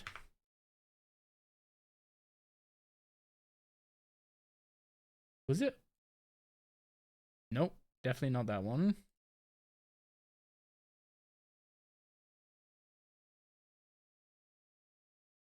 I mean, Lineage 2 and RuneScape come up. So clearly they've been listening to the stream.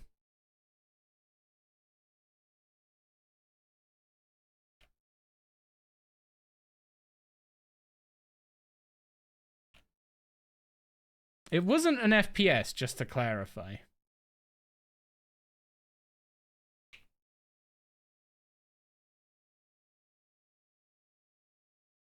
It was just a shooter in the sense of there were guns in it.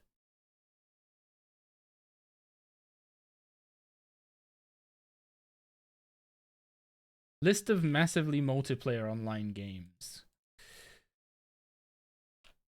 This one should be spicy. Phantasy Star Online, that's one I played. But it wasn't that.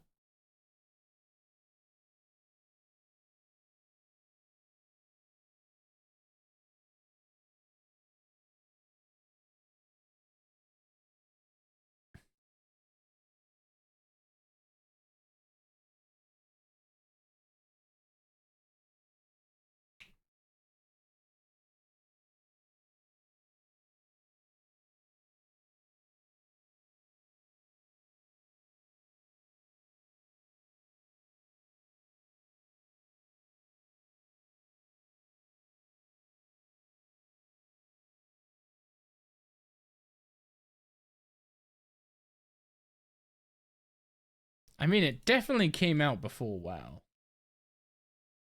So it's one of these.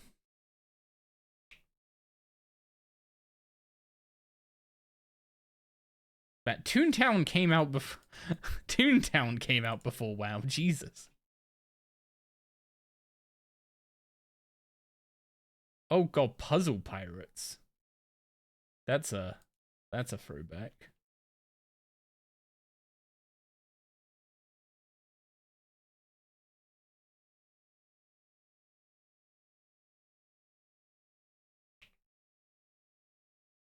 What was the theme of the game? It was like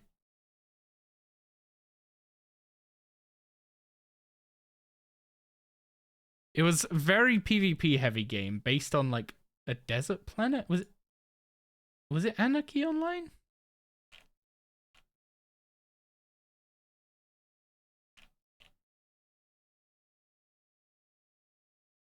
It might have been Anarchy Online.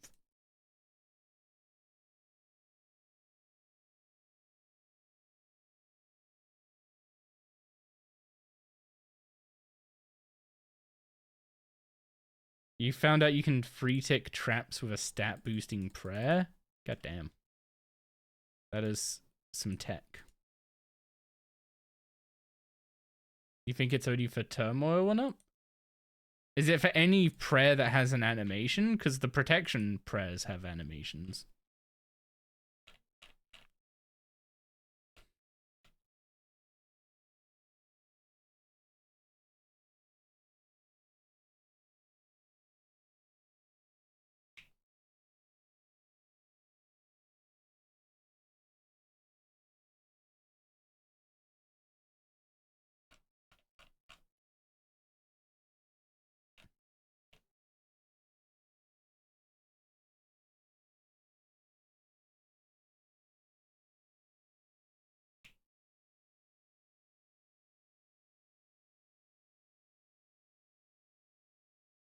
Anarchy Online.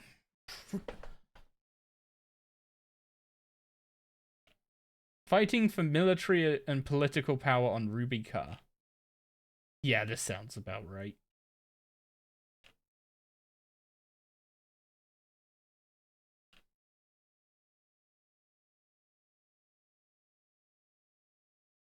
Nano programs, perks, and research. Yeah, this is all sounding right.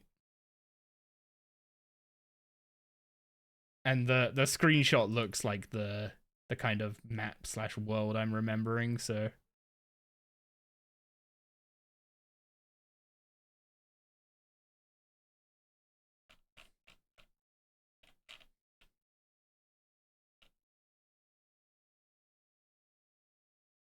What's my current goal? I am catching chins for a POF animal.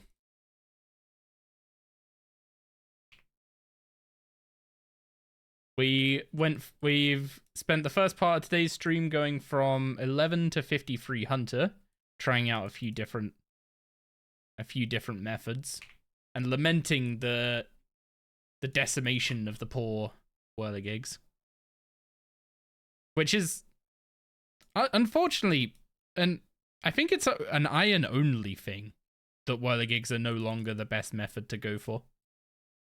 It just takes too long to gather the flowers, so unless you want to gather the flowers for farming XP, it's not worth doing whirligigs.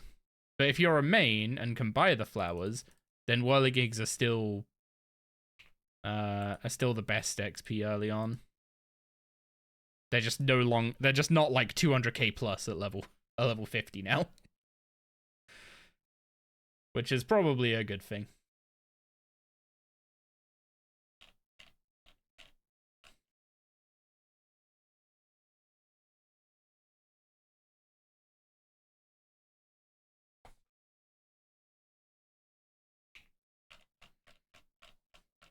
So many of these so many of these MMOs don't even have screenshots anymore.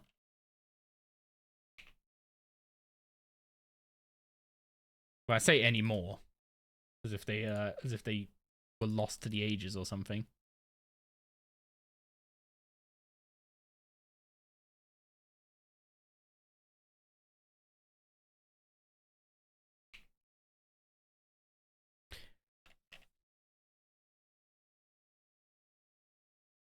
You saw a Kickstarter project for Adventure Quest the other day. Man, Adventure Quest is... I don't know if this is fair to the game, but given everything I remember about Adventure Quest from when I played it way back when, I'm pretty sure it was like the first real free-to-play, like the first real free-to-play but pay-to-win game I played.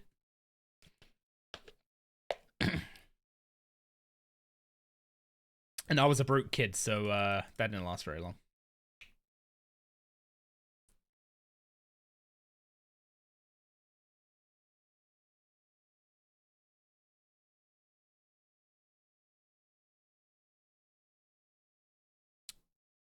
Also, I'm not sure if this spot's actually that good.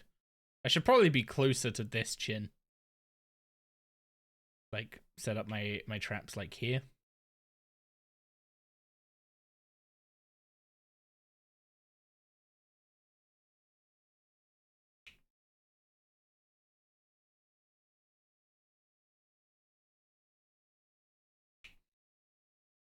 I should focus on this chin, actually. Like, let the two from down here occasionally come and trigger the trap, but if this guy wanders off, then I just pop.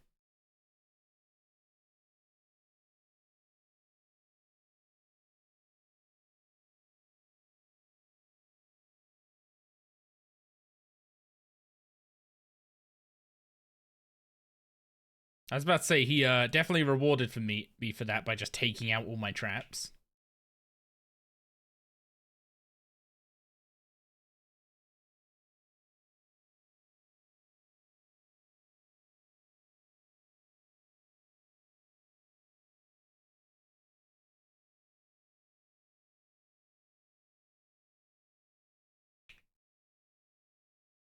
By the way, wifey got that job. They were like, we will let you know tomorrow, and then proceed to call her 2 hours later instead.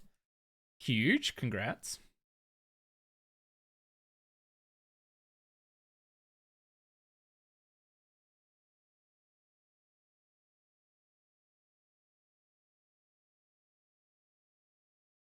Also, I just realized what time it is because I can hear Doris having her stick behind me.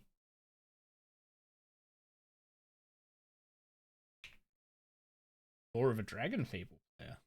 I don't think I've played that before at all.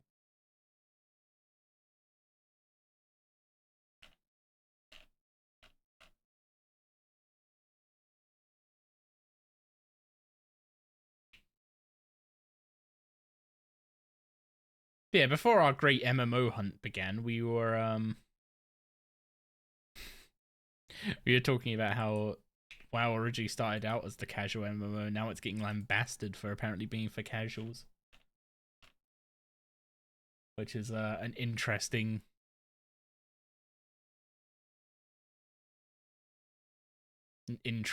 irony.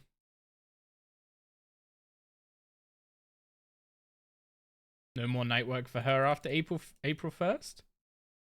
Huge.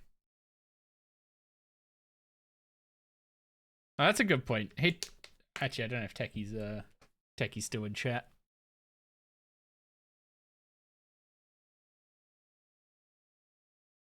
Are you still thinking about going back to shifts? So you end up losing your night times? No.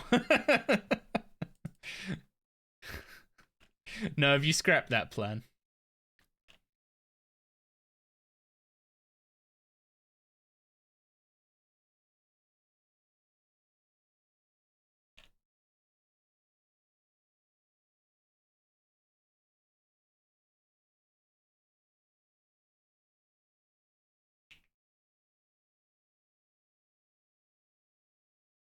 You like your sleep? Understandable.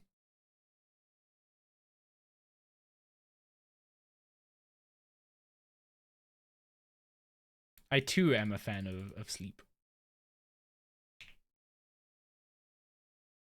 Which is why it's a shame that I'm probably not going to get any tonight while I go insane trying to get this Chinchomper.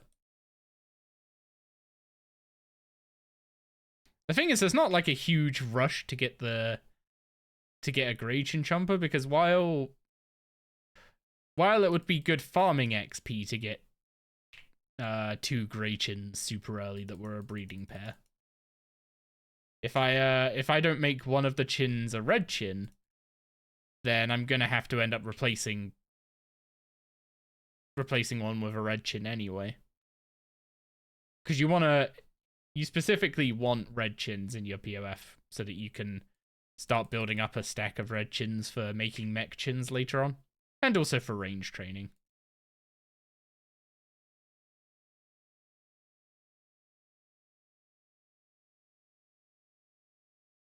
So I guess ideally I end up with 1 grey chin by the time we get to 63 Hunter.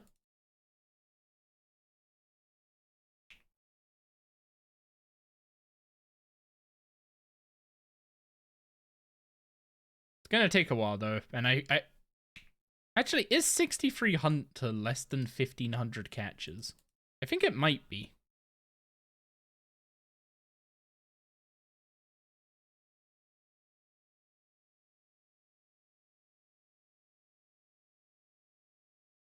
How does catching multiple grey and red chins work?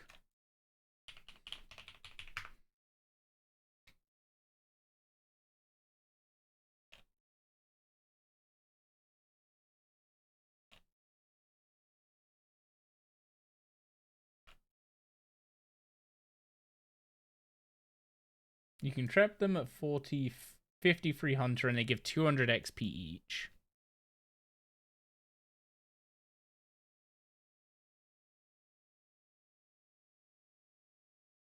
You cannot get the sword to drop at Tellers. You have 5 of everything else that's dropped. And it's now just another stuff. I mean,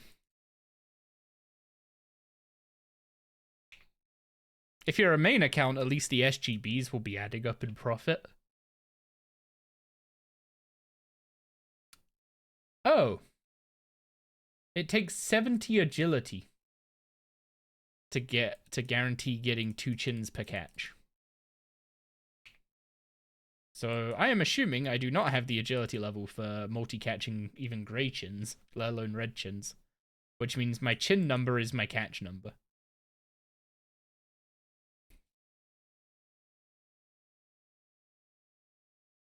You just want to end the log?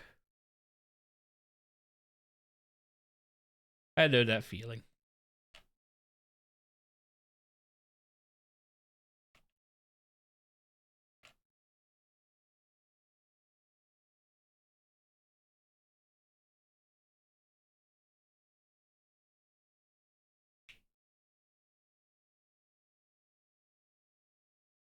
Their preferred bait is spicy tomato, which needs to... You have to use a tomato with a bowl while you have...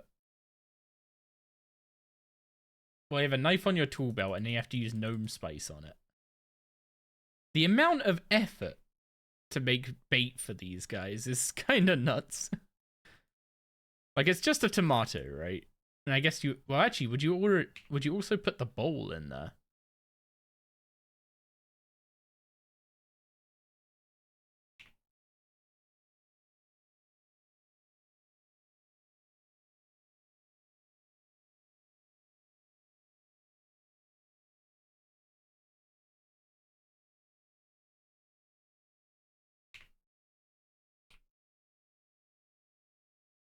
Never really learned Telos consistently enrage 100 plus, but Necro goes burr.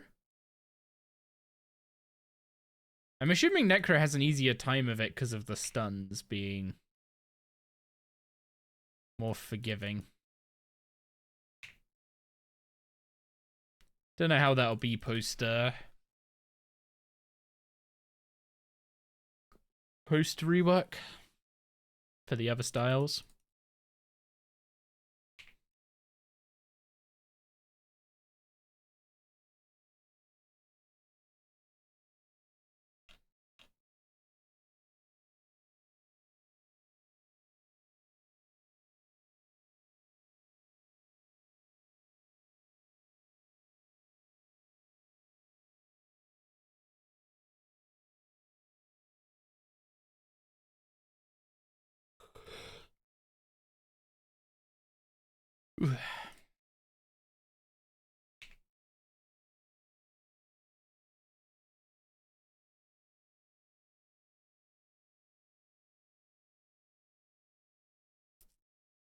The one thing that does kind of surprise me is just how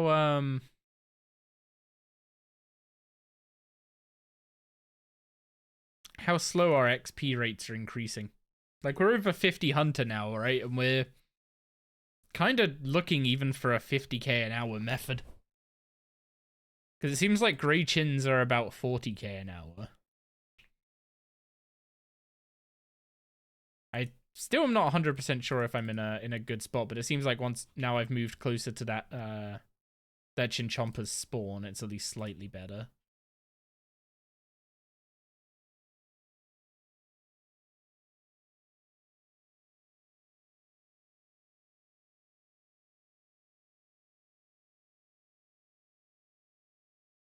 Yeah, genuinely might be a case that BGH is just the way to train Hunter now. Which I'm actually kind of okay with. I enjoy BGH. So we'll get our chins. We'll get our chins for the farm. Then we'll probably see what they add in Havenhive for Hunter. And use whatever methods they add in Havenhive to get to 75, and that'll be how we get up to BGH. I don't think anything in the game currently would convince me to go for 75 via it. Maybe red salamanders if they're that much better XP than orange salamanders. BGH with brawlers. Okay, that was insane when we did that on the previous iron, but I don't have access to brawlers this time, I don't think. Oh wait, no, they're just wildy drop table, aren't they? So I could go farm revenants, I guess. I don't really have a reason to farm revenants, but I could.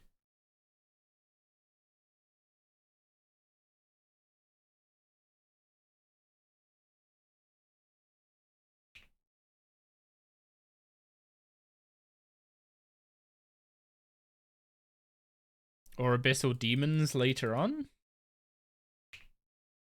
I might end up making abyssal demons my scavenging farm.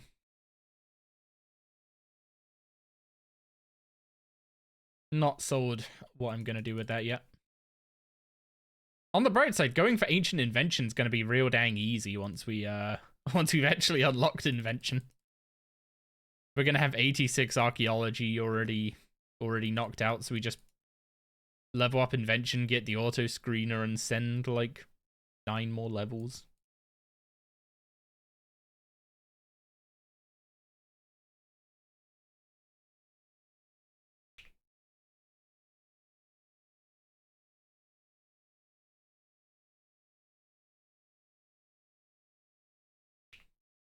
$75 catches to go from 53 to 54.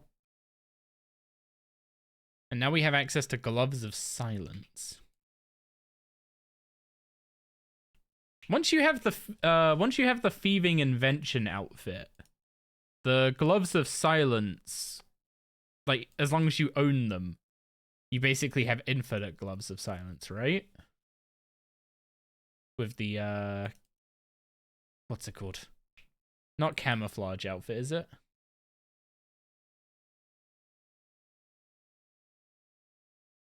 I can't remember the name of the thieving outfit. I think it might actually be camouflage outfit. I mean, they're camouflage fragments.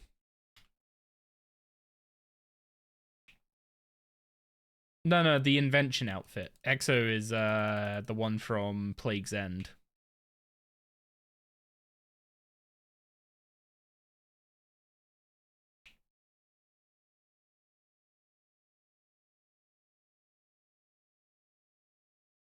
A farming solution? We've hit 54 farming, and you know what that means, Chev. It's time for some old school hunter.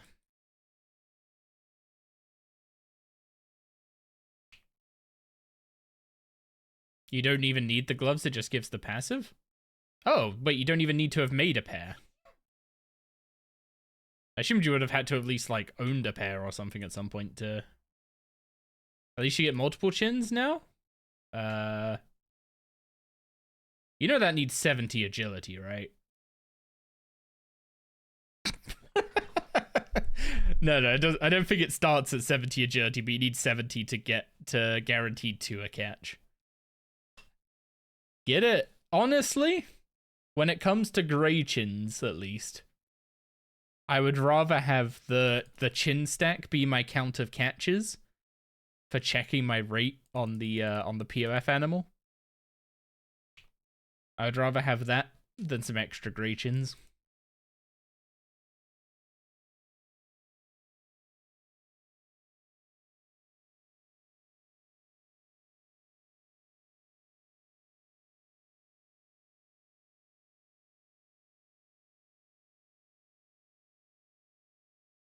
You need to finish Plague's End to get the passives from Exoskeleton and Gloves added to the outfit?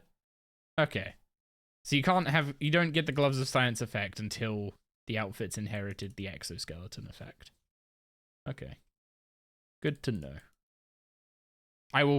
Well, actually that is very good to know because I will probably be making the outfit before I finish Plague's End.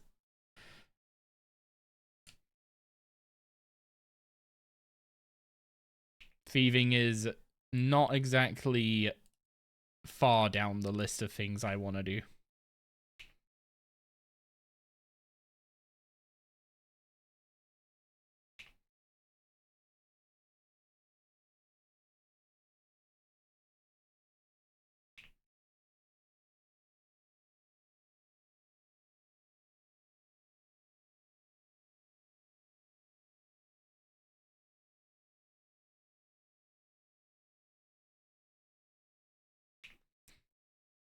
What's the thoughts on whether or not we're gonna get spooned on the first chin, by the way?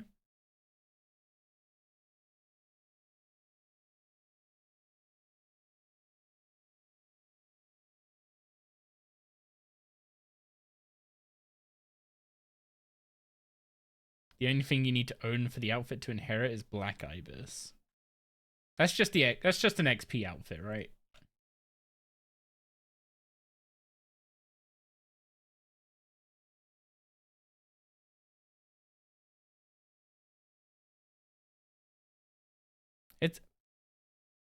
It's weird because it's like it's an XP outfit that needs you to have like 91 thieving to reasonably hunt down, right?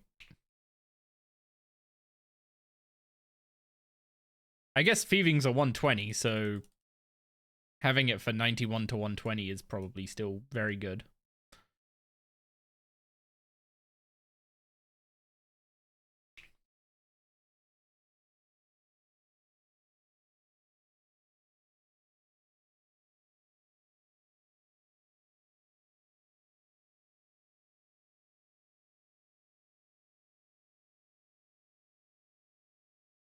What made me go for Ironman?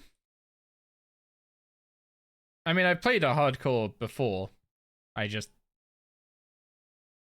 died on it.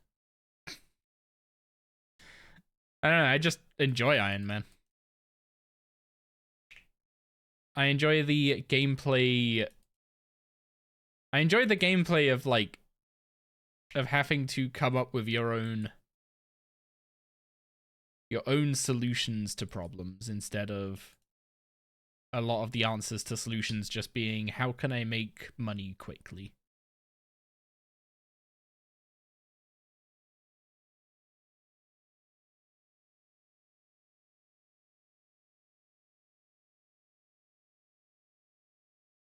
It made it much easier to get now as a 1 in 800 instead of 1 in 2300, and they removed this. Wait, I thought it primarily dropped from the last room of pyramid the last room of pyramid plunder.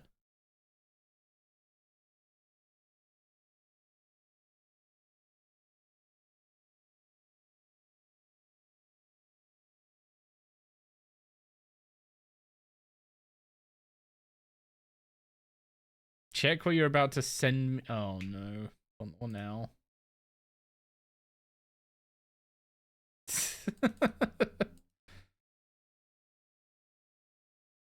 Oh boy, that's a paragraph, dude.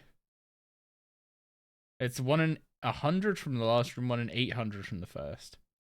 Okay, so it's not awful to go for it before 91. I guess you could do all but the last room at 81 then.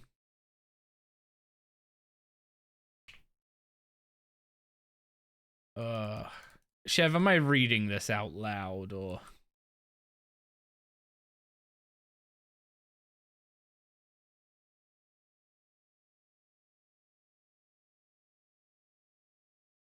If I want. Oh no. Actually, do I should read it to myself before.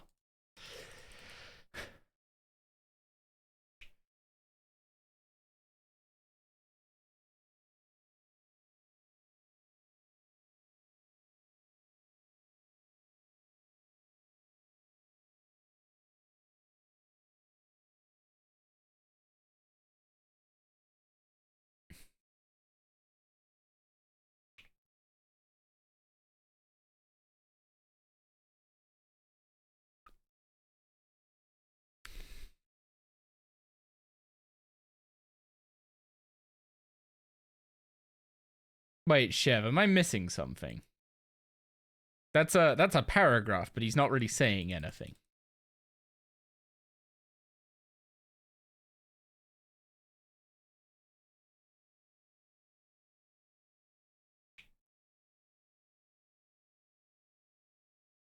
That ad break timing is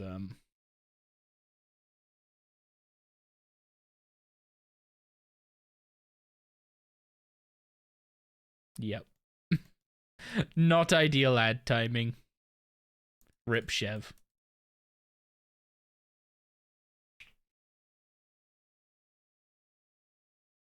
Yeah, Chev sent me a Chev sent me a paragraph that someone wrote about the GE, and I'm just sitting. I've read it, and I honestly don't know what the guy is trying to say, other than just that you can price check stuff.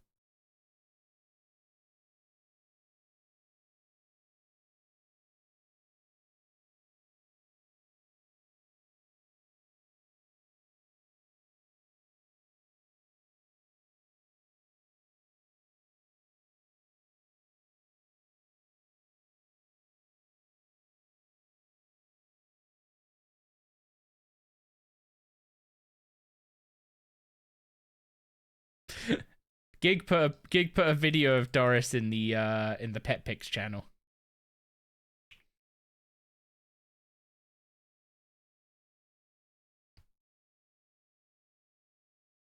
I would show it on stream, but I don't have Discord audio hooked up, and also it seems like making it full screen doesn't make it full screen within Discord like an image. It makes it full screen.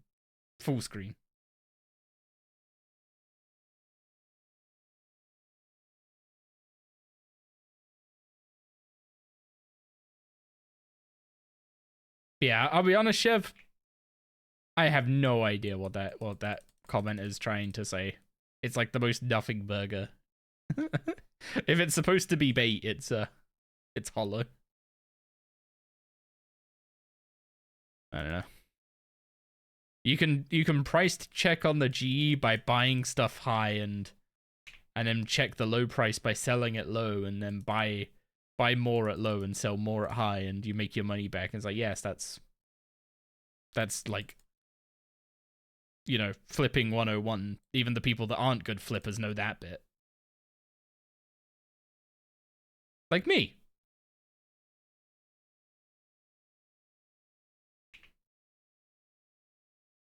So I don't really know what the goal was.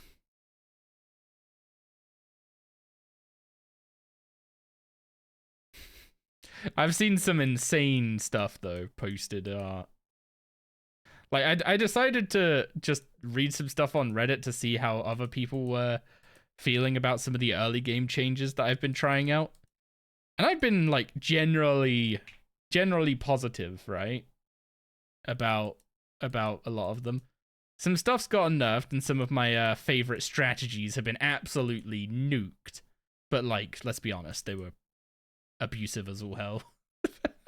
They were designed to abuse the game, and they deserve to be fixed. But stuff like early game availability of seeds being way better has like kind of actually helped fix the problems early farming had, as opposed to just skipping over early farming with beehives. Sure, POF sucks beans early game, but that's something that could maybe be fixed by them fixing the gain rate of happiness and what's it called? Of happiness and health stat for lower level animals. Like the ones that grow to elder in 2 hours shouldn't need to be in a pen for over a day to give their full XP. But that's stuff they can fix, and stuff that won't have ever been like raised as feedback, because no one ever cared what XP you got from a sheep before, because it would have paled in comparison to the beehives, right?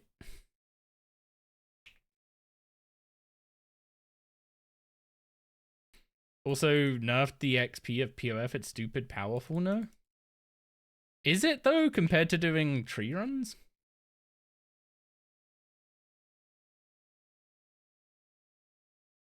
Like, is it stupid powerful on a main?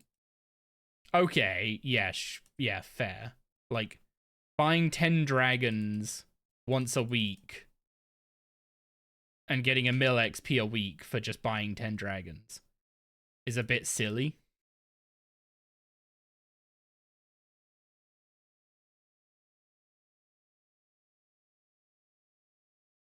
But like,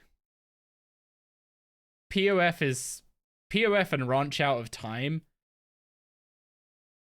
are supposed to be like the thing that scale farming up to 120, right? The seeds for higher level trees and stuff aren't designed to be mass farmed, as far as I'm aware. So POF and Ranch Out of Time kind of need to carry you to 120, and that starts at dragons, I feel like. But also, like, they've not yet gotten around to, you know, late game rebalancing. They've only done early game so far. So with some of the communication they've given so far about like what their thought processes are and what they consider the role of certain pieces of content to be, I would be interested to hear what they consider the role of tree runs in modern day farming, or if they're just not really a thing.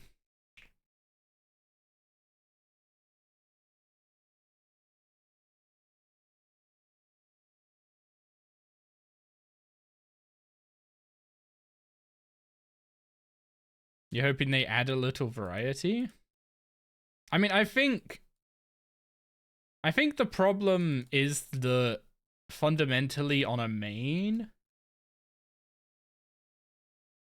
you just stick 10 dragons in your POF and come back in a week.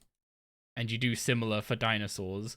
But that's because they just made them take so long to grow that it's so infrequent that you check them.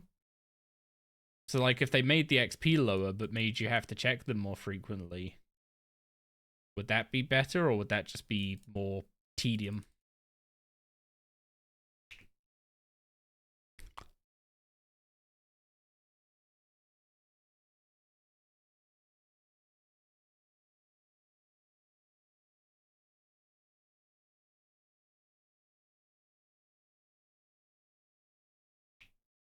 Welcome back, Kevin. Yeah, like one of the things I noticed about POF Chev is sticking a couple virile dragons in your breeding pen and unlocking the collector almost gives you 10 dragons a week. So I don't think it's going to be that much different for irons.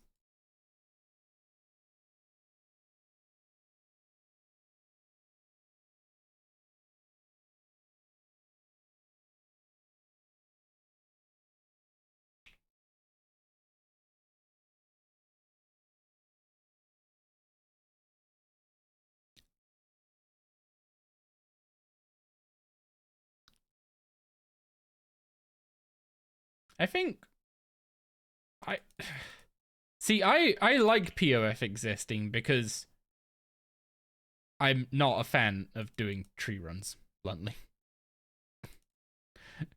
I've never particularly enjoyed it. I will end up doing them on this account for sure though.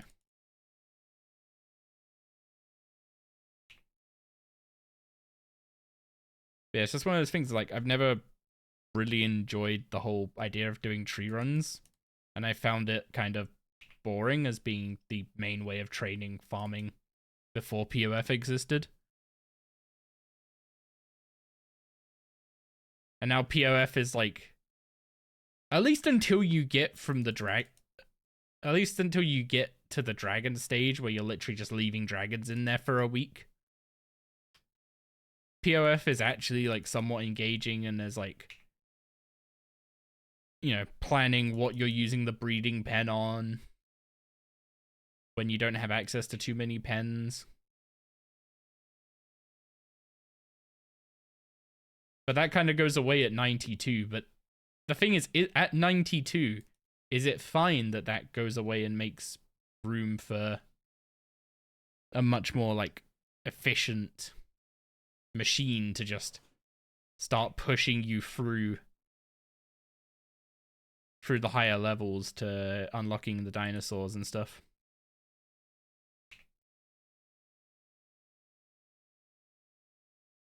Yeah, the fact that animal XP used to not be based on health and happiness is nuts. But also, that nerf / fix seems to have caused a problem that's now rearing its head. So I'm gonna try and raise that as feedback next week if I can. That the early game animals should probably gain health and happiness quicker than later game animals, because they end up just sitting in the pen at Elder, waiting for the bars to fill before you can claim the XP from them.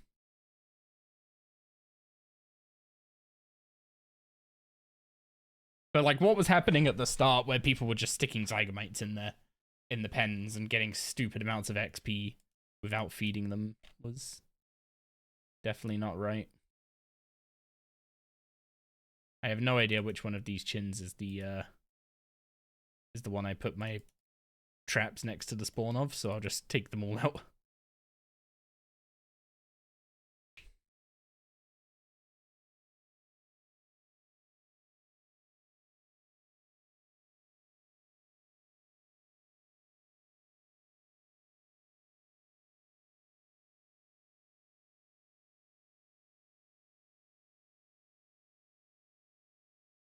I should be more on top of taking out the chins that roam too far away.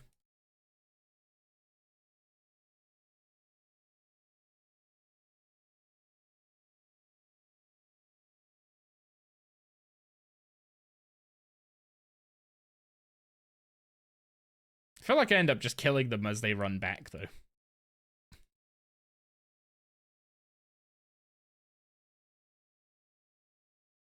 Yeah, POF is still very strong. Like you literally just buy rounds of chins and dragons, and that's farming on a main at the moment. So I do agree that like POF has completely dominated farming training on a main.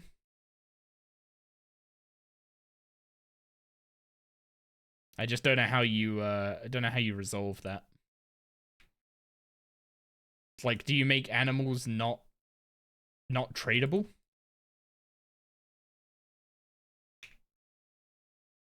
Because like that's the part difference between a main and an iron, where it breaks, right?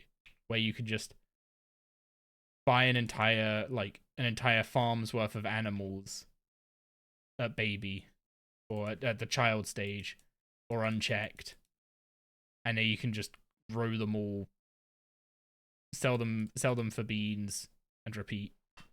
You're not engaging with breeding.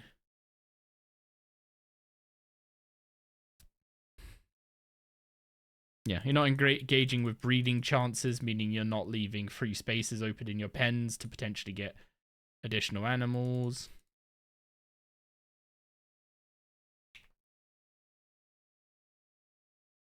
The trapper is basically like negligible use on a main, right? Whereas on an iron, it's incredibly useful. Just kind of highlights the difference of buyable animals versus not.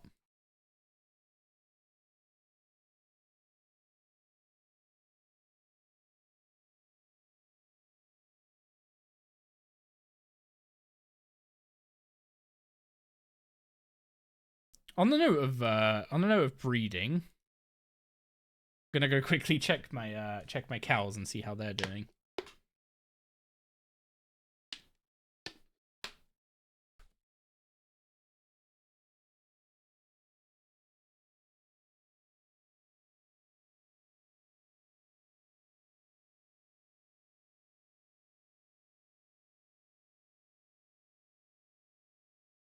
They have, even with the assistance of the Go Get 'em nectar, they have not achieved much. The rabbits, on the other hand, have achieved a lot.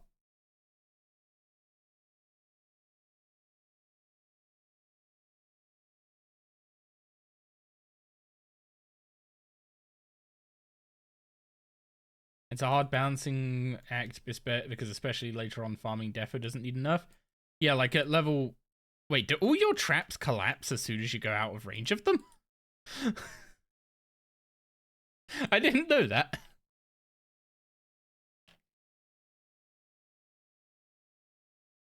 Yeah, you are right. Like once you start getting like 110 plus rates, farming turns into a grind.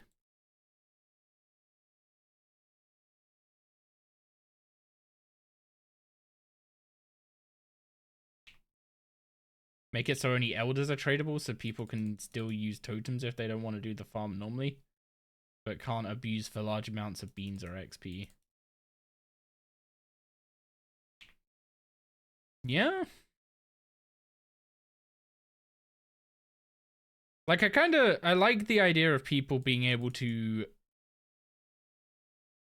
get really good breeding pairs and be able to sell those, so that still works with that. I just don't like the whole like not caring about breeding at all and just basically just turning your farm into a growth machine. Breeding logs were miserable. Hunting shinies takes a while. Who would have thought? Wait, you're a shiny hunter, Chev. You should know how this works.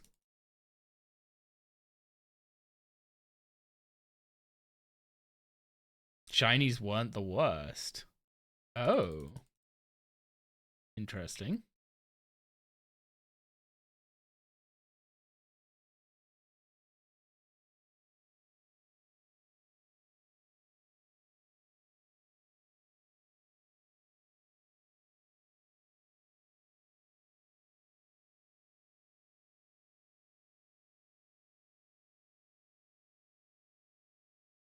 Funny thing, by the way, regarding shiny hunters, Dutch T-Mobile was held hostage by a hacker group, and their name was Shiny Hunters. God.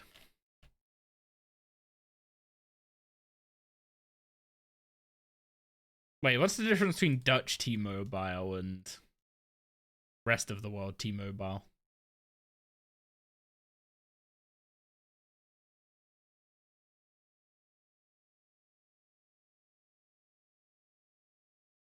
It's called Odido?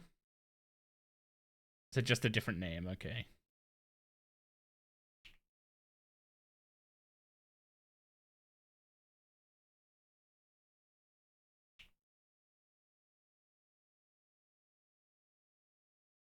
Huh, you are right. Activating a prayer with an animation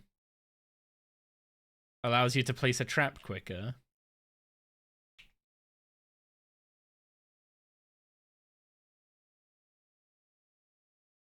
Assuming you time it right. If you do it too early, it just stalls you anyway. Pitfall Sabertooth Kayak. Oh no, absolutely not. That doesn't give me POF chins, and also it's pitfalling. Pitfalling is no bueno. 165 catches so far, by the way.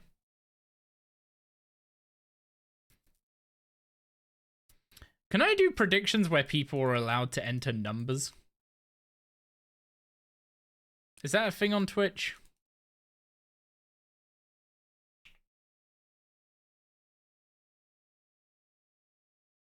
If only pitfalling was made better like in some other game? Pitfalling in old school is still atrocious. It might be better, but it's still bad. Could do under or over drop rate. That requires me to catch 1500 by the end of stream. I guess if I make it a number, I have to go until I get a POF animal, which could be more than 1500. But hear me out, imagine if you could get a Slayer task but for Hunter. But Chev, why copy Hunter rumors, which are considered one of the best Hunter updates in old school, when we could copy birdhouses, which are considered one of the worst Hunter updates in old school?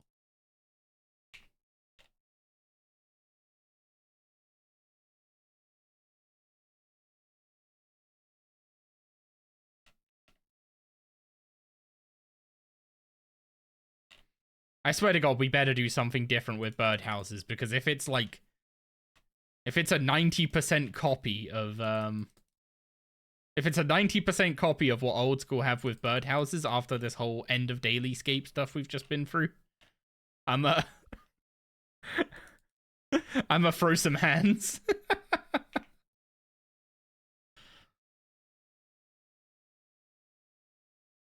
Is the bull milk? What? Bulls don't give milk.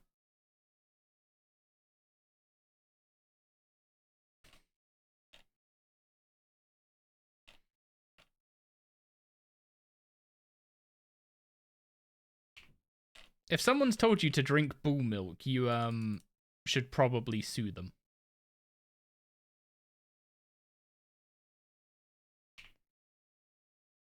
Oh, wait.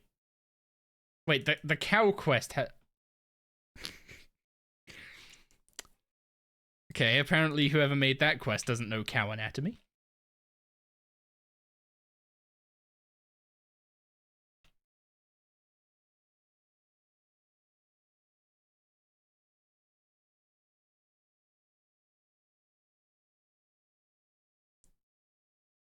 I'm just gonna write that up to a dev not knowing how cows work.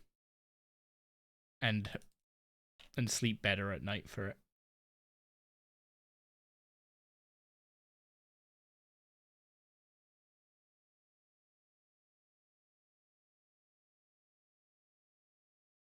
They know exactly how cows work?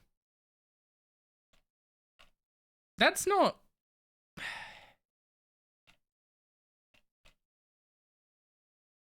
It's a fine line between RuneScape humor and toilet humor, is all I'll say. And I think that one might have crossed the line.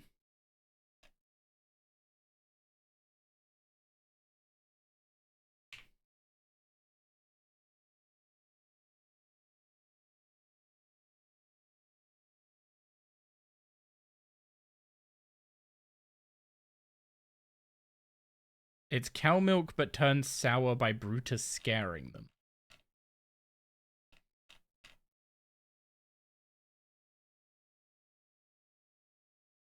But everyone else was saying it was bull milk. What?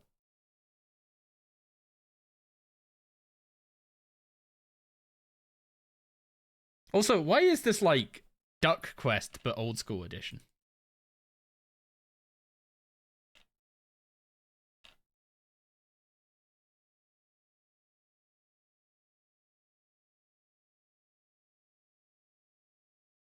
Like, was the reception to Duck Quest that good that they decided to do something similar in old school? Like, I heard that the hard mode of the boss fight was decent.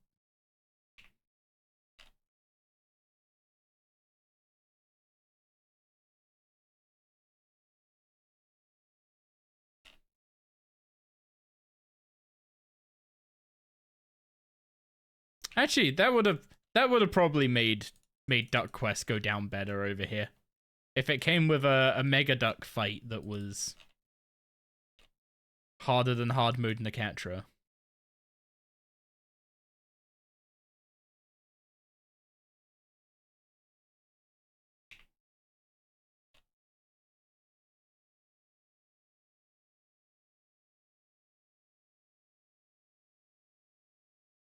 We need hard mode Mega Duck. See what I mean?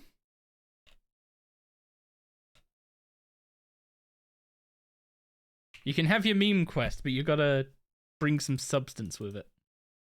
And that substance is not bull milk. You'll drag it to the fort on World 2? Wait. Oh, you thought I meant a... Okay. You want a roaming hard mode Mega Duck. Okay.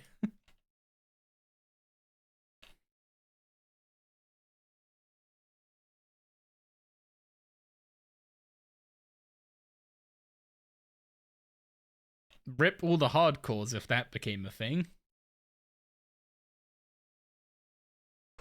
Like, just imagine you're streaming on your hardcore doing some chill skilling and out of nowhere comes hard mode Mega Duck.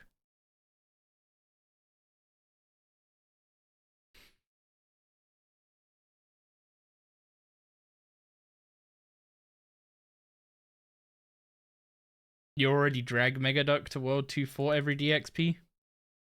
Wait, but that's XP waste.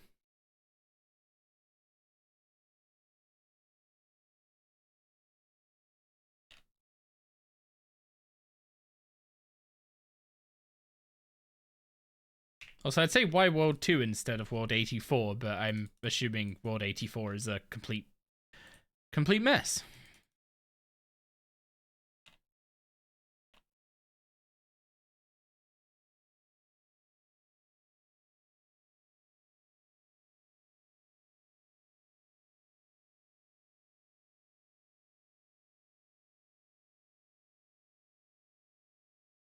You've done it in 84 as well? Fair enough. The only game that should be approved in the whole world is the one on Sega where you need to aim the pistol at the ducks and shoot, and if you miss the... You mean Duck Hunt?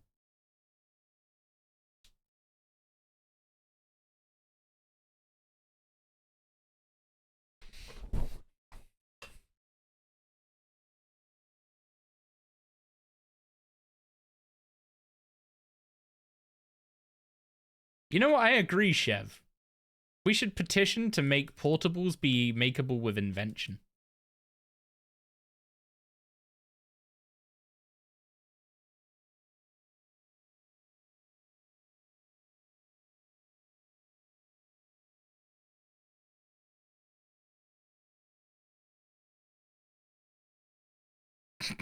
I don't have Reddit on my phone. I have barely anything on my phone.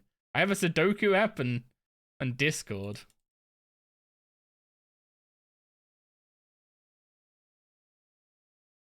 And a web browser, I guess, so technically.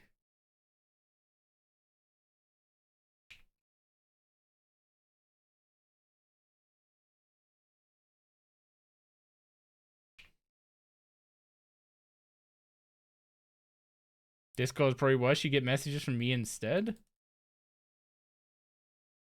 Not as often as I'd like.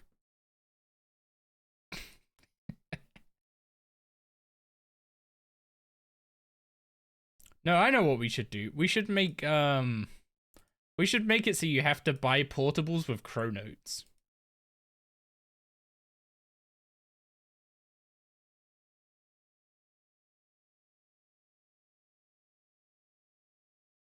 And we could make them available to Irons as well, because Irons have chronotes.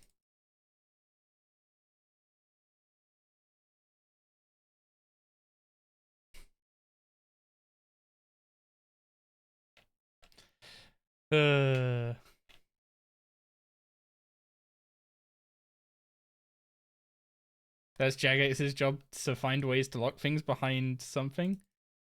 Hey, all I'm saying is if we make portables cost chronotes, then there's a chronote sink in the game, so then we can make relics not need chronotes to switch.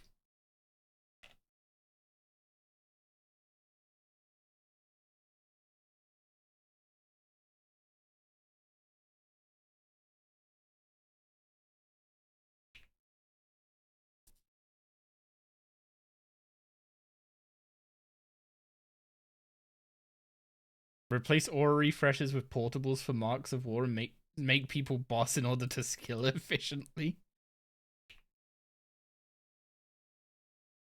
And to make it so you have to boss and can't just leech off other people, you can't use other people's portables. There we go, we're fixing portables one step at a time.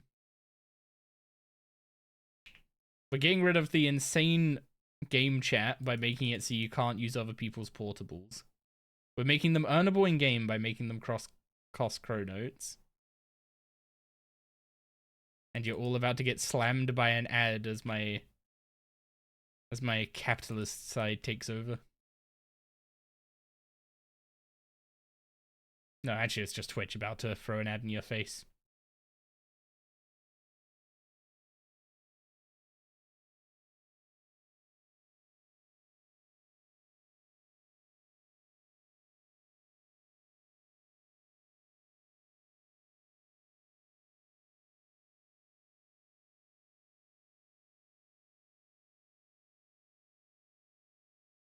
I did not need to kill that one.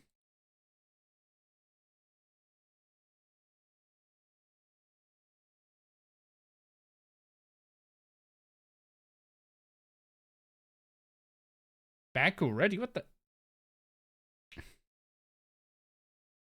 Is there already so many ads Twitch can show you in a given period?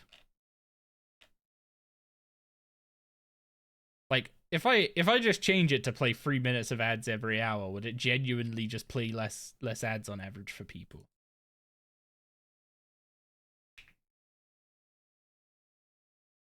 Oh, I see.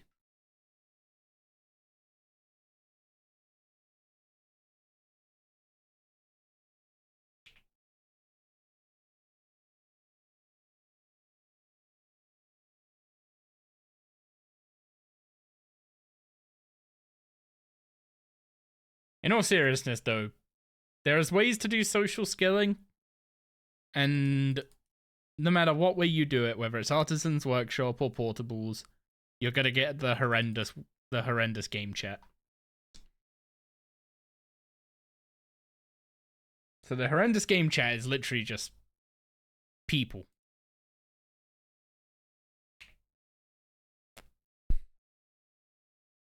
It's all people can think to talk of when they're in an environment with lots of people.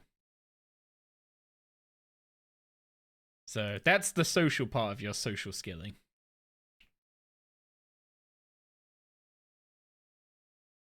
Just let it occur naturally. The thing is, the way like natural social skilling occurs naturally doesn't work anymore. It doesn't happen in old school. It doesn't happen in RS3. It doesn't matter how many players you have.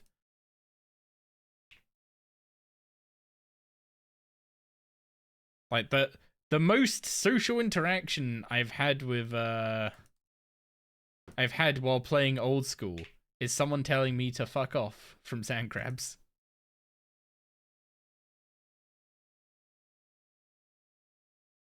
And that game had 10 times the player base than RS3 before they banned all the bots. That could have been a bot. I mean, I feel like a bot's not going to say anything. Less likely to get reported if you don't say anything, right?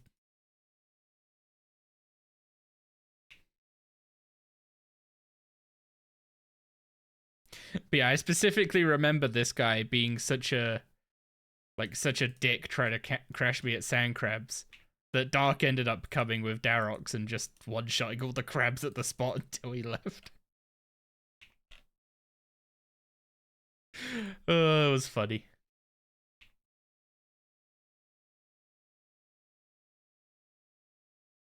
You always have nice interactions because of your name in old school? Why, what's your name in... Oh, right, yeah. I'm not gonna try and pronounce it, because, yeah. Get rid of GE, let's go back to Fally Park for trading. Varrock Westbank, hello?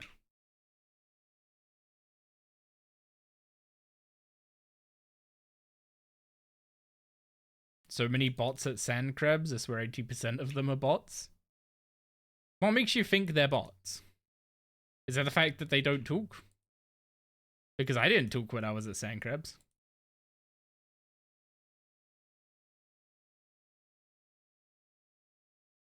Varrock Westbank was for heretics. See, the wars still exist. They move like ones and crash.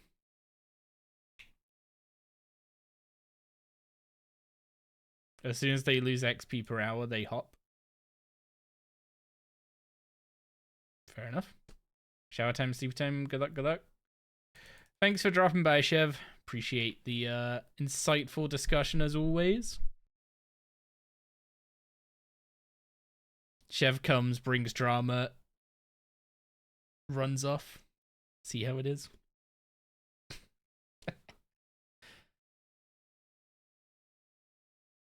They have a tendency to lose aggro then log. You have studied these bots extensively. Viewer count increases though? I wouldn't know. I don't look at the viewer count while I'm actually streaming. I find it distracting. I just do whatever I'm gonna do. Yap whatever I'm gonna yap. And if it works, it works.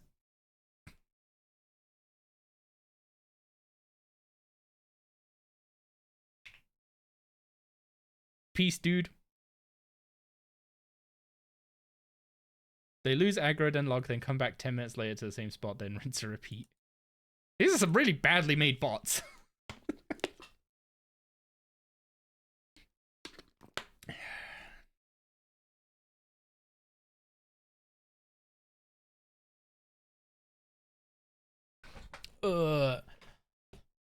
Okay, guys, I need opinions. Switch 2. Buy now to play Fire Red Leaf Green and Procopia? Or wait for Winds and Waves for potential special edition / OLED edition?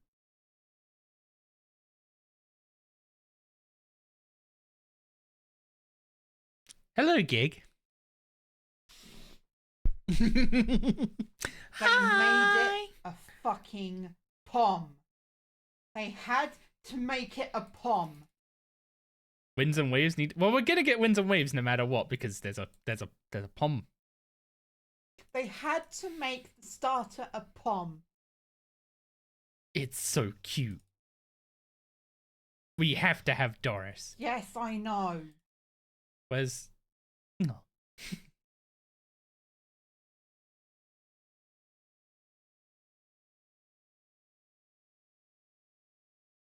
Where did I put it?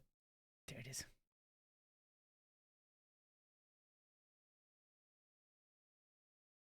There you go. Look at the POM! They made it a fucking POM. It's a POM! We are playing it and we are getting the POM. Also, they didn't just get, like, the look right. The little footer it does, and the butt wiggle, and the fa into.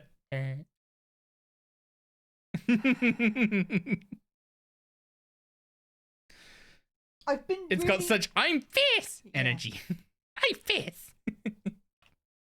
I feel. No, really. I'm trying to be angry with Nintendo for fuck's sake. You can be angry with them. Unfortunately, they're still getting money.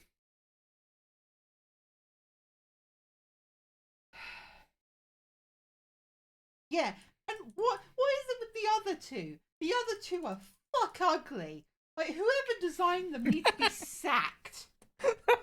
Wow, that's strong words. Not strong enough. Like, come the fuck on, Game Freak. Like, Jesus Christ, I know that you don't care about the fucking franchise anymore, but Jesus Christ. I've never seen an uglier grass starter in my life. What's wrong with the grass type? It's ugly as sin.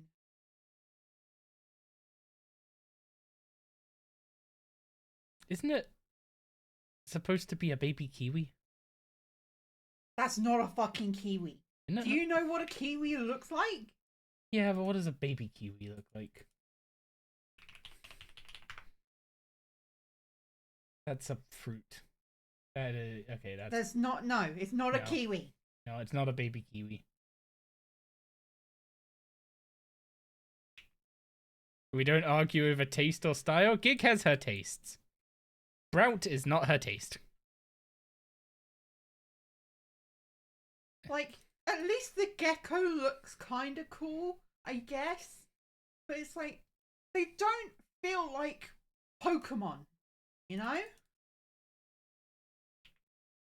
What do they feel like to you? I don't know, but they don't feel like Pokemon.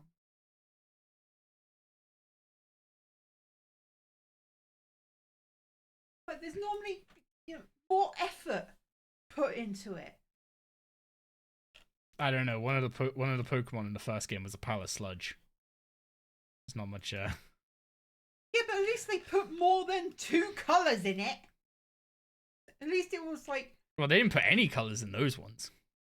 Know what I mean? Yeah, it looks like a fucking Angry Bird, and it's like that's. Oh not, yeah. I see that now. Pokemon. I see that now. It does look like an Angry Bird. And it's like, at least put more colors in them. Put more details in.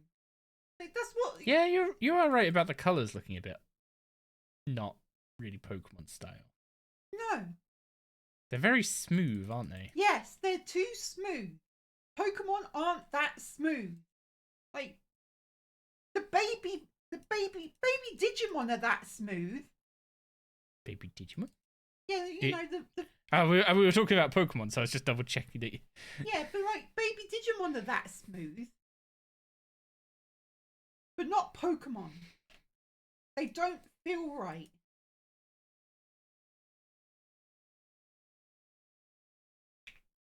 I think the Pom and the Gecko have more, like, I'm more okay with them because there's, like, with the Pom, at least you've got, like, the jagged bits of fur. If you put the Pom next to Fennekin, I guess.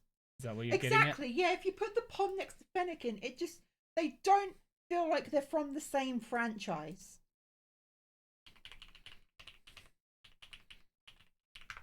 Anyone... See? That doesn't look right. And that's just a bit of fan art.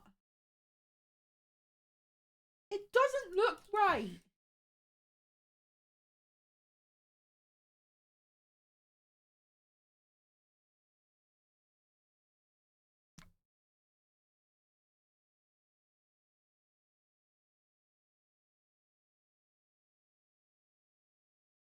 Because it's just like they've just put 4 legs on a blob of fur, and that's it. I kind of get what you're saying. The models do look a lot. They kind of look like balloons. Yeah. And it's been really bugging me. Now you've pointed it out to me, I can't unsee it. Now I'm sad. Because I like the Pom. Yeah, and I like the Pom too, because obviously it's a Pom. And we're going to get it, and we're both going to call it Doris, and then Mum's going to want to see it when we next see her. And I'm going to shiny hunt it. Yes, we're going to shiny hunt it. Although we've not seen the shiny version of it yet, so it better be black. It may not be black. Better be black. Look up orange Pokemon and their shiny versions. Like Moltres? All of them. I mean, most of them just have a different shade, like a more red shade, if I remember rightly. Charizard. Yeah, Charizard goes black.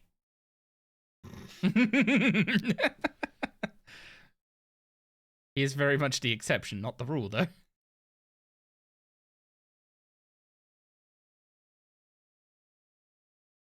But then, like, yeah, on the note of exception, not the rule.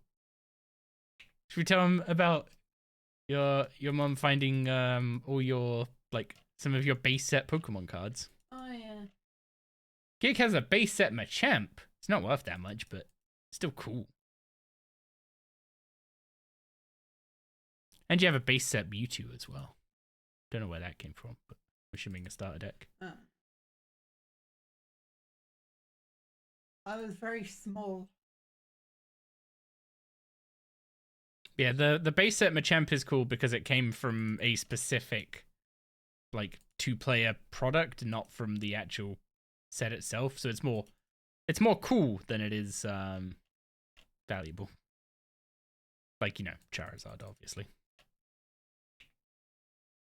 Everyone wants to find a random base set Charizard in the loft. Your mum will find something she'll up in the attic. Well, if she gets Dad to go up into the attic, maybe he'll fall down.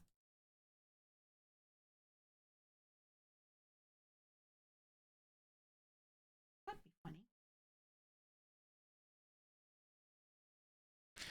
funny. Not on recording.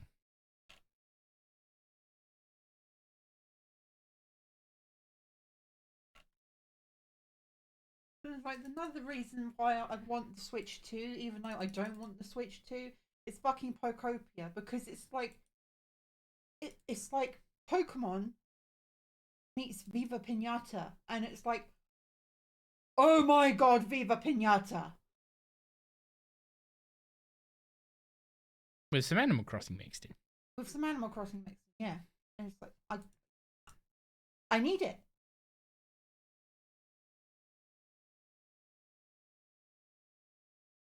And I hate it. So are we ordering a Switch 2 then?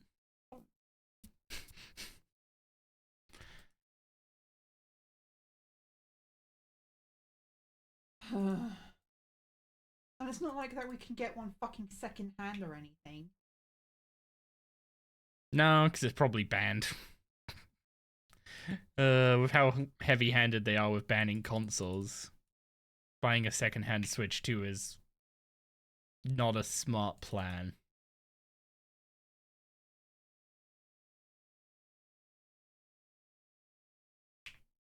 Hmm.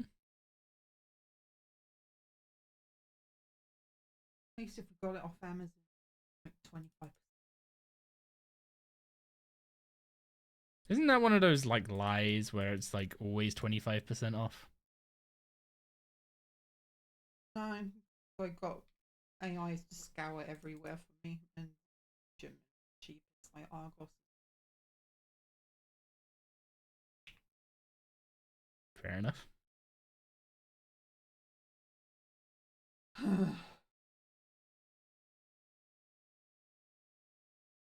Got it out of your system? Still angry. Oh no, not angry. Angry, I'm more fiery. I'm disappointed. This version of Gig comes with more fire?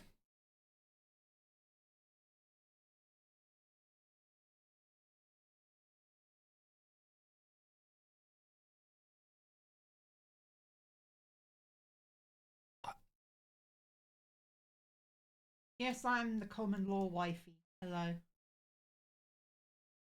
That is wifey, yes.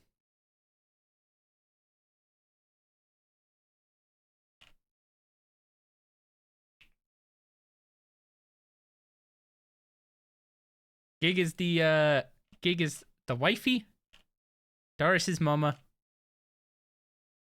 and channel artist. Don't get on her bad side.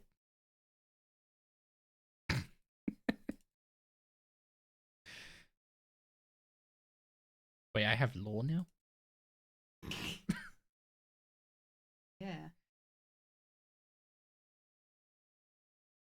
That feels weird. You're on the internet. You now have law. That feels weird.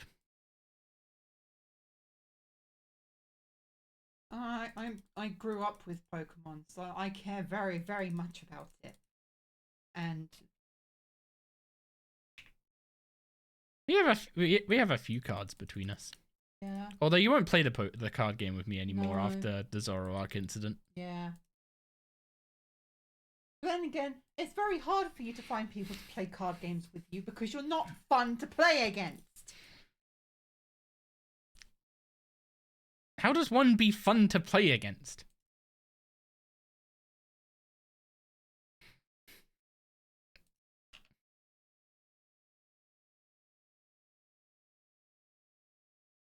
Cope for not winning?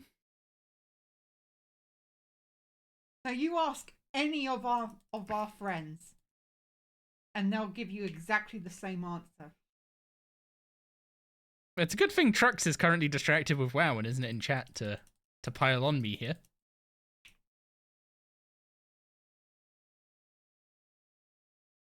But Trux has been enjoying Android Netrunner, thank you.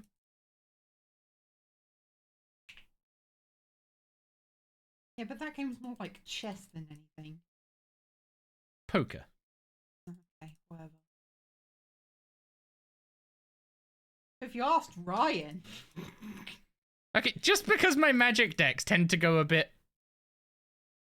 off the wire sometimes. Uh-huh. Pretty much every card game I've ever played with him, without fail, he will come up with a way to have an OTK. And it's like, well, that was fun. I didn't get to do anything. See, and you're smiling because you know that you can't deny it. I just remember when we played Digimon together and I accidentally and I didn't put it in the deck intentionally. I just realized as I was putting pieces together on the board that it was gonna wipe me out. And it's not just Yu-Gi-Oh for him. It's every single card game. He manages this. I just find fun little combos and then they aggravating. I just find fun little combos and I run with them and then suddenly it's, you know, death o'clock. With every card game. Didn't happen with Runeterra. No, but that's probably because we barely got any cards. Well, yeah, I was playing with a starter deck. Yeah. In fact, you won both Runeterra games. Yes, I did. Yeah, Vi is very good. Your Vi and your Jinx deck was very good. Also, I have Yu-Gi-Oh cards. Yeah, no thanks. No, I wouldn't ask you to play modern Yu-Gi-Oh, don't worry. No. Modern Yu-Gi-Oh is No, it's not. It's not fun. It's an interesting mess. It's shit. An interesting mess. Shit. We are all entitled to opinions. Mine's the correct one. That's not how opinions work. It's in my mind. That's how opinions work. It's all in your mind.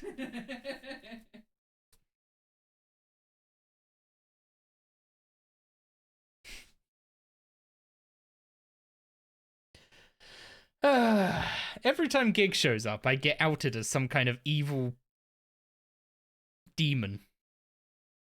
I never said you were a demon. Mm-hmm. It's just you're aggravating to play against when it comes to card games. Just card games? Yeah. Well, you tried to play. She didn't deny the evil part. No, he can't be evil. Yeah. He hasn't got it in him.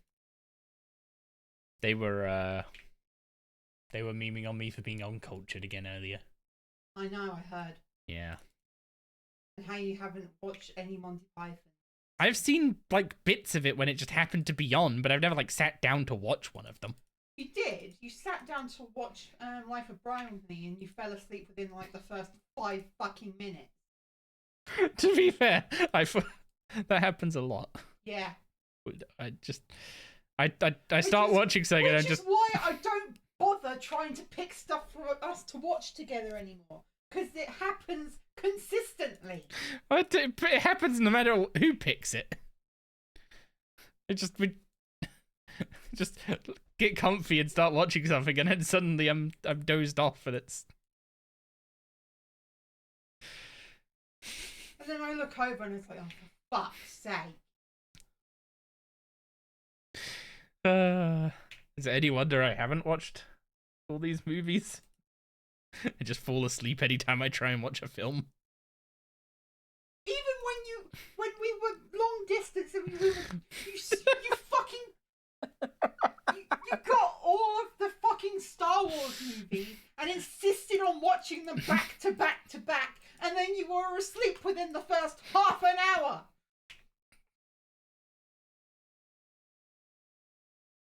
But I knew that if I stopped watching them, and then you tried to quiz me on them later, because when you're fixated on shit, you'll just watch it over and over and over again. So it's like, did you see this part? Oh, shit. You could have just said you fell asleep, so I wanted so I, turned it off. But then you'd get annoyed because I fell asleep. And it's like, and I'm not allowed to get annoyed because you fell asleep? Wait, what? Why would I be annoyed because you fell asleep when I'm the one that fell asleep? I don't know, Aaron. You have a lot of double standards sometimes. Wait, but I'm the one that fell asleep, so how could I be mad at you for falling asleep when I'm the one that fell asleep? Because you didn't fall asleep. You even did it with the extended cut of all of the Lord of the Rings. To be fair, I didn't fall asleep during those. Those were excellent. Fell asleep once. Because you had us do it twice. Wait, did I? Yes. Fell asleep and you slept for about, I don't know, an hour or two? I can't remember. I was too busy being pissed off because you fell asleep again.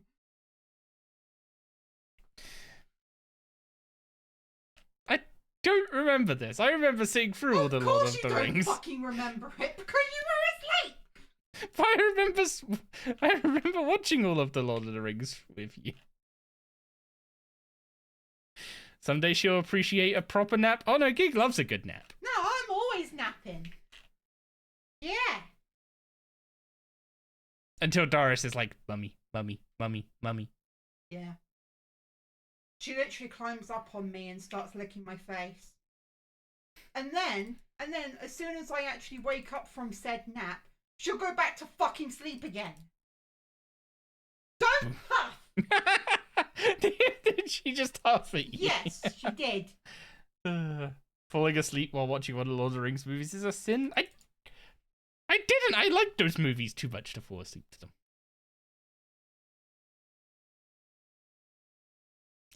That's the one I'll call BS on. Everything else I probably did.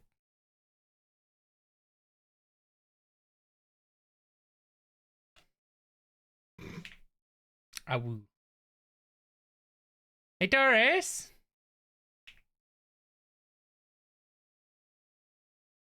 You want to come say hi to chat, Doris? Doris, come say hi. Ugh. Everyone's boofing and a wooing for you. Yes, they are.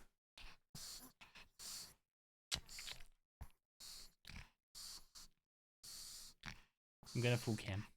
Okay. Okay. Doris. Hi, baby. Your dog looks like the new starter Pokemon? Yes. Yes. Yes, she does. Because she's a pom. Yes. She is Pokedog. Oh, also, you're giving away feet pics for free.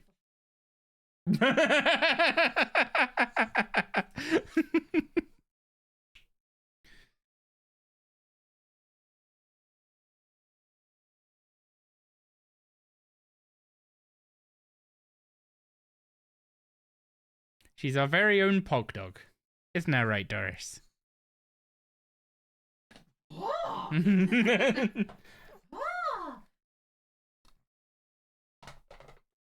Doris, are you a Pogdog? Hi, Paw.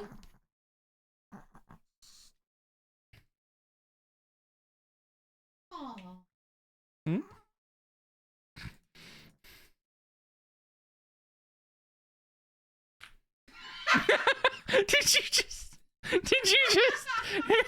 Did you just hit my keyboard out of frustration? Yes. Are you grumpy at the moment? Is that what this is? I don't know. Here. You had plenty today. That was a... I pressed the button. Wait, no. Hang on. That button doesn't count. I pressed button. That button doesn't count, Doris. That's not that button. Press button. It's not that button. I pressed button. Odie, what? Oh, no. Chat's on her side. Here. I pressed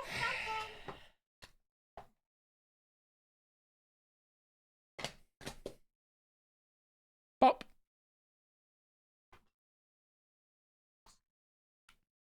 Hi, Paul.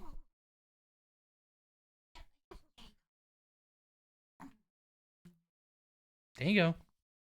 Hold on.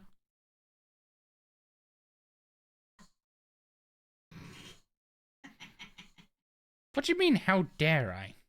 I have to watch your weight because otherwise the vet gets angry at me.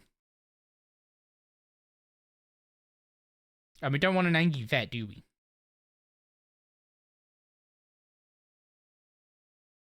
Are you trying to tell me that's a me problem? Doris says, what? I can't believe you whacked my keyboard in frustration. That is a new one for you. Hey! We got a... I didn't even notice we got it. We got a... Oh, literally just now. We got a grey chin for the POF. 1 out of 2. I won't. Bye. You know the little exploding hamsters? Oh, the things that kept chasing me in the early stages of Dragon. Yeah, the exploding hamsters in Dragon Wilds. Yeah. Yeah, you can raise those in a farm on this game. Why are we not able to farm? I'm assuming animal husbandry will come to Dragon Wilds as part of the farming skill, given that it's based on, RuneScape. Also, one in 300 is actually like insane spoonage.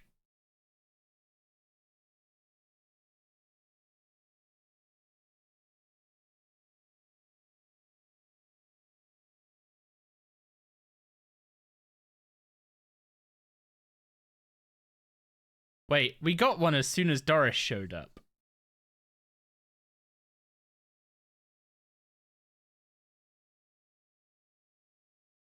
Doris is the good luck charm confirmed?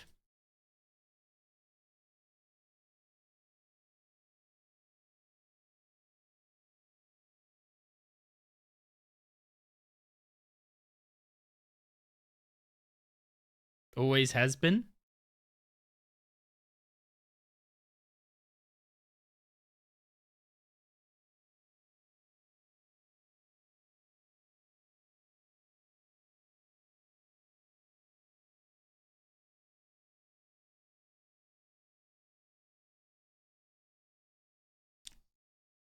Is my hand tasty?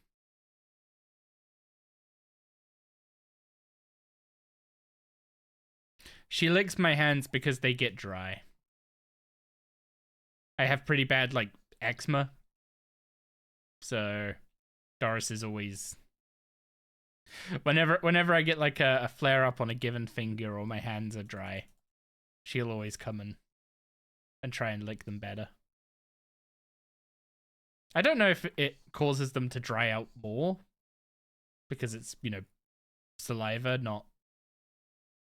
What's it called? It's not exactly moisturizing. But it's really cute when she does it. Because Doris is trying to be helpful.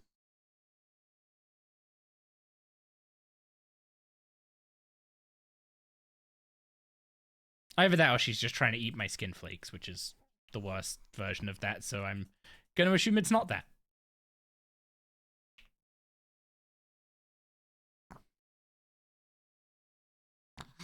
I heard that. You just tooted on my arm.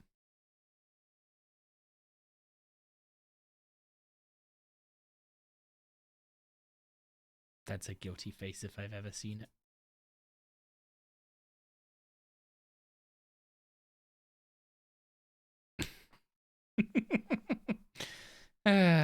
Well, it's done now.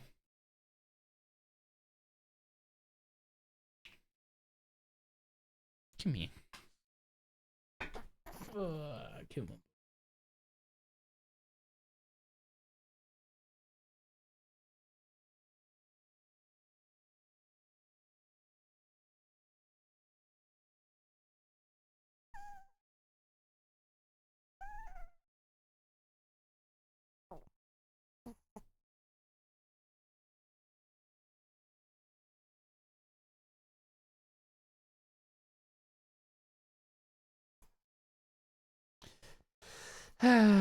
You're such a little cutie, aren't you?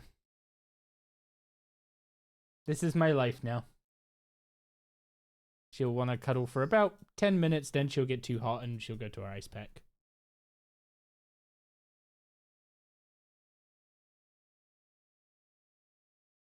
Oh, wait, hang on.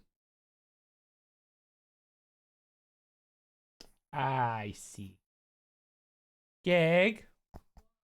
Doris needs to go out. Are you okay to take her?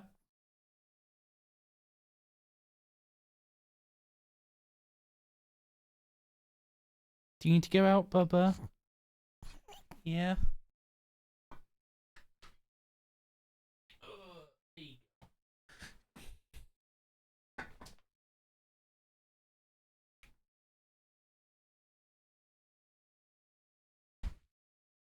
I want to keep the good luck streak going at Chins. I know the good luck charm has just left the building, but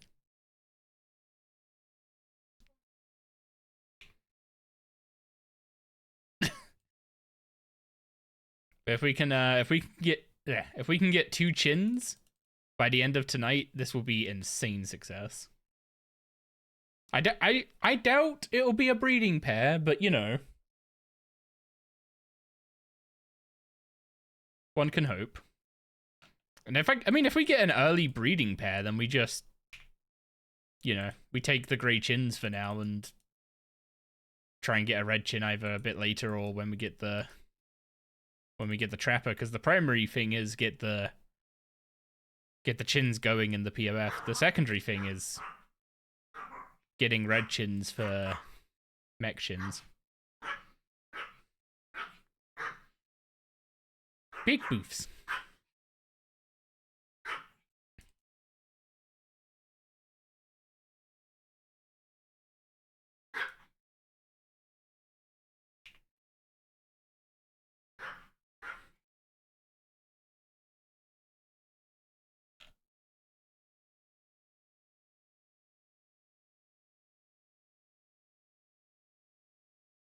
The heck? How did you get all the way over there?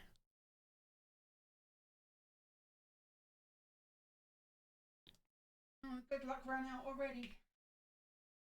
No, just weird pathing.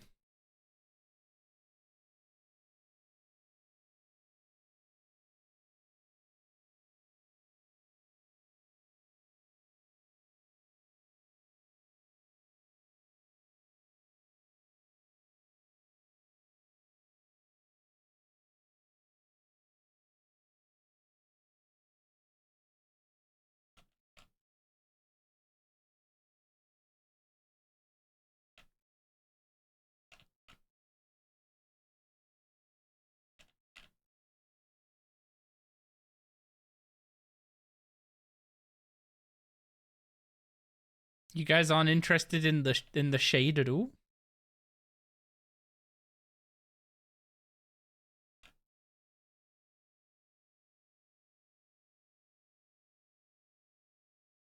Apparently intimidation works.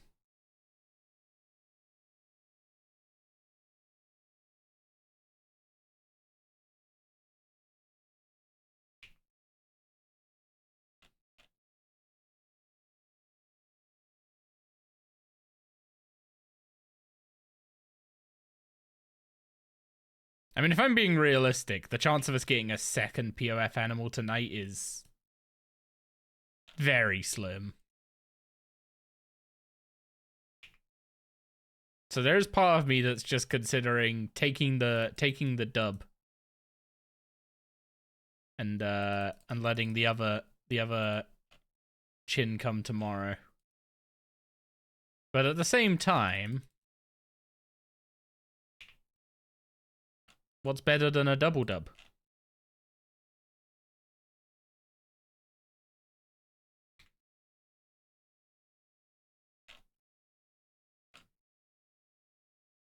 Well, I guess it is almost 11 o'clock. That time has kind of flown today. I will say.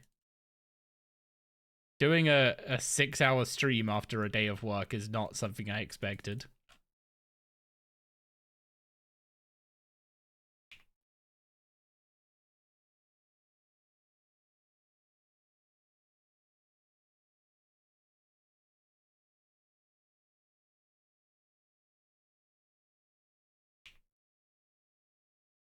Early game is so good.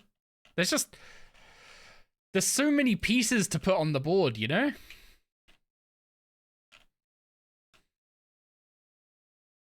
Like, if I had something to come up with a contrived example of like, or not contrived example, contrived analogy, I guess.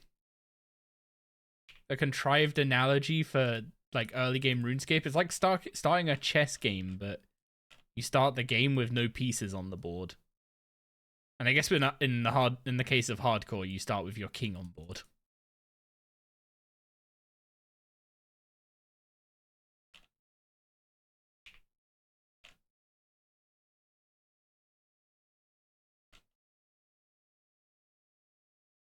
And you have a choice to make about what order you choose to put your pieces on the board.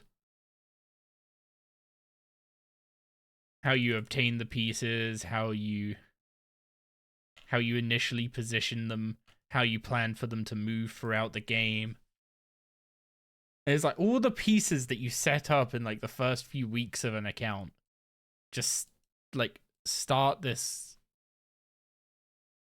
They just start this like almost machine that will carry your account.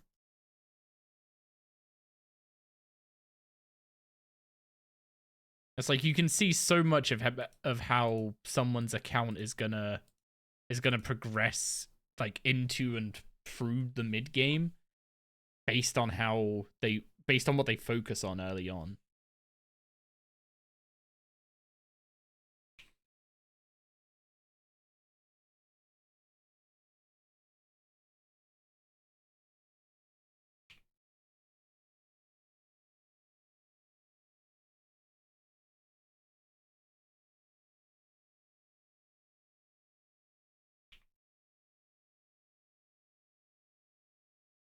And there's some pieces that are just too important to ignore.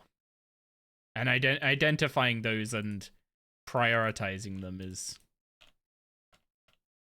something that leads to quite a fulfilling experience. Because like there's two ways a hardcore can feel. Well, not a hardcore, like an Ironman can feel. It doesn't even need to be a hardcore. You can either feel like, oh god, I've got so much to do. I've got to do this. I've got to do that. I've got to like get this set up. I've got to do all that. Or you could have the other experience, which is the watching everything you set up ahead of time and made sure to get, up and running early. Watching that transition into the mid game and just start paying off.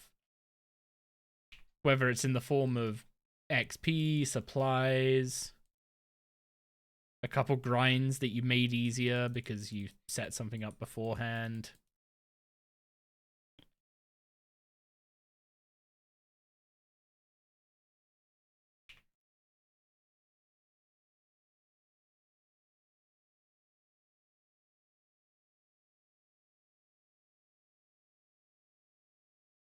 Hello.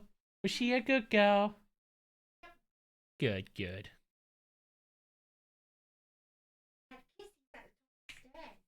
Oh, she gave you kisses. Have you been a good girl? Yeah?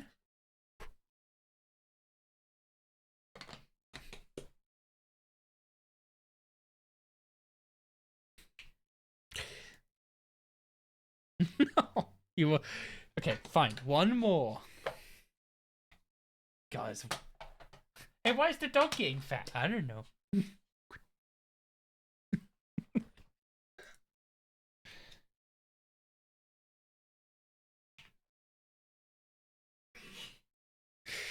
That face. You just can't say no to it, can you? I know it's kind of supposed to be my job. What's she doing? But all gone. Doris, all gone. Do the hand gesture. Oh, Doris, all gone. She doesn't believe me. You'll gladly take the blame. Yes, because the vets who are all fucking boomers will totally understand that. Well, I had to feed the dog. She in Twitch chat demanded it.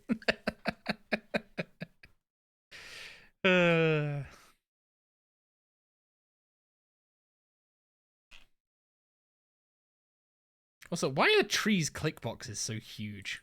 Like, everything else in the game has click boxes that are too tiny. And then trees are just massive.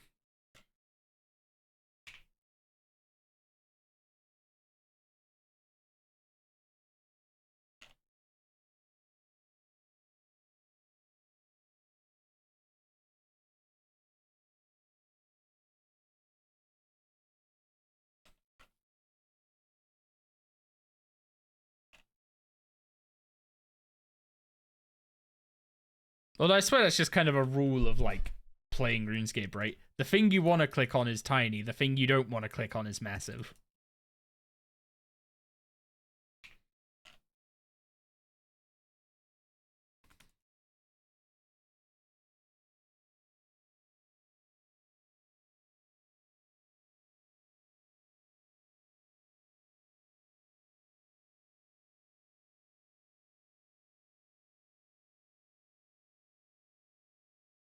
Are there any implings I care about in RS3?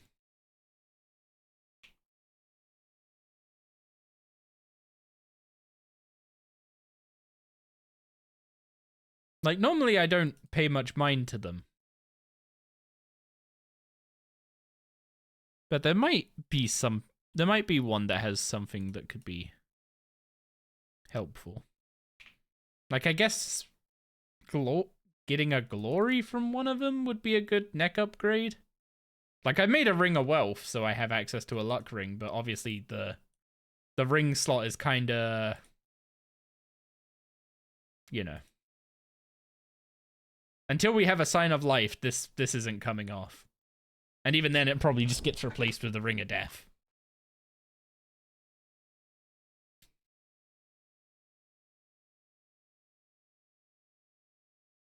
Ghostly implings good? Aren't they a pain to hunt, though?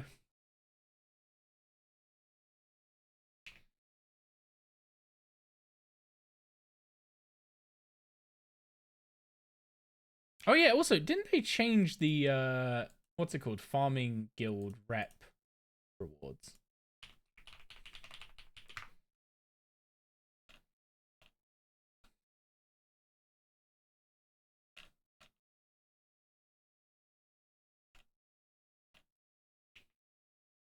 $57 Hunter?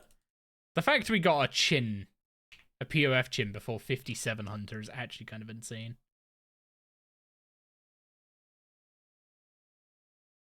Oh, hang on. Is this not 1 in 1500 anymore?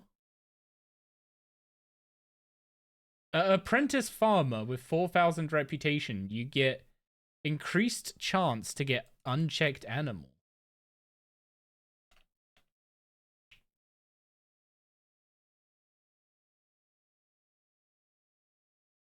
Does that mean that getting chins isn't 1 in 1500 anymore? It doesn't say what percentage increase, though. Is it an actual sizable amount? Or...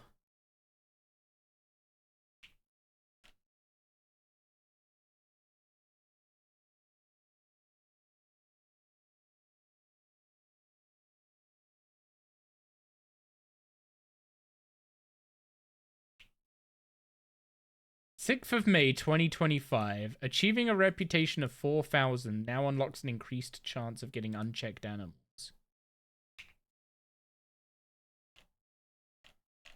What's the patch note for that? Does it say a percent?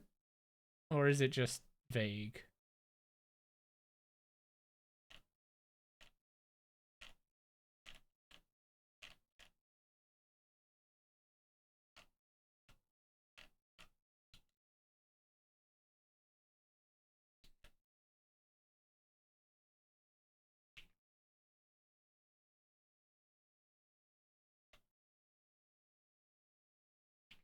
Oh no, the wiki has exactly the wording verbatim. Players no longer require a farming reputation of 4,000 to unlock the ability to grow a 4th spirit tree. Farming 114 is now the only requirement to do so. Achieving a reputation of 4,000 now instead unlocks an increased chance of getting unchecked animals. Like, double chance or like 1% increase? Like, are we talking significant or insignificant?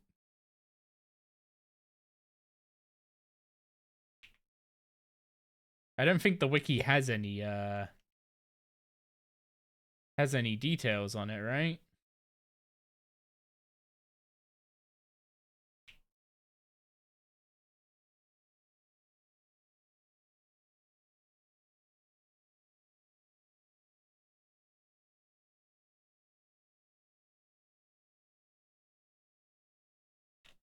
Yeah, there's no mention of a changed rate of getting.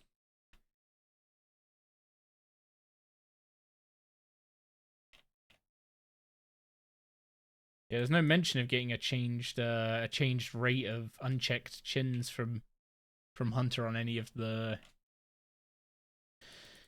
what's it called? Any of the wiki pages that I can see.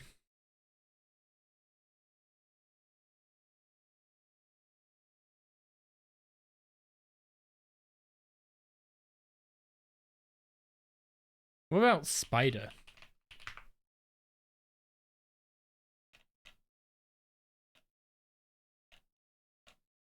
Does a Spider page say anything?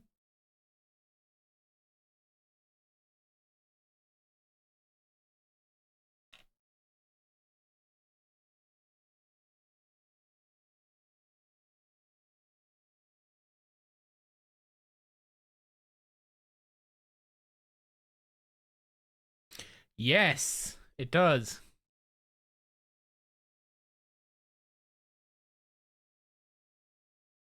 So, only drops after completion of the player-owned farm tutorial. Aha, I knew it, they only dropped after the POF tutorial.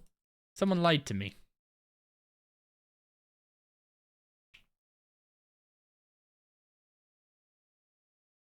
But it puts it from a 1 in 750 from a fever spider to a 1 in 600. So that would mean for a chin, it should drop it from a 1 in 1500 to a 1 in 1200? Okay, so chins are 1 in 1200 once you're apprentice farmer, not 1 in 1500.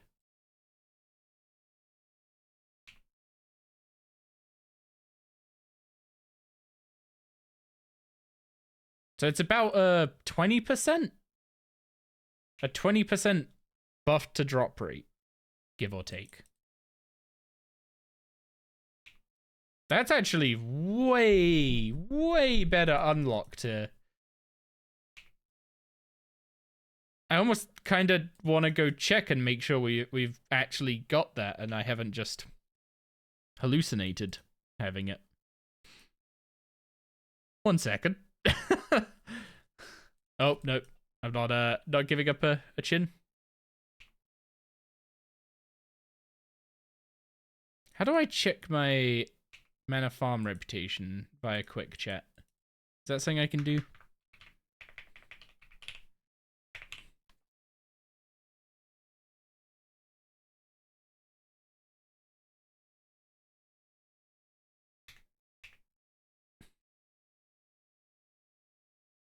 apparently there is not a way to check the...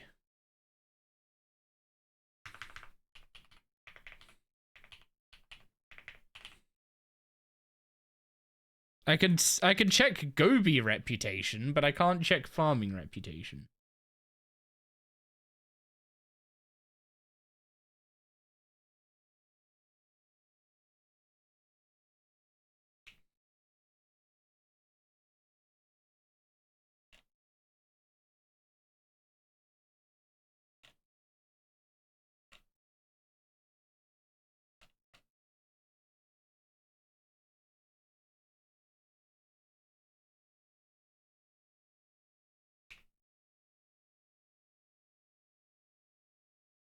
%20% is actually mad, though.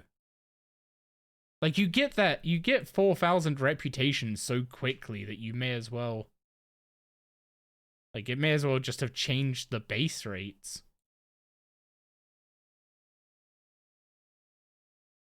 I need to go check. Please tell me I have it.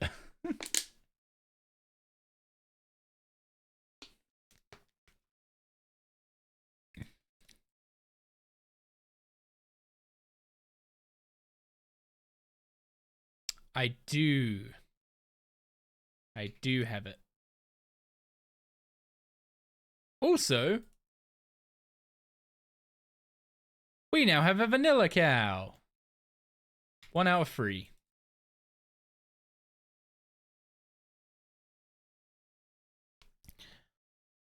We got spooned a chin. We got a vanilla cow. Today has been a good evening for the farming gains. I just lost a box trap. Big sad.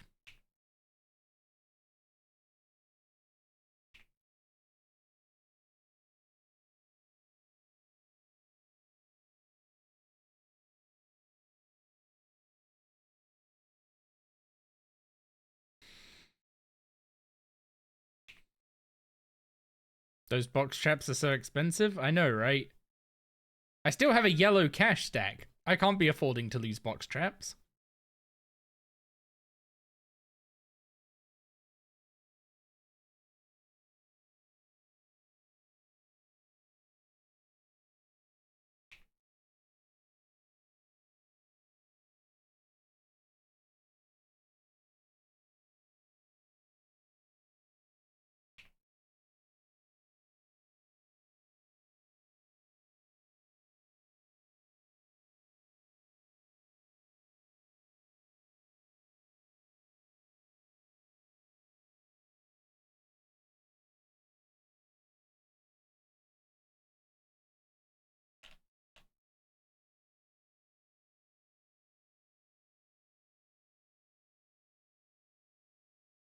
Man, why?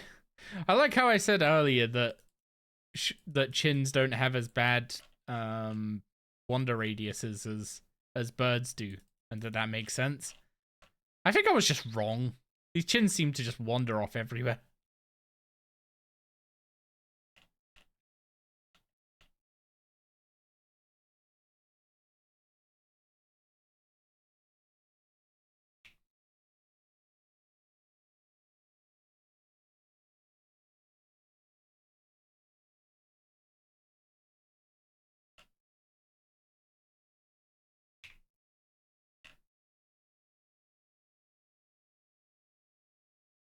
I'm actually gonna have to like figure out what I'm doing for hunter levels if we get lucky on this. I will so gladly take some good luck on this though. Like if I have to hunt chins to 75 to get a breeding pair, we might be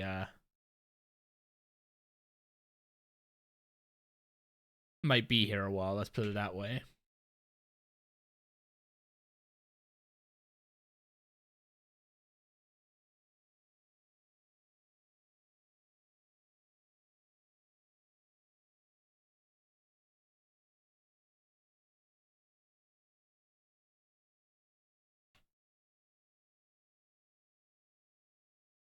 Although It is gone 11.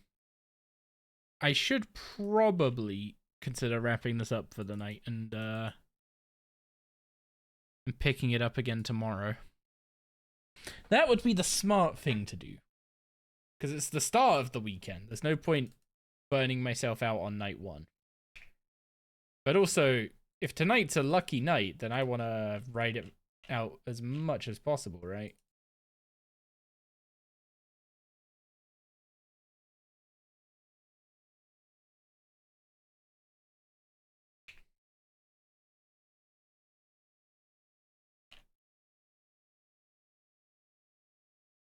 At least that's the plan. Does the plan survive contact with drop rates is the question. That's always the dang question, isn't it? You go in, you have a plan, you're just gonna kill maybe 500 Hellware and get a wand, it's fine. And suddenly, a whole week's gone by, you've been fighting the bear for 50 hours. You're nearing quadruple drop rate. Not quadruple drop rate. Wait, hang on. It is 1 in 2. I did go over quadruple drop rate. It's 1 in 256 with the rep rate. But yeah, you're nearing 4 digits and you're suddenly sitting there like, does the wand even exist? Have I done something wrong? Was my plan bad? As the 4th Crest of Seren drops to the ground.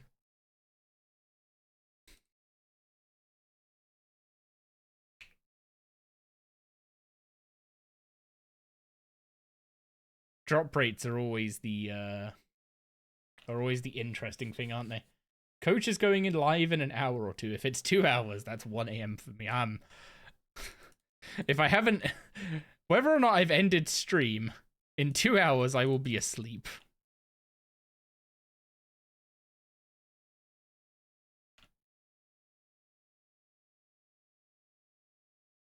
Doesn't matter if I've ended stream. I will be asleep. Gonna be a Necro Lord this account? What do you mean by a Necro Lord?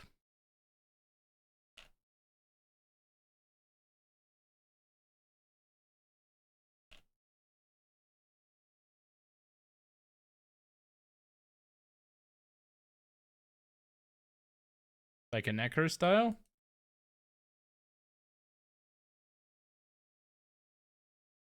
I'm mostly just using Necro for its sustain early on. Like, I have a couple jobs that I want Necro to do.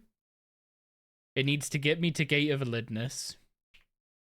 And it needs to get me 99 defense.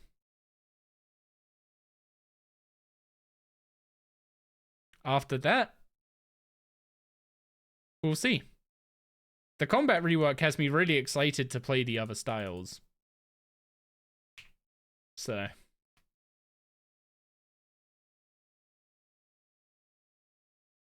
I guess the best way to put it is compared to my old Ironman, where I was like very anti-necro, avoid it at all costs.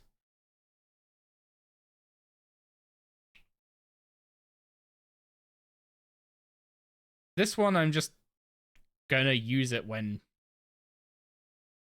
it has a job to do, basically.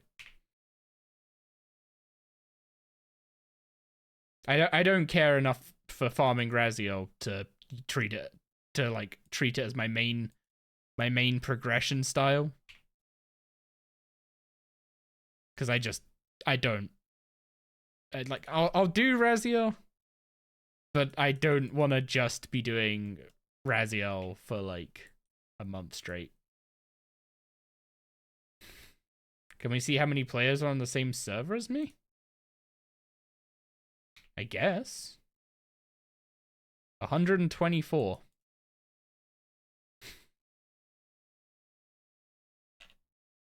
He's not going to bring a hard mode Mega Duck up here, is he? That wouldn't be good for the hardcore's life expectancy.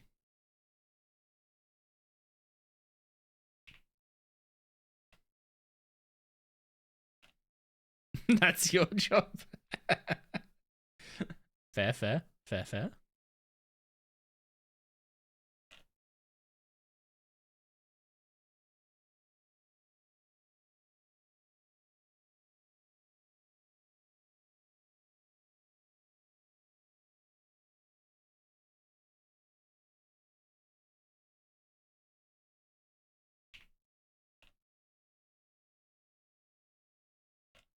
Wait, I go too fast? There was 124. I know I talk too fast. Bad habit.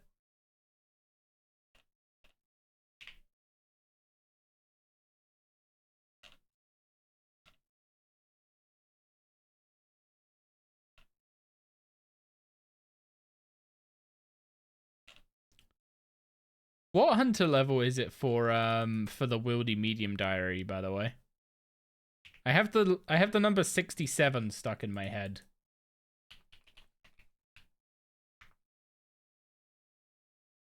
Because I'm pretty sure the main blocker to that is the hunter level. So if we end up getting up to 67, then we could do the Wildy Medium Diaries for Herblore. Actually, yeah, that would be a pretty good setup. Get up to 57 Herblore via next month's Troll Invasion, a few quests. Then do the Wildy Medium Diary, which should put Herblore over 60, so then we could put the Succession Lamp in it.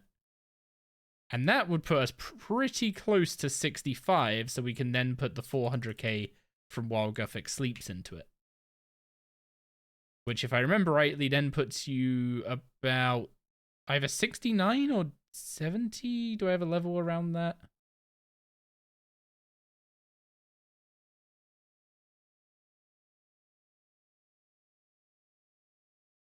Five more herb levels till 120. You can't wait to be free from herb for a while. Unless you're making an absolute ton of adrenaline renewals, you will not be free from herb for a while.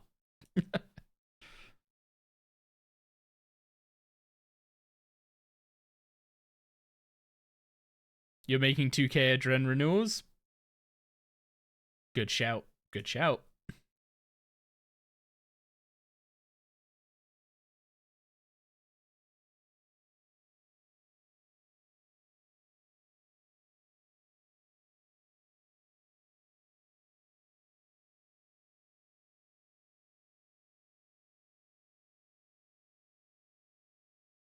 So 800, I think 850k XP. What level is 850k XP? 73 is a mil. Wait, is that 71? No. 70 after While Guthix Sleeps?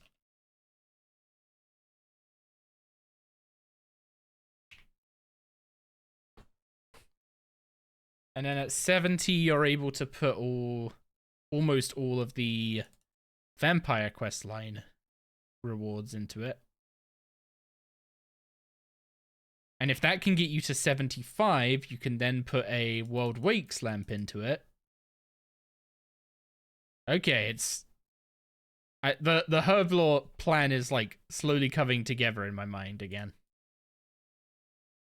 It's all about hitting that 57. And then Wildy Diary in Succession send you up to While Guthix Sleeps. Plus there's also Legends Quest in there.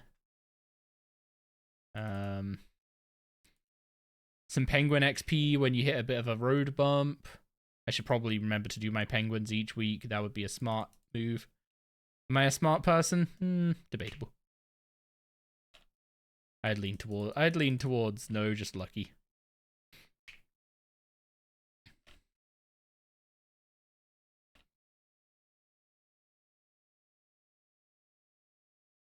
I didn't do my penguins last week, so it's not in my favor.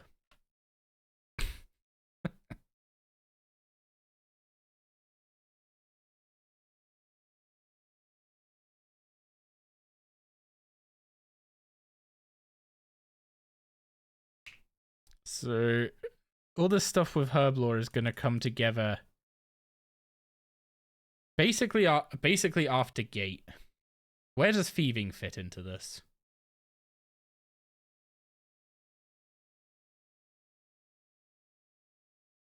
Because if I'm gonna start going for 90 Herblore, that involves Getting 78 in every combat stat.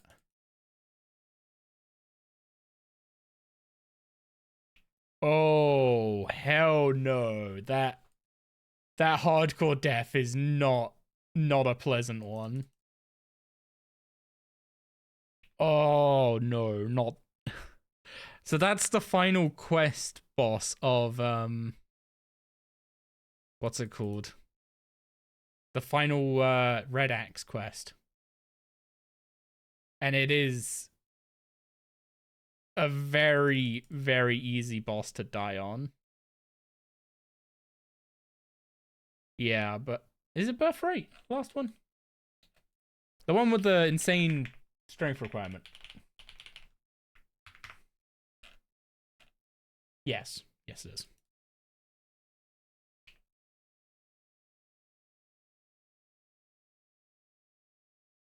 So there's 2 bosses in that quest, and you have to fight them simultaneously.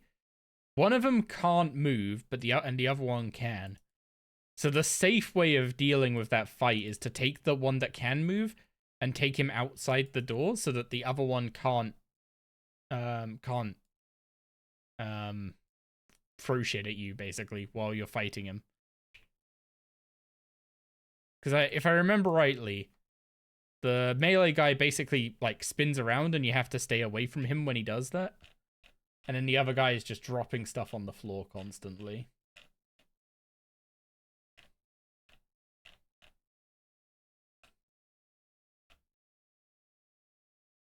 Okay, so Chaos Grimson is the melee one.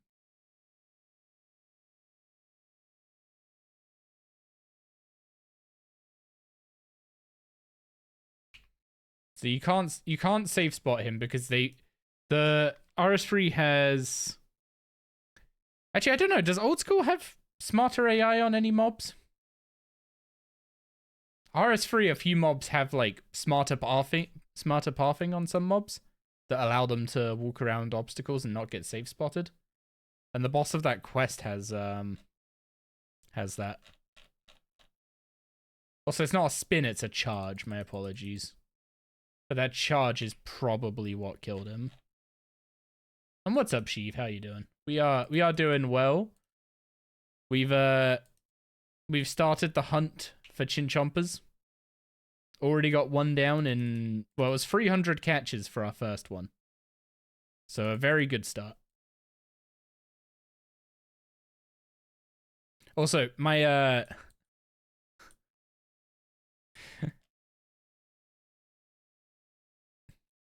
I was going to say my firstborn, but that's probably never going to be a thing. Not entity either. Menu entry swapper for the red harvests or ruby harvests would be great. So that I stop clicking them when they fly in front of my traps.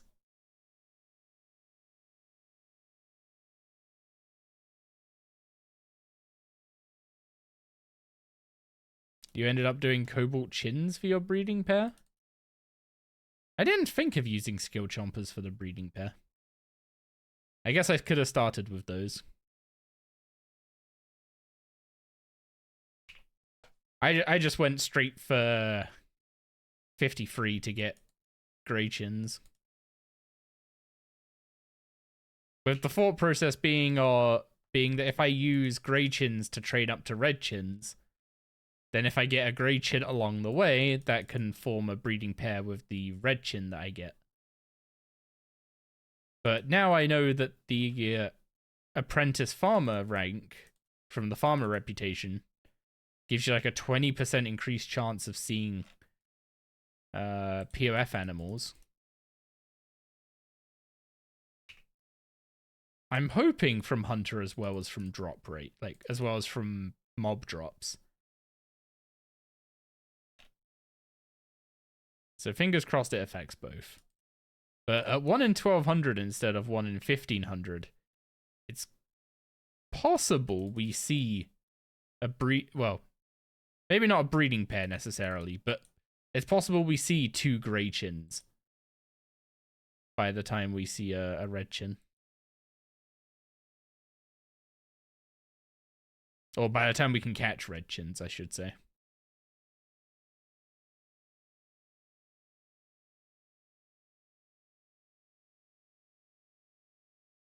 Where you two think you're going?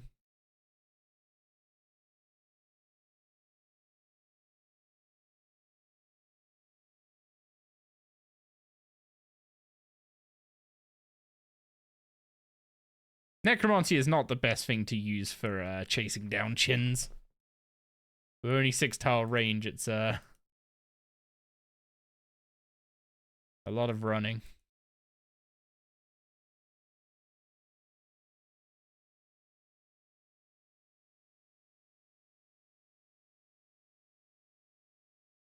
I swear, as soon as they go in these trees, they just get stuck.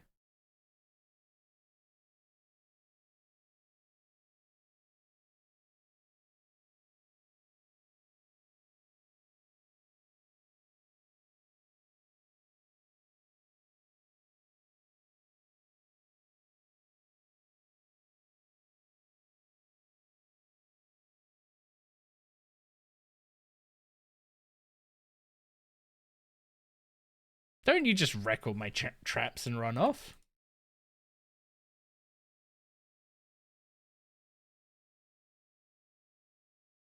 In the box, come on.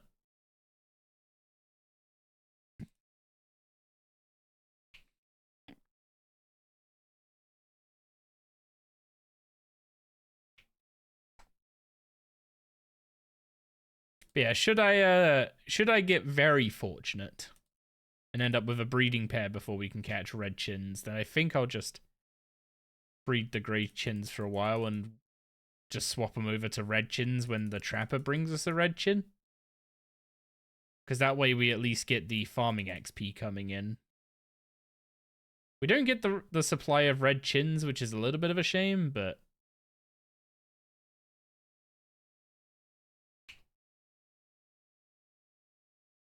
the chance of getting a breeding pair before we can catch red chins is already quite low. So it is very likely we end up with a pair combining a grey chin and a red chin.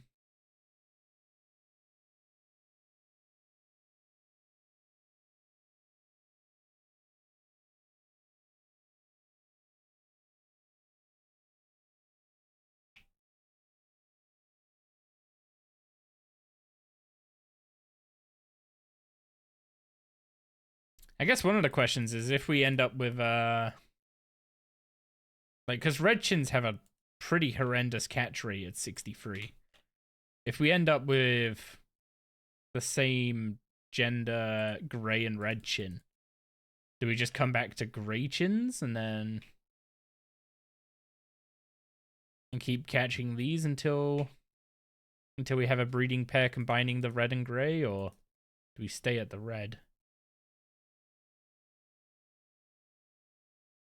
Oh, I guess that's for future us to worry about. Let's get 63 Hunter first.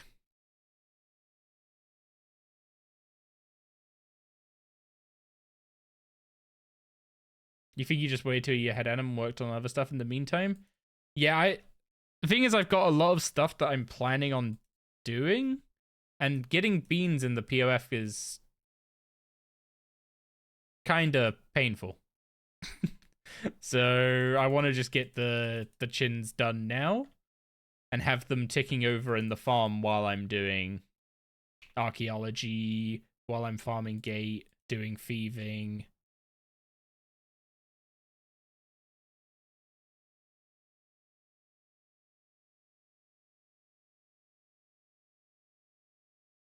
There's just quite a few it basically just lets me not have to think that much about farming going forward if I get this done now. Like, if I'm slow to set up spiders or zygomates, but I was early to set up chinchompas, then that can even out. Also, if I remember right, these spiders are a pain in my butt to feed. Then again, zygomates are worse. What do you feed a cannibalistic mushroom?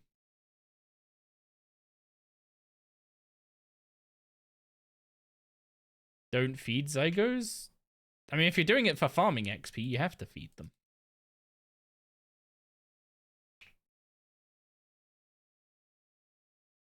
And there's no reason to not get farming XP. We need to get up to 95 for dragon fruits. They eat mushrooms. Yes, they do. Now, where do you go to get the mushrooms for them? Croesus Front is the obvious choice, but that's an 88 hunter requirement.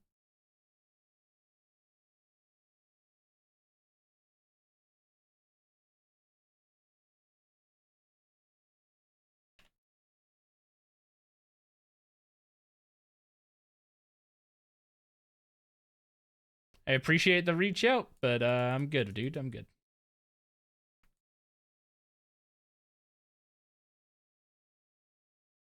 Croesus fishing? That's why. Croesus fishing is kind of slow, no?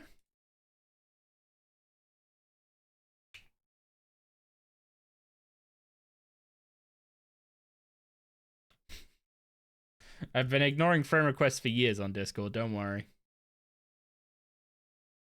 Fishing and Hunter give fast resources? I know Hunter gives it really fast, but I thought fishing was kind of slow. I know mining is, like, atrociously bad, but...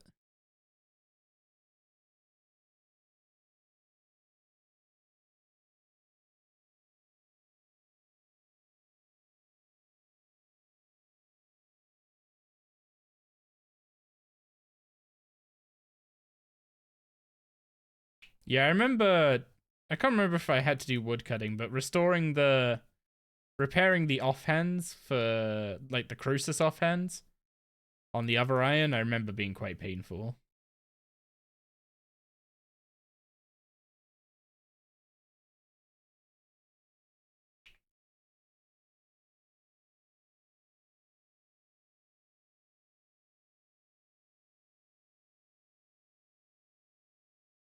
Can get Garasian. The seed bag is the worst. I never ended up getting the seed bag. Can get Garasian mushrooms from Fungal Magi. Do you get them in any, like, reasonable quantity? Because I remember killing a load of Ganodermic beasts, and I don't remember getting particularly many mushrooms from them. Actually, wait, do Ganodermic beasts even drop the mushrooms?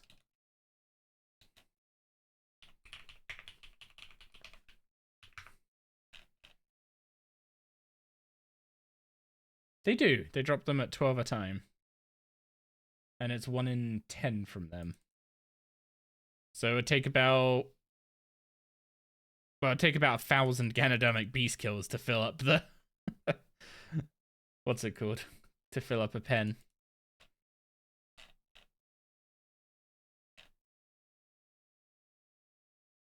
But from Fungal Mages, they drop 1 at a 1 in 9?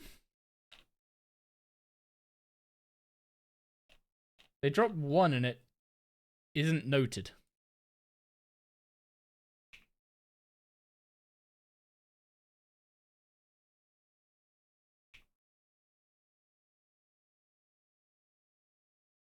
I guess that's an option for, like, really early on, but surely you'd be better off just collecting Mortmire fungus or something.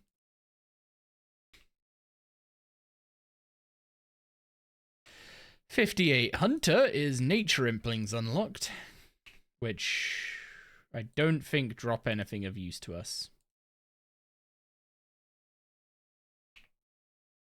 They're quite nice for potato cactus too.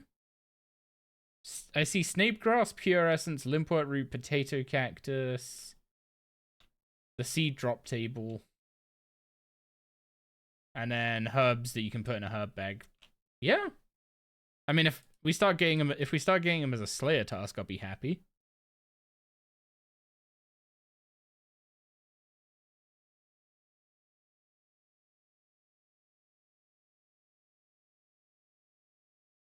I'm pretty sure they're also, like, decent XP as well.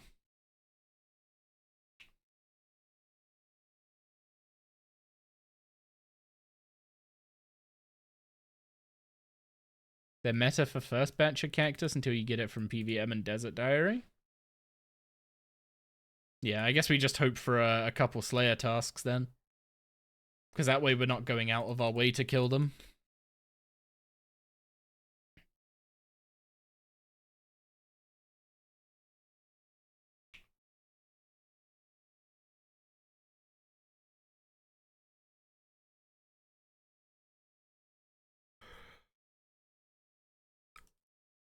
Ooh, apologies.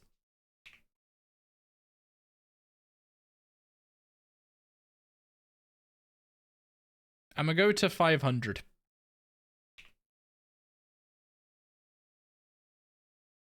I'm gonna go to 500, and then I need to go count 500 sheep.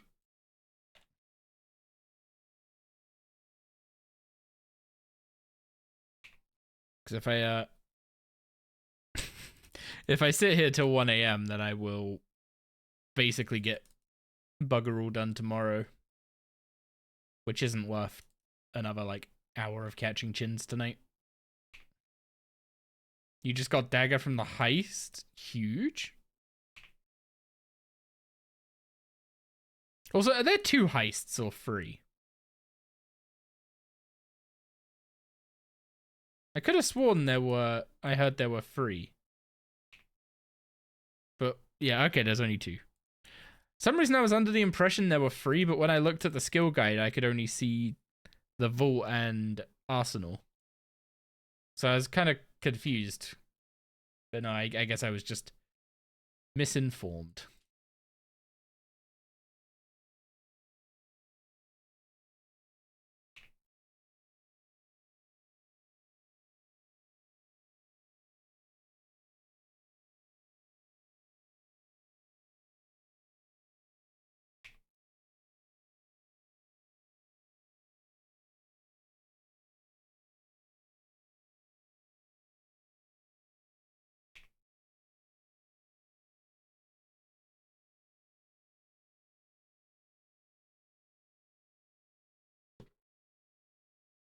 Come on, chins.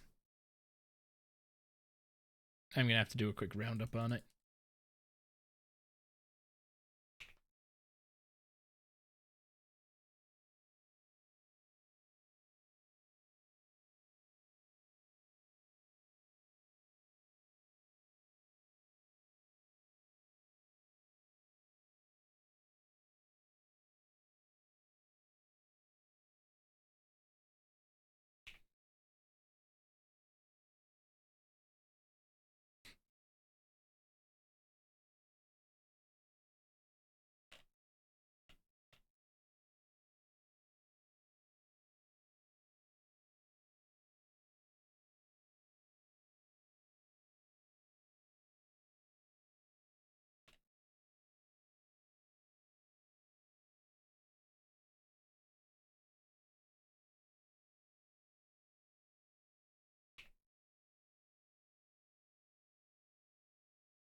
Is the desire sensor a real thing in RuneScape? It's definitely an observed phenomenon in Monster Hunter. But is it a real thing in RuneScape? Maybe I'm cursed by a similar phenomenon in RuneScape because I believe in the phenomenon in Monster Hunter.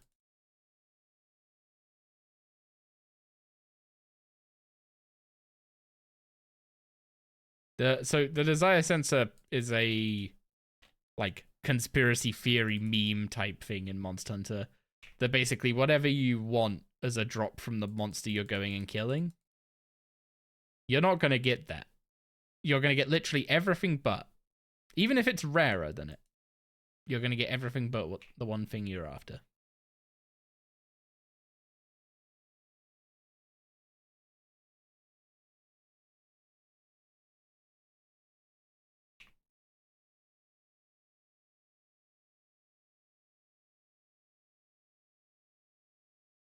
And I always wonder if it's a real thing in RuneScape as well. Sometimes it feels like it is.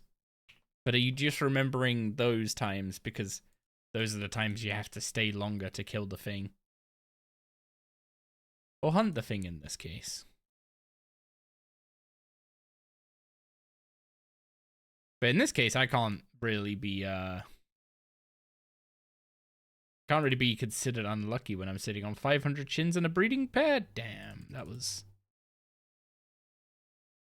wishful thinking. There we go. 501 grey chins caught. 1 out of 2 on the breeding pair. Doesn't matter which gender this is. We just need whatever the opposite to it's going to be. tomorrow we'll be back. We'll finish off the breeding pair. And then we'll go over next steps. Still going to be working towards gate with archaeology is one of the big things. I really don't want to let that like 86 archaeology wall just stall both necro progression and progression towards gate. So got to keep pushing for it. So thank you all for coming and hanging out today. I appreciate the support and the company and everything in between. Let's send a raid over to...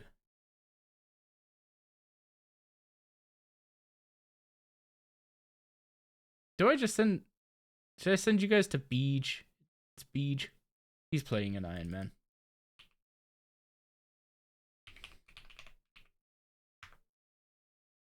But yeah, thanks all again, and I will see you all tomorrow for more hardcore gains.